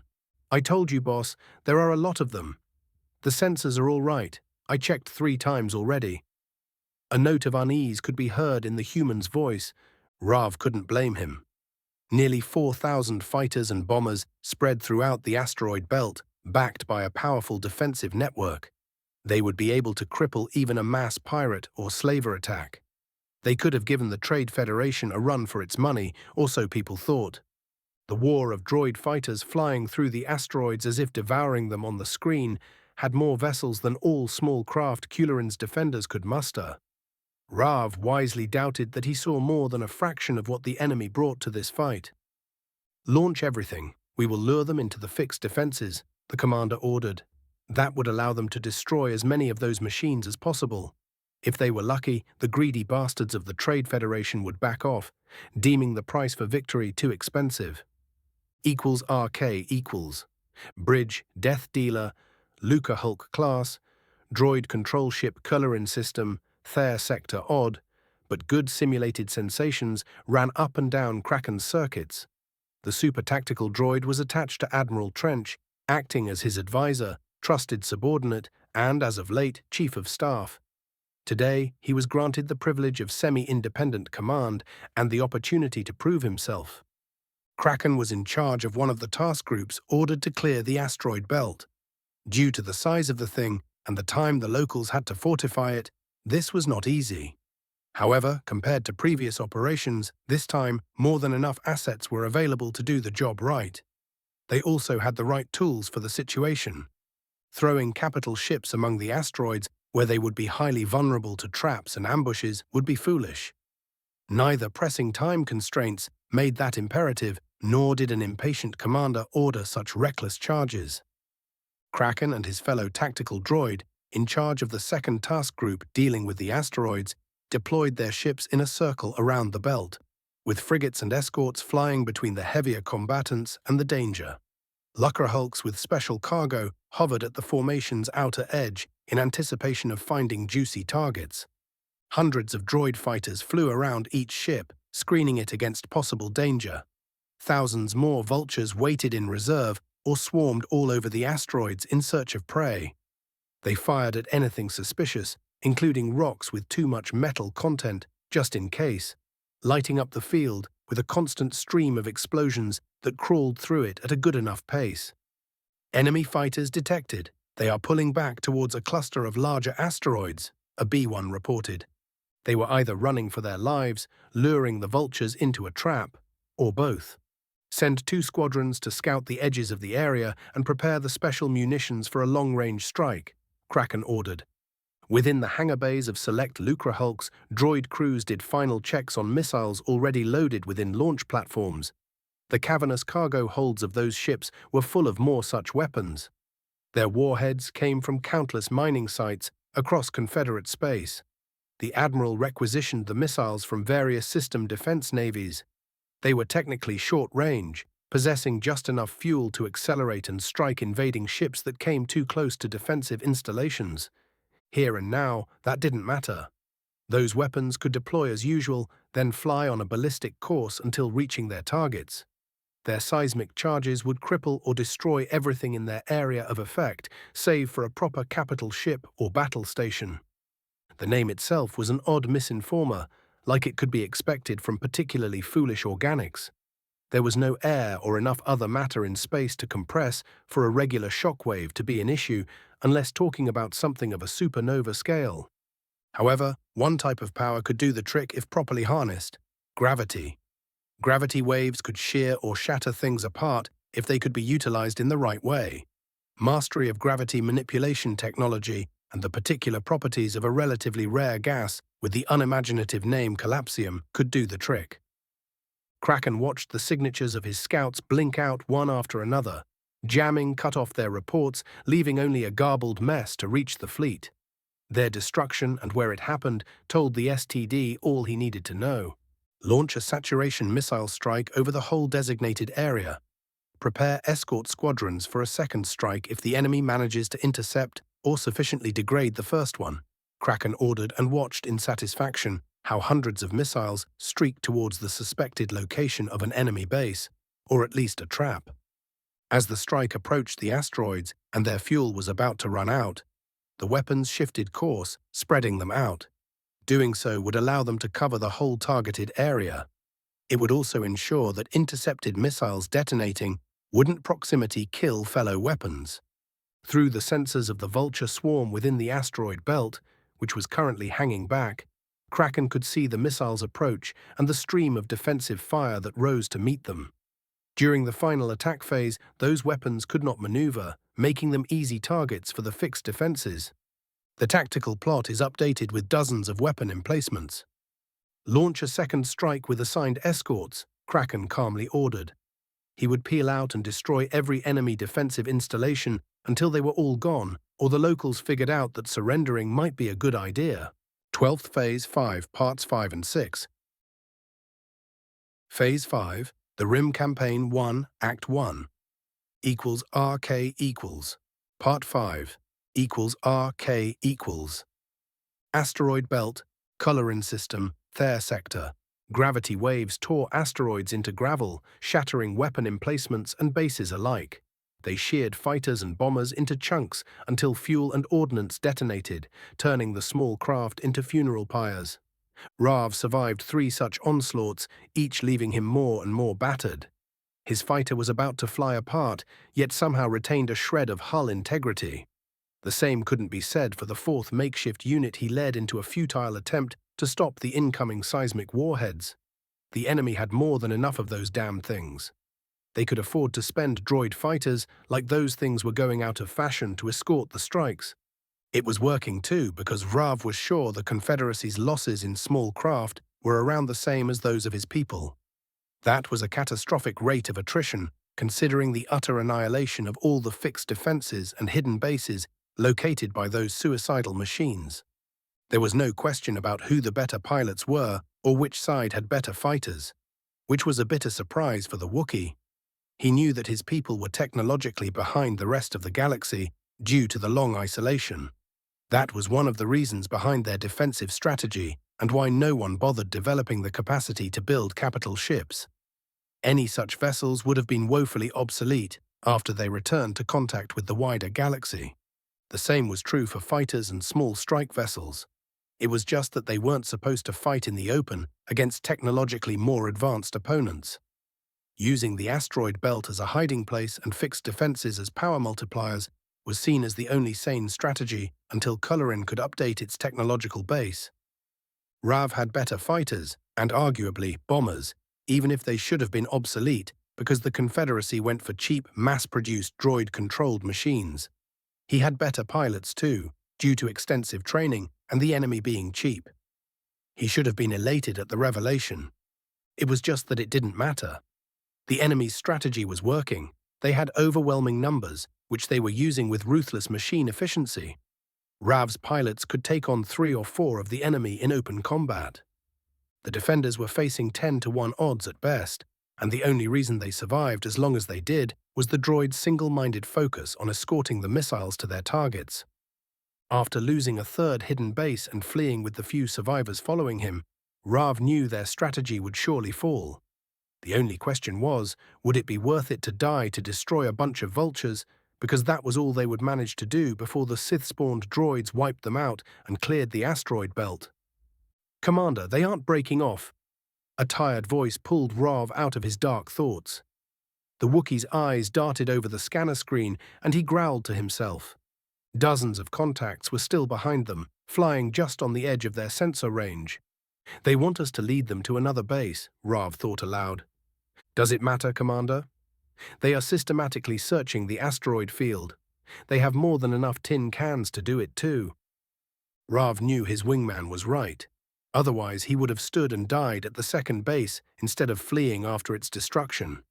They could head for another base, rearm, refuel, and get a bit of rest before the enemy reached them.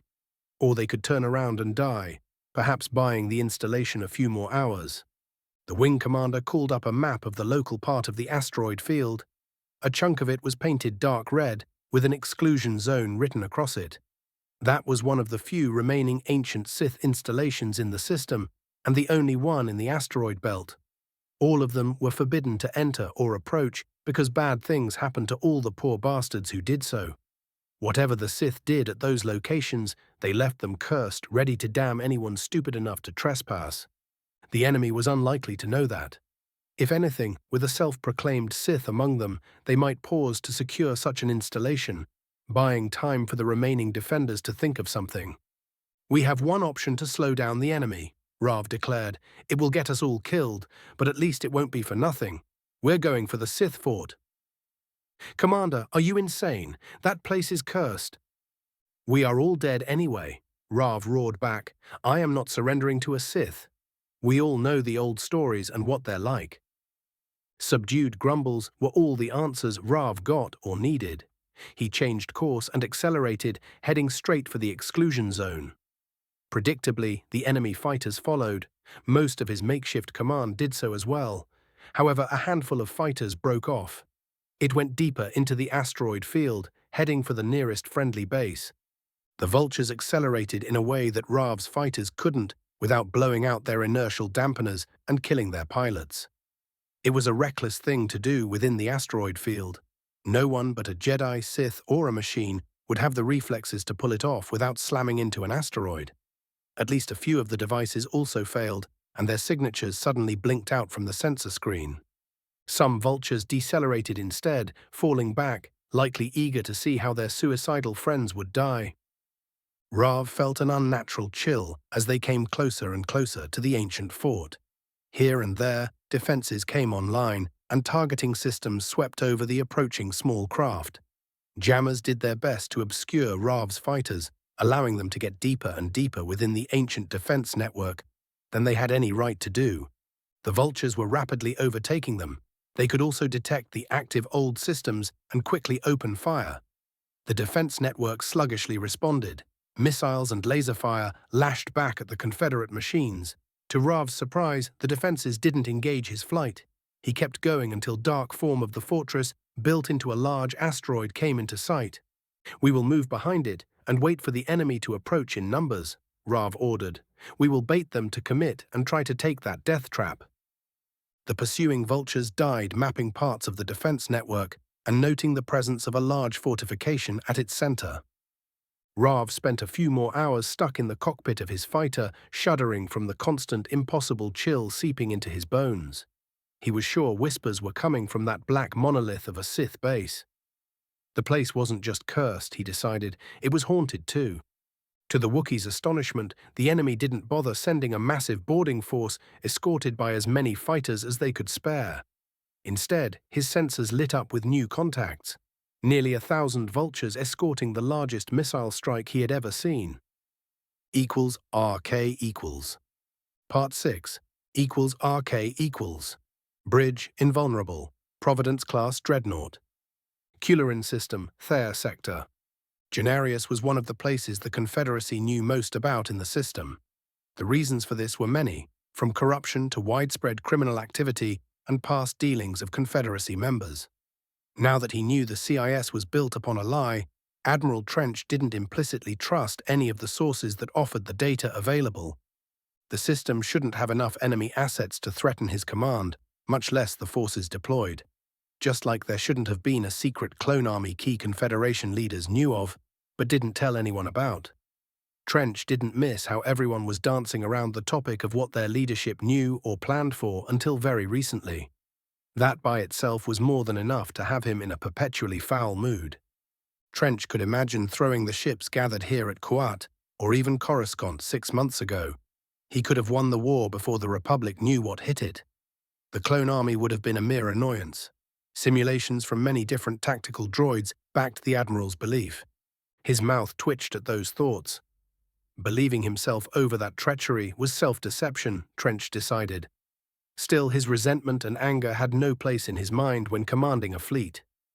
Allowing himself to be influenced by such emotions, no matter how justified, would lead to mistakes, and in battle, mistakes could be deadly.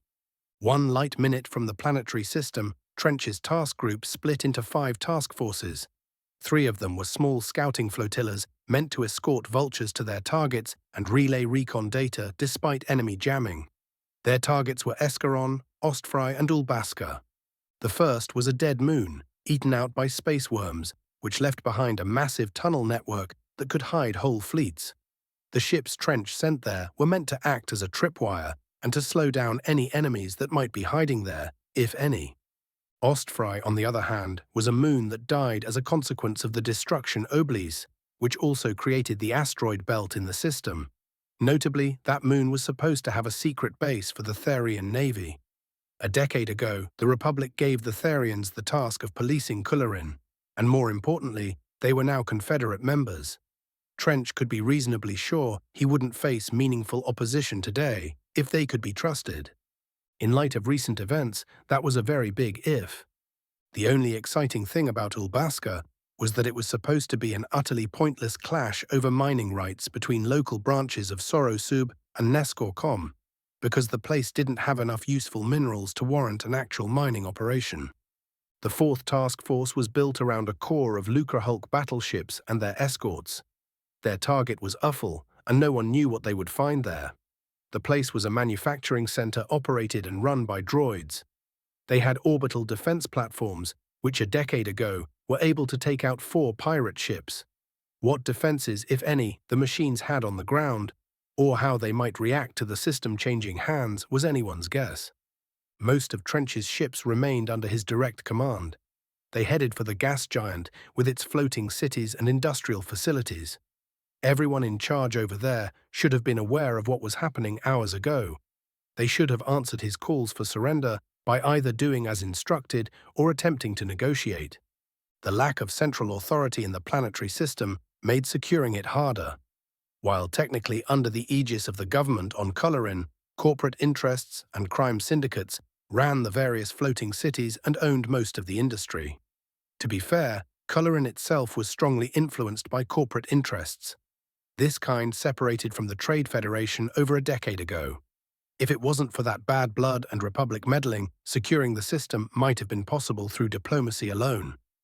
As things stood, Trench would be the second Confederate force to engage the enemy in Colorin after the ships clearing the asteroid field faced ineffective resistance.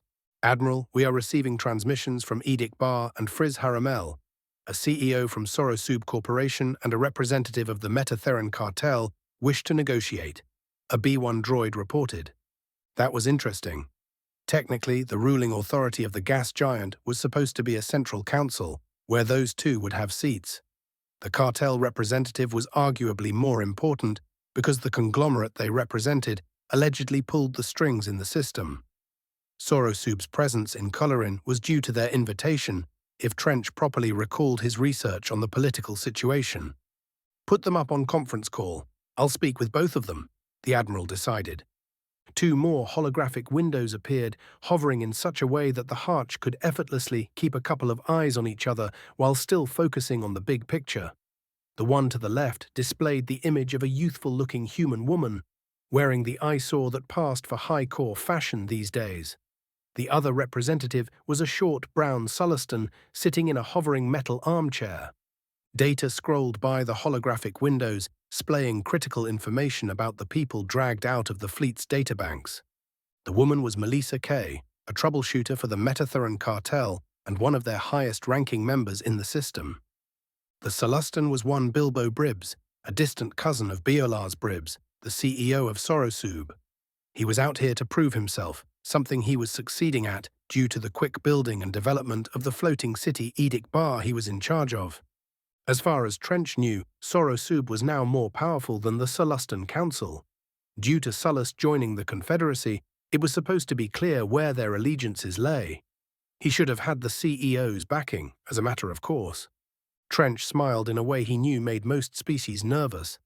Are you ready to return to the fold and follow the lead of Sorosub's main branch? The Admiral asked. Or should I deem you both useless and treacherous obstacles to be removed? The two corporate underlings looked at each other, then back to Trench. The cartel members I represent wish to negotiate, Admiral. Kay spoke first. The Celestin gathered himself a moment later.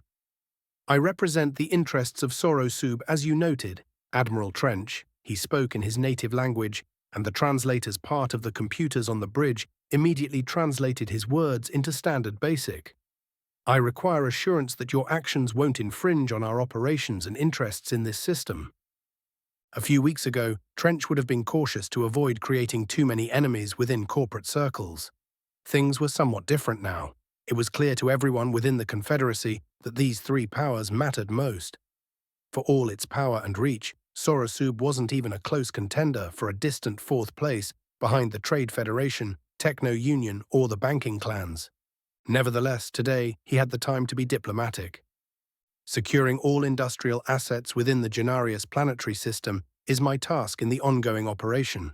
Either that, or the destruction of any hostile presence, Trench patiently explained and kept smiling.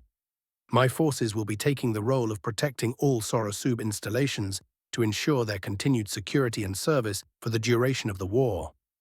Afterward, security and operational control would fully revert to the appropriate Sorosub affiliates.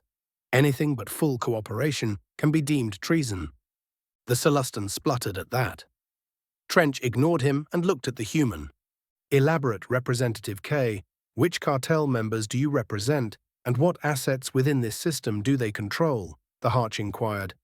I represent the cartel's economic interests on Genarius, and certain board members who can influence events on Colorin. That could be useful, Trench noted. I would like to hear more, Representative. Meanwhile, 6 of the Harch's many eyes focused on the Celestin, awaiting his reaction.